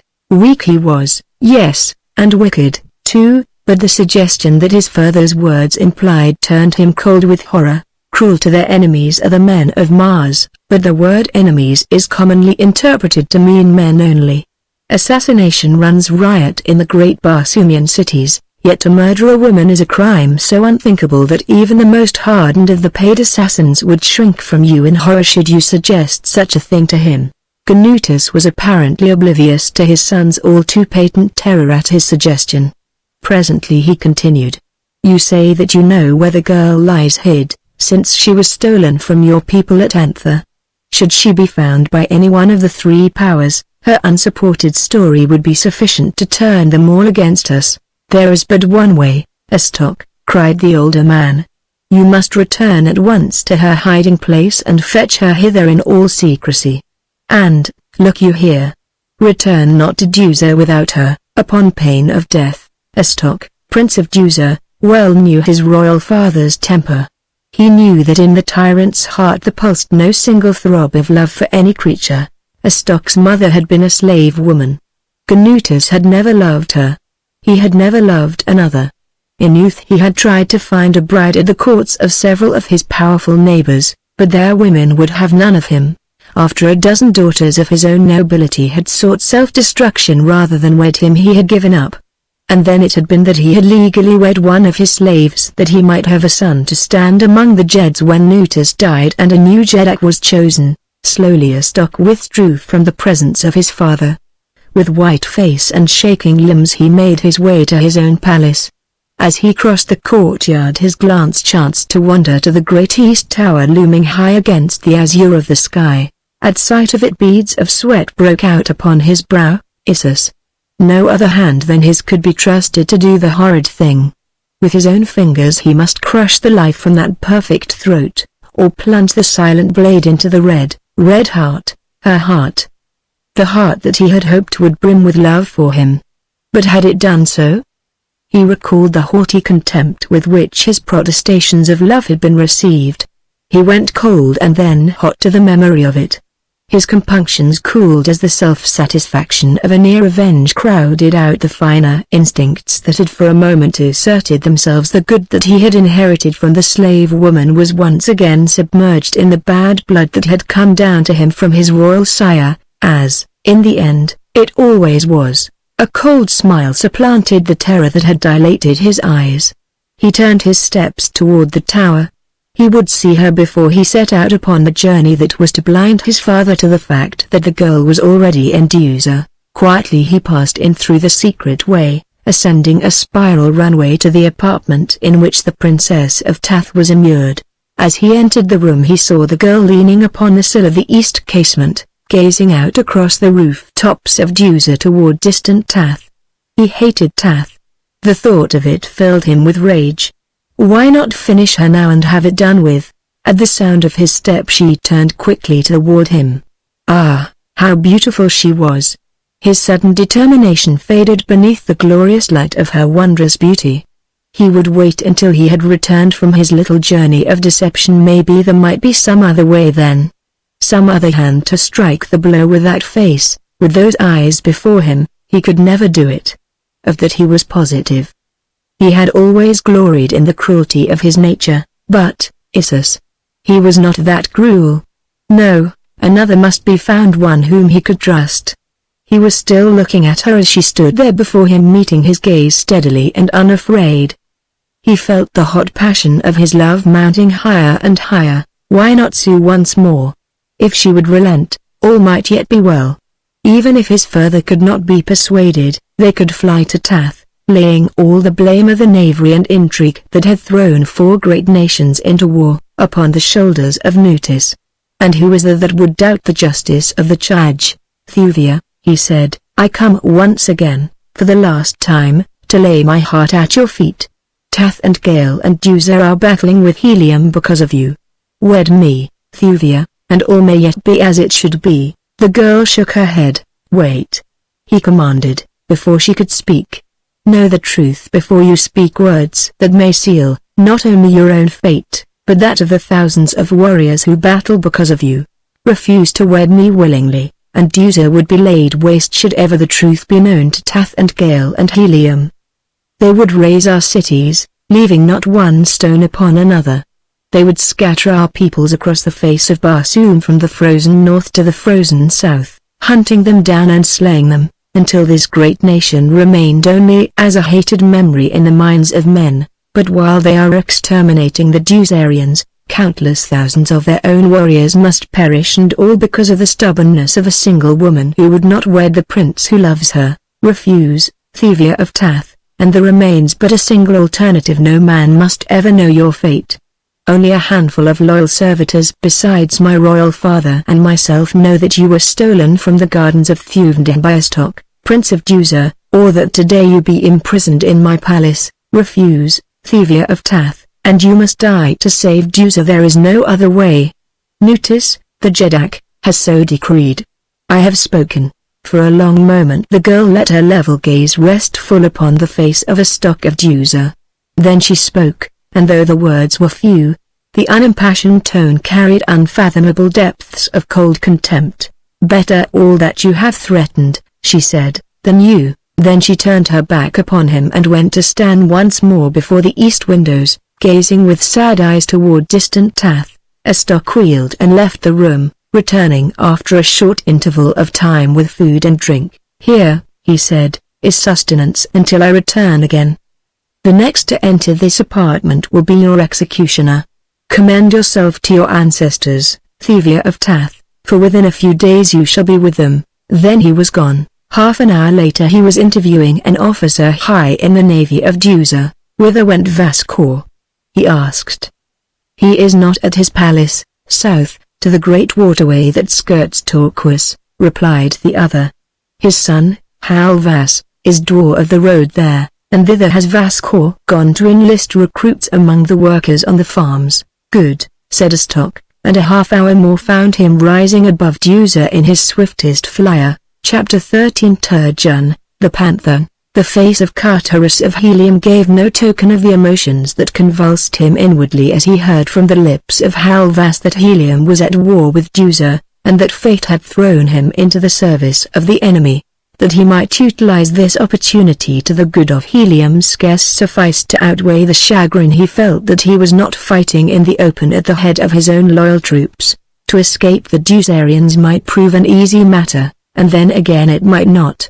Should they suspect his loyalty, and the loyalty of an impressed Panther was always open to suspicion, he might not find an opportunity to elude their vigilance until after the termination of the war, which might occur within days, or, again, only after long and weary years of bloodshed. He recalled that history recorded wars in which actual military operations had been carried on without cessation for 500 or 600 years. And even now there were nations upon Barsoom with which Helium had made no peace within the history of man. The outlook was not cheering.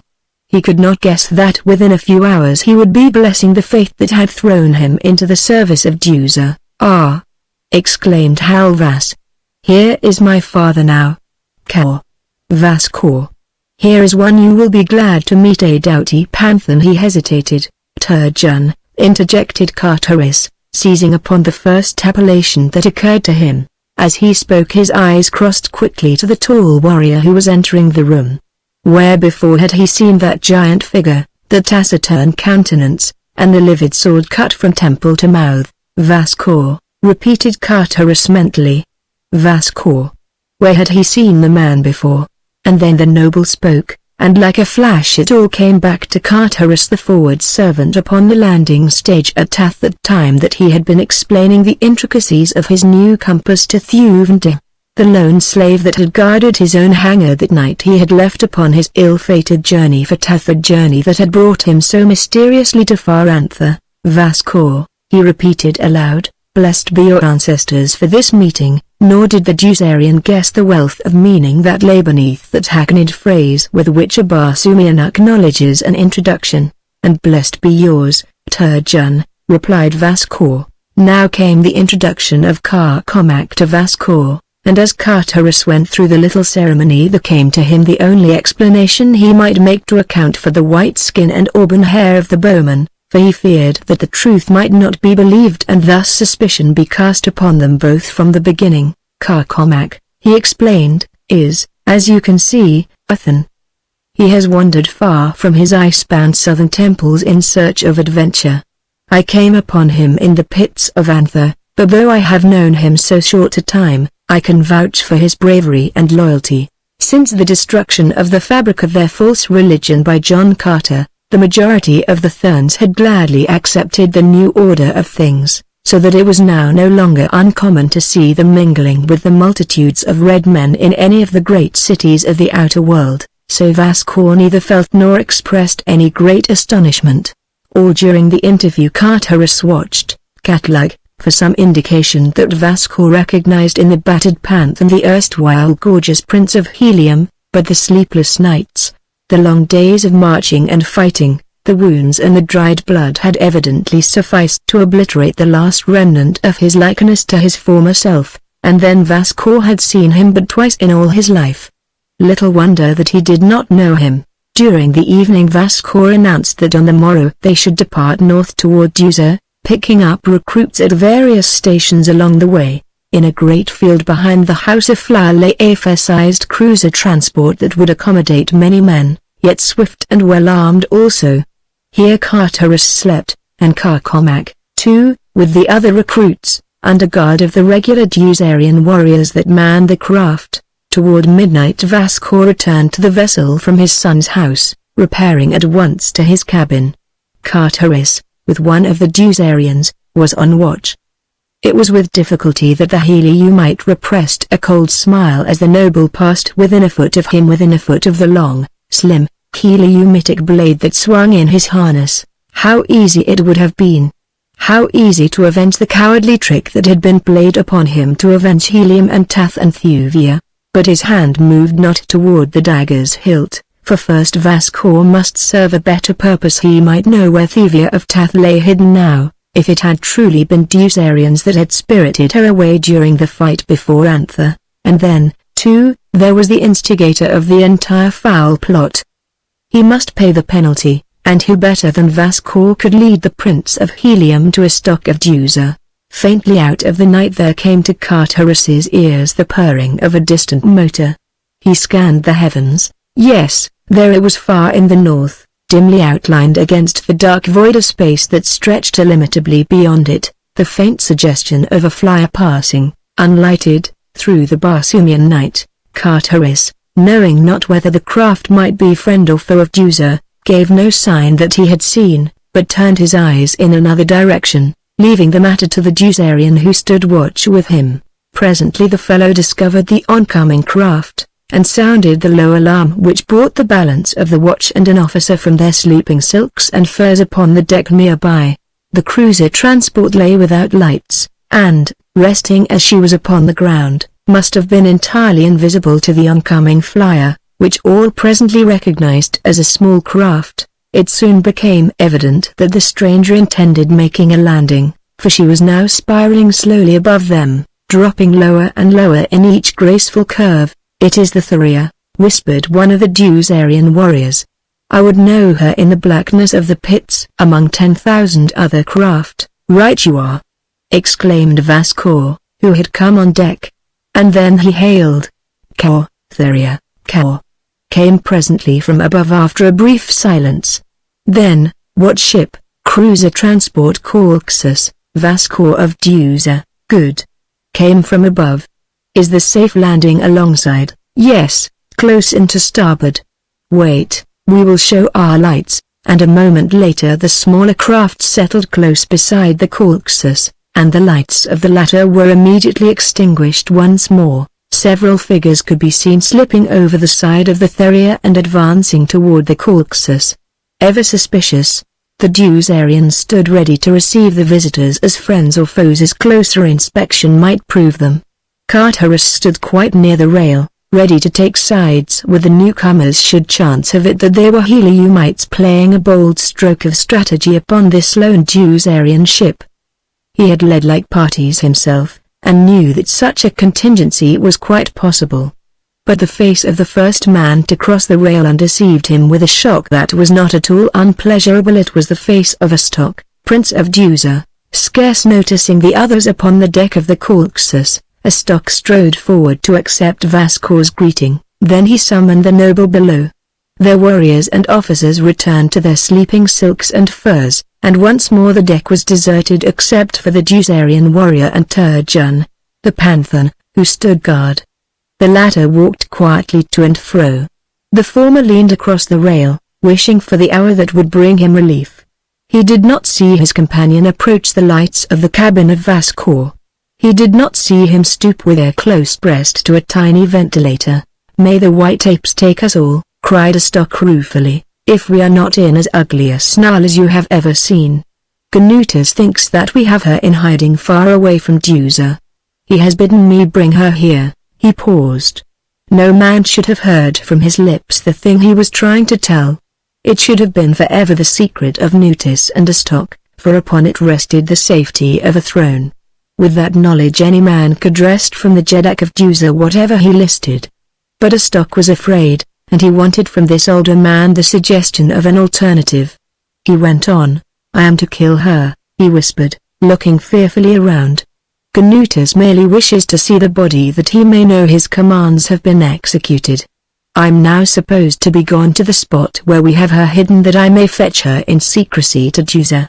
None is to know that she has ever been in the keeping of a Dusarian. I do not need to tell you what would befall Deuza should Tath and Helium and Kale ever learn the truth." The jaws of the listener at the ventilator clicked together with a vicious snap. Before he had but guessed at the identity of the subject of this conversation. Now he knew. And they were to kill her. His muscular fingers clenched until the nails bit into the palms. "And you wish me to go with you while you fetch her to Deuza," Vascor was saying. "Where is she?" Astok bent close and whispered into the other's ear. The suggestion of a smile crossed the cruel features of Vascor. He realized the power that lay within his grasp. He should be a Jed at least. "And how may I help you, my prince?" asked the older man suavely. "I cannot kill her," said Astok. "Issus. I cannot do it. When she turns those eyes upon me my heart becomes water." Vascor's eyes narrowed, "And you wish?" He paused, the interrogation unfinished, yet complete. Astok nodded. "You do not love her," he said, "but I love my life though I am only a lesser noble," he concluded meaningly. "You shall be a greater noble, a noble of the first rank," exclaimed Astok. "I will be a Jed," said Vascor bluntly. Astok hesitated. "A Jed must die before there can be another Jed," he pleaded. "Jeds have died before," snapped Vascor. "It would doubtless be not difficult for you to find a Jed you do not love, Astok. There are many who do not love you." Already Vascor was commencing to presume upon his power over the young prince. Astok was quick to note and appreciate the subtle change in his lieutenant. A cunning scheme entered his weak and wicked brain. "As you say, Vascor," he exclaimed. "You shall be a Jed when the thing is done," and then, to himself, "Nor will it then be difficult for me to find a Jed I do not love." "When shall we return to Deuza?" asked the noble. "At once," replied Astok. "Let us get underway now. There is naught to keep you here." "I had intended sailing on the morrow, picking up such recruits as the various wars of the roads might have collected for me, as we return to Deuza." "Let the recruits wait," said Astok. "Or, better still, come you to Deuza upon the Thuvia, leaving the Caucasus to follow and pick up the recruits." "Yes," acquiesced Vascor, "that is the better plan. Come, I am ready." And he rose to accompany Astok to the latter's flyer. The listener at the ventilator came to his feet slowly, like an old man. His face was drawn and pinched and very white beneath the light copper of his skin. She was to die. And he helpless to avert the tragedy. He did not even know where she was imprisoned. The two men were ascending from the cabin to the deck. Turjan, the Pantheon, crept close to the companionway, his sinuous fingers closing tightly upon the hilt of his dagger. Could he dispatch them both before he was overpowered? He smiled. He could slay an entire utana of her enemies in his present state of mind. They were almost abreast of him now. Astok was speaking. "Bring a couple of your men along," "Vascour," he said. "We are short-handed upon the Thuvia, so quickly did we depart." The Pantheon's fingers dropped from the dagger's hilt. His quick mind had grasped here a chance for succoring Thuvia of Tath. He might be chosen as one to accompany the assassins, and once he had learned where the captive lay he could dispatch a stock into Vascour as well as now. To kill them before he knew where Thuvia was hid was simply to leave her to death at the hands of others, for sooner or later Nutis would learn her whereabouts, and Nutis, Jeddak of Duzur, could not afford to let her live. Turjan put himself in the path of Vascour that he might not be overlooked. The noble aroused the men sleeping upon the deck, but always before him the strange Pantheon whom he had recruited that same day found means for keeping himself to the fore. Vascour turned to his lieutenant, giving instruction for the bringing of the corpses to Duzur, and the gathering up of the recruits. Then he signed to two warriors who stood close behind the padwar. "You two accompany us to the Thuvia," he said, "and put yourselves at the disposal of Hadwar."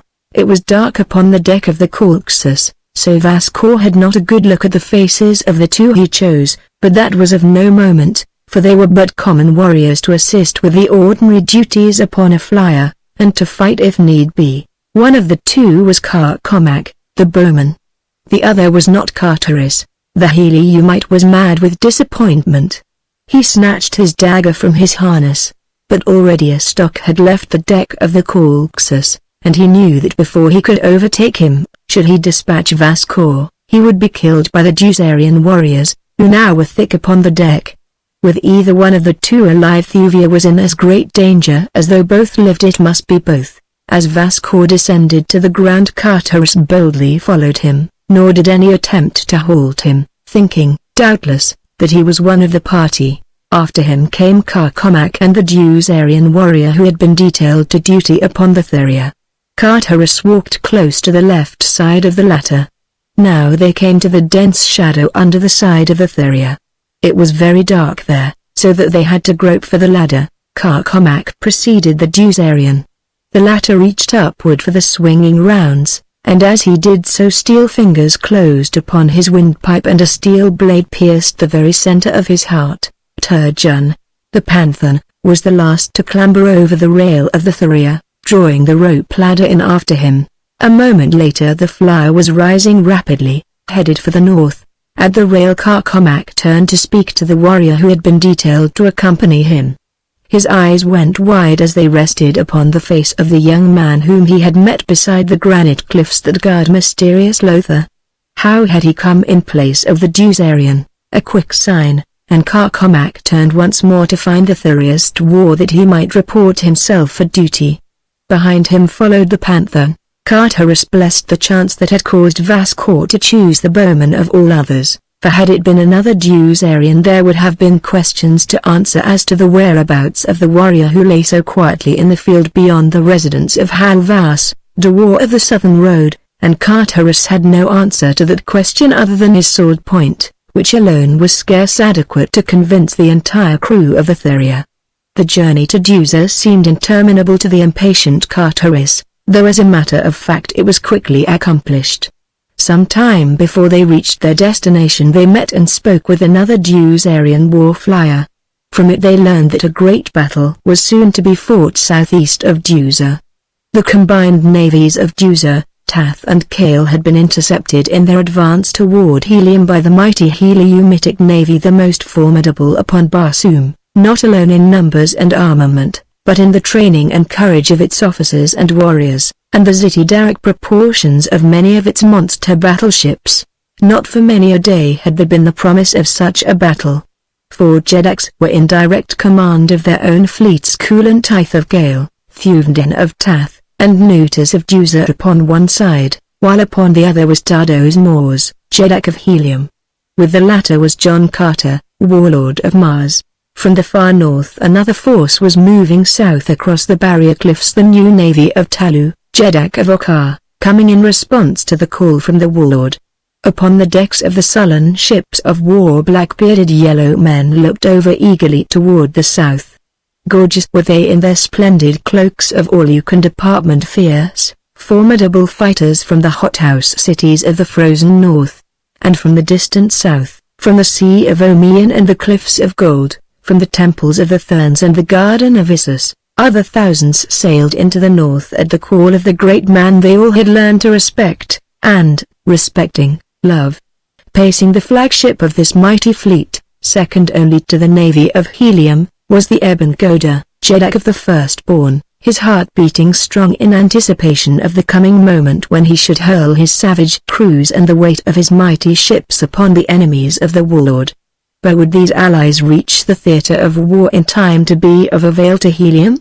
Or, would Helium need them? Carteris, with the other members of the crew of the Thuvia, heard the gossip and the rumors. None knew of the two fleets, the one from the south and the other from the north, that were coming to support the ships of Helium, and all Juza were convinced that nothing now could save the ancient power of Helium from being wiped forever from the upper air of Barsoom. Carteris, too, loyal son of Helium that he was, felt that even his beloved navy might not be able to cope successfully with the combined forces of three great powers. Now the Thuvia touched the landing stage above the palace of Astok.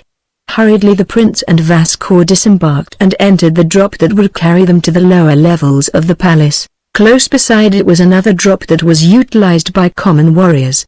Carteris touched Carcomac upon the arm. "Come," he whispered. "You are my only friend among a nation of enemies. Will you stand by me, to the death?" replied Carcomac. The two approached the drop. A slave operated it. "Where are your passes?" he asked. Carteris fumbled in his pocket pouch as though in search of them, at the same time entering the cage.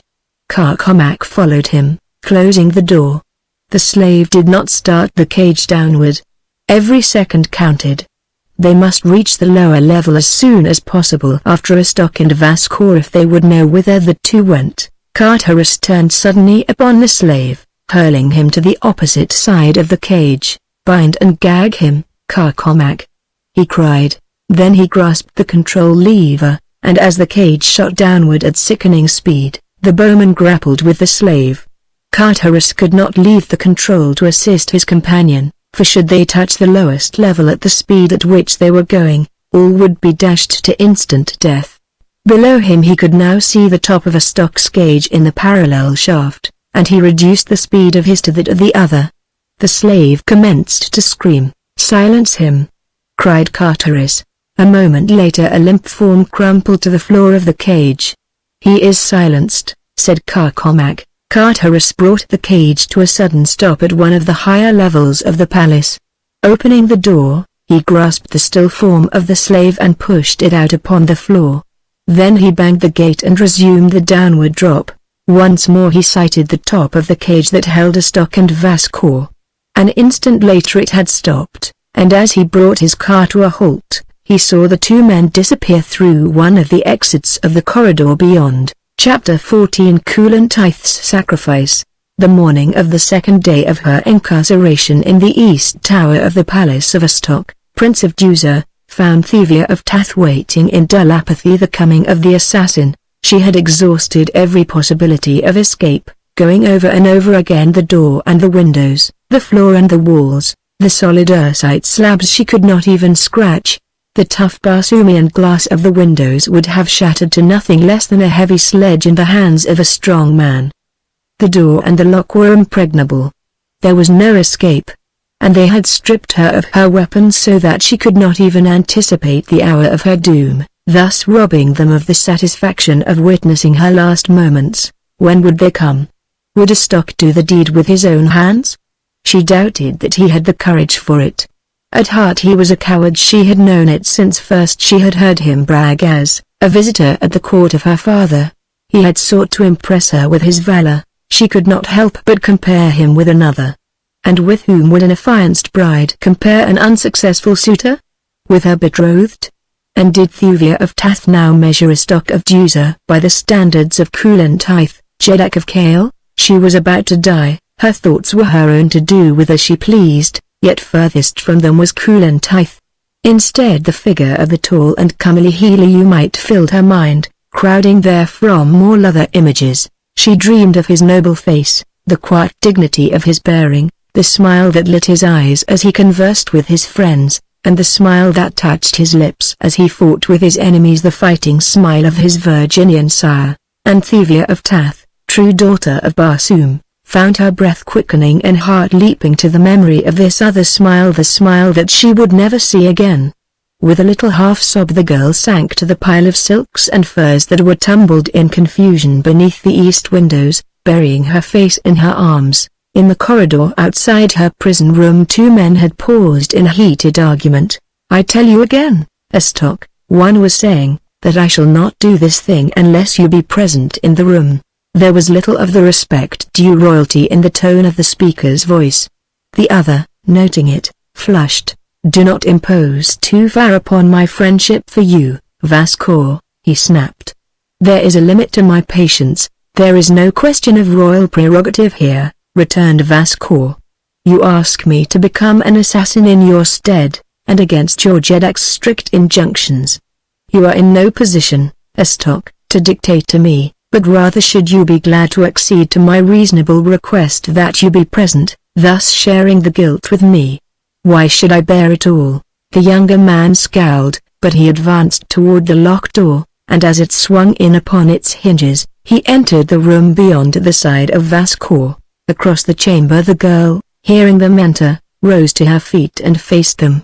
Under the soft copper of her skin she blanched just a trifle, but her eyes were brave and level, and the haughty tilt of her firm little chin was eloquent of loathing and contempt. "You still prefer death?" asked Estok. "To you, yes," replied the girl coldly. The Prince of Deuza turned to Vascour and nodded. The noble drew his short sword and crossed the room toward Thuvia. "Kneel," he commanded. "I prefer to die standing," she replied. "As you will," said Vascour, feeling the point of his blade with his left thumb. "In the name of Nutus, Jedak of Deuza," he cried, and ran quickly toward her. "In the name of Cartaris, Prince of Helium," came in low tones from the doorway. Vascour turned to see the panthan he had recruited at his son's house sleeping across the floor toward him. The fellow brushed past Estok with an, "After him, you cannot." Vascour wheeled to meet the charging man. "What means this treason?" he cried. Estok, with bared sword, leapt to Vascour's assistance. The panthan's sword clashed against that of the noble, and in the first encounter Vascour knew that he faced a master swordsman. Before he half realized the stranger's purpose he found the man between himself and Thuvia of Tath, at bay facing the 2 swords of the Duzarians. But he fought not like a man at bay. Ever was he the aggressor, and though always he kept his flashing blade between the girl and her enemies, yet he managed to force them hither and thither about the room, calling to the girl to follow close behind him. Until it was too late neither Vascour nor Estok dreamed of that which lay in the panthan's mind. But at last as the fellow stood with his back toward the door, both understood they were penned in their own prison, and now the intruder could slay them at his will, for Thuvia of Tath was bolting the door at the man's direction, first taking the key from the opposite side, where Estok had left it when they had entered. Estok, as was his way, finding that the enemy did not fall immediately before their swords, was leaving the brunt of the fighting to Vascour. And now as his eyes appraised the panthan carefully they presently went wider and wider, for slowly he had come to recognize the features of the Prince of Helium. The Heliumite was pressing close upon Vascour. The noble was bleeding from a dozen wounds. Estok saw that he could not for long withstand the cunning craft of that terrible sword hand. "Courage, Vascour," he whispered in the other's ear. "I have a plan. Hold him but a moment longer and all will be well." But the balance of the sentence, with Estok, Prince of Deuza, he did not voice aloud. Vascour, dreaming no treachery, nodded his head, and for a moment succeeded in holding Cartares at bay. Then the Heliumite and the girl saw the Duzarian prince run swiftly to the opposite side of the chamber, touch something in the wall that sent a great panel swinging inward, and disappear into the black vault beyond. It was done so quickly that by no possibility could they have intercepted him. Cartares, fearful lest Vascour might similarly elude him, or Estok return immediately with reinforcements, sprang viciously in upon his antagonist, and a moment later the headless body of the Duzarian noble rolled upon the earthside floor. "Come!" cried Carteris. "There is no time to be lost. Astok will be back in a moment with enough warriors to overpower me." But Astok had no such plan in mind, for such a move would have meant the spreading of the fact among the palace gossips that the Tathian princess was a prisoner in the East Tower. Quickly would the word have come to his father, and no amount of falsifying could have explained away the facts that the Jedak's investigation would have brought to light. Instead Astok was racing madly through a long corridor to reach the door of the tower room before Carteris and Thuvia left the apartment. He had seen the girl remove the key and place it in her pocket pouch, and he knew that a dagger point driven into the keyhole from the opposite side would imprison them in the secret chamber till 8 dead worlds circled a cold, dead sun. As fast as he could run Astok entered the main corridor that led to the tower chamber. Would he reach the door in time? What if the Heliumite should have already emerged and he should run upon him in the passageway? Astok felt a cold chill run up his spine. He had no stomach to face that uncanny blade. He was almost at the door. Around the next turn of the corridor it stood. No, they had not left the apartment. Evidently Vascor was still holding the Heliumite. Astok could scarce repress a grin at the clever manner in which he had outwitted the noble and disposed of him at the same time. And then he rounded the turn and came face to face with an auburn-haired, white giant. The fellow did not wait to ask the reason for his coming. Instead he leapt upon him with a long sword, so that Astok had to parry a dozen vicious cuts before he could disengage himself and flee back down the runway. A moment later Carteris and Thuvia entered the corridor from the secret chamber. "Well, Carcomac?" asked the Heliumite. "It is fortunate that you left me here, Red Man," said the bowman. "I but just now intercepted one who seemed over-anxious to reach this door. It was he whom they call Astok, Prince of Deuza." Carteris smiled. "Where is he now?" he asked. "He escaped my blade, and ran down this corridor," replied Carcomac. "We must lose no time, then," exclaimed Carteris. "He will have the guard upon us yet." Together the three hastened along the winding passages through which Carteris and Carcomac had tracked the Dusarians by the marks of the latter's sandals in the thin dust that overspread the floors of these seldom used passageways. They had come to the chamber at the entrances to the lifts before they met with opposition. Here they found a handful of guardsmen, and an officer, who, seeing that they were strangers, questioned their presence in the palace of Astok. Once more Carteris and Carcomac had recourse to their blades, and before they had won their way to one of the lifts the noise of the conflict must have aroused the entire palace, for they heard men shouting, and as they passed the many levels on their quick passage to the landing stage they saw armed men running hither and thither in search of the cause of the commotion. Beside the stage lay the Thuvia, with 3 warriors on guard. Again the Heliumite and the Lotharian fought shoulder to shoulder, but the battle was soon over, for the Prince of Helium alone would have been a match for any 3 that Deuza could produce. Scarce had the Thuvia risen from the ways ere 100 or more fighting men leapt to view upon the landing stage. At their head was Astok of Deuza, and as he saw the 2 he had thought so safely in his power slipping from his grasp, he danced with rage and chagrin, shaking his fists and hurling abuse and vile insults at them. With her bow inclined upward at a dizzy angle, the Thuvia shot meteor-like into the sky. From a dozen points swift patrol boats darted after her, for the scene upon the landing stage above the palace of the Prince of Deuza had not gone unnoticed. A dozen times shots grazed the Thuvia's side, and as Carteris could not leave the control levers, Thuvia of Tath turned the muzzles of the craft's rapid-fire guns upon the enemy as she clung to the steep and slippery surface of the deck. It was a noble race and a noble fight. 1 against a score now, for other Dusarian craft had joined in the pursuit, but Astok, Prince of Deuza, had built well when he built the Thuvia. None in the navy of his sire possessed a swifter flyer, no other craft so well armored or so well armed. One by one the pursuers were distanced, and as the last of them fell out of range behind, Carteris dropped the Thuvia's nose to a horizontal plane. As with lever drawn to the last notch, she tore through the thin air of dying mass toward the east and Tath. 13,500 hards away lay Tath, a stiff 30-hour journey for the swiftest of flyers, and between Deuza and Tath might lie half the navy of Deuza, for in this direction was the reported seat of the great naval battle that even now might be in progress. Could Cartaris have known precisely where the great fleets of the contending nations lay, he would have hastened to them without delay, for in the return of Thuvia to her sire lay the greatest hope of peace. Half the distance they covered without sighting a single warship, and then Carcomac called Cartaris's attention to a distant craft that rested upon the ochre vegetation of the great Dead Sea bottom, above which the Thuvia was speeding. About the vessel many figures could be seen swarming. With the aid of powerful glasses, the Heliumite saw that they were green warriors, and that they were repeatedly charging down upon the crew of a stranded airship. The nationality of the latter he could not make out at so great a distance. It was not necessary to change the course of the Thuvia to permit of passing directly above the scene of battle, but Cartaris dropped his craft a few hundred feet that he might have a better and closer view.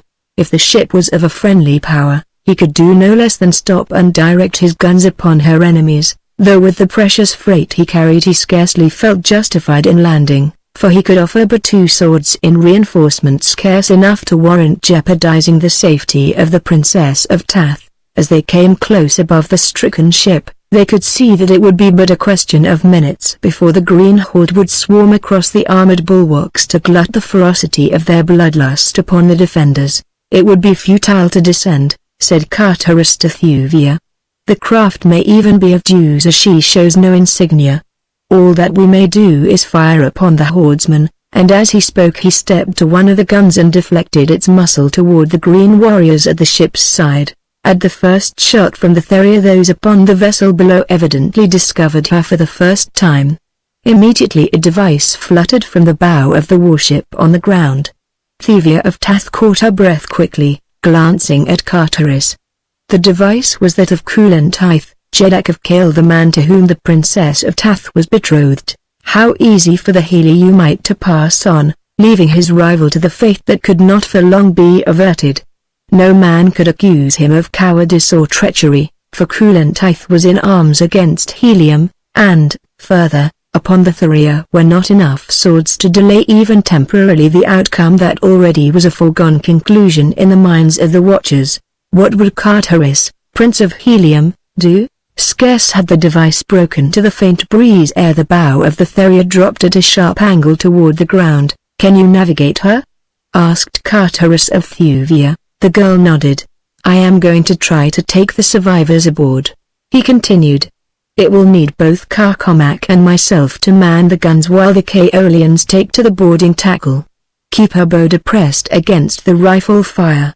She can bear it better in her forward armor, and at the same time the propellers will be protected." He hurried to the cabin as Thuvia took the control. A moment later the boarding tackle dropped from the keel of the Thuvia, and from a dozen points along either side stout, knotted leathern lines trailed downward.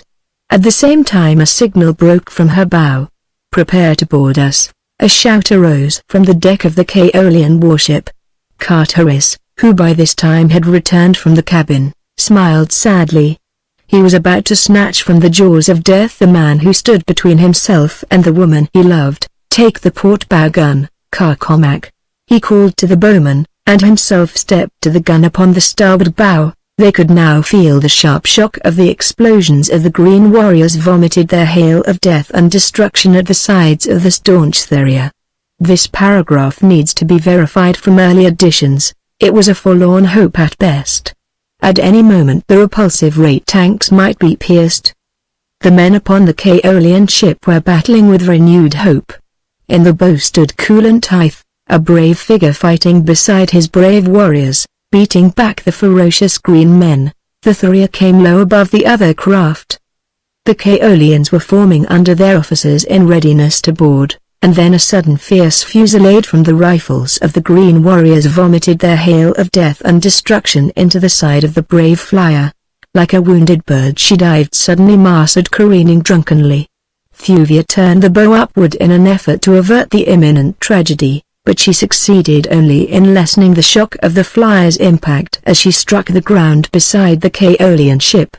When the green men saw only 2 warriors and a woman upon the deck of the Thuvia, a savage shout of triumph arose from their ranks. while an answering groan broke from the lips of the Kaolians. The former now turned their attention upon the new arrival, for they saw her defenders could soon be overcome and that from her deck they could command the deck of the better manned ship. As they charged, a shout of warning came from Kulantith, upon the bridge of his own ship, and with it an appreciation of the valor of the act that had put the smaller vessel in these sore straits. "Who is it," he cried, "that offers his life in the service of Kulantith? Never was wrought a nobler deed of self-sacrifice upon Barsoom." The Green Horde was scrambling over the Theria's side as there broke from the bow the device of Carteris, Prince of Helium, in reply to the query of the Jeddak of Gale. None upon the smaller fly had opportunity to note the effect of this announcement upon the Kaolians, for their attention was claimed slowly now by that which was transpiring upon their own deck. Carcomac stood behind the gun he had been operating, staring with wide eyes at the onrushing hideous green warriors. Carteris, seeing him thus, felt a pang of regret that, after all, this man that he had thought so valorous should prove, in the hour of need, as spineless as Jaffortario. "Carcomac the man!" he shouted. "Grip yourself. Remember the days of the glory of the seafarers of Lothar. Fight. Fight, man. Fight as never man fought before. All that remains to us is to die fighting." Carcomac turned toward the Heliumite, a grim smile upon his lips. "Why should we fight?" he asked. "Against such fearful odds? There is another way, a better way. Look."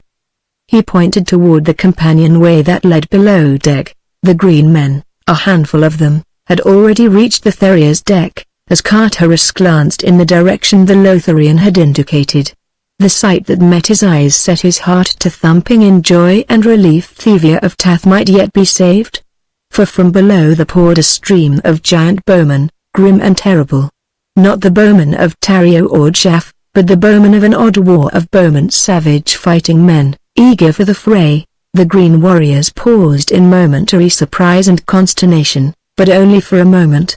Then with horrid war cries they leapt forward to meet these strange, new foemen. A volley of arrows stopped them in their tracks.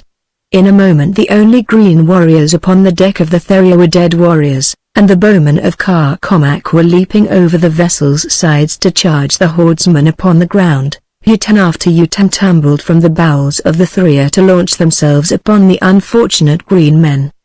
Kulantith and his Kaolians stood wide-eyed and speechless with amazement as they saw thousands of these strange, fierce warriors emerge from the companionway of the small craft that could not comfortably have accommodated more than 50. At last the green men could withstand the onslaught of overwhelming numbers no longer. Slowly, at first, they fell back across the ochre plain. The bowmen pursued them. Carcomac, standing upon the deck of the Theria, trembled with excitement. At the top of his lungs he voiced the savage war cry of his forgotten day. He roared encouragement and commands at his battling Utans, and then, as they charged further and further from the Theria, he could no longer withstand the lure of battle. Leaping over the ship's side to the ground, he joined the last of his bowmen as they raced off over the dead sea bottom in pursuit of the fleeing green horde. Beyond a low promontory of what once had been an island the green men were disappearing toward the west. Close upon their heels raced the fleet bowmen of a bygone day, and forging steadily ahead among them Carteris and Thuvia could see the mighty figure of Carcomac, brandishing aloft the Torquasian short sword with which he was armed, as he urged his creatures after the retreating enemy. As the last of them disappeared behind the promontory, Carteris turned toward Thuvia of Tath. "They have taught me a lesson, these vanishing bowmen of Lothar," he said. "When they have served their purpose they remain not to embarrass their masters by their presence. Kulantith and his warriors are here to protect you. My acts have constituted the proof of my honesty of purpose. Goodbye," and he knelt at her feet, raising a bit of her harness to his lips. The girl reached out a hand and laid it upon the thick black hair of the head bent before her. Softly she asked, "Where are you going, Carteris?" "With Carcomac, the bowman," he replied. "There will be fighting and forgetfulness." The girl put her hands before her eyes, as though to shut out some mighty temptation from her sight. "May my ancestors have mercy upon me," she cried, If I say the thing I have no right to say, but I cannot see you cast your life away, Carteris, Prince of Helium. Stay, my chieftain. Stay, I love you. A cough behind them brought both about, and there they saw standing, not 2 paces from them, Coolantith, Jeddak of Gale. For a long moment none spoke. Then Coolantith cleared his throat. I could not help hearing all that passed, he said. I am no fool, to be blind to the love that lies between you. Nor am I blind to the lofty honor that has caused you, Carteris, to risk your life and hers to save mine, though you thought that that very act would rob you of the chance to keep her for your own. Nor can I fail to appreciate the virtue that has kept your lips sealed against words of love for this Heliumite, Thuvia, for I know that I have but just heard the first declaration of your passion for him. I do not condemn you. Rather should I have condemned you had you entered a loveless marriage with me. Take back your liberty, Thuvia of Tath, he cried, and bestow it where your heart already lies enchained, and when the golden collars are clasped about your necks you will see that Coolantith's is the first sword to be raised in declaration of eternal friendship for the new princess of Helium and her royal mate.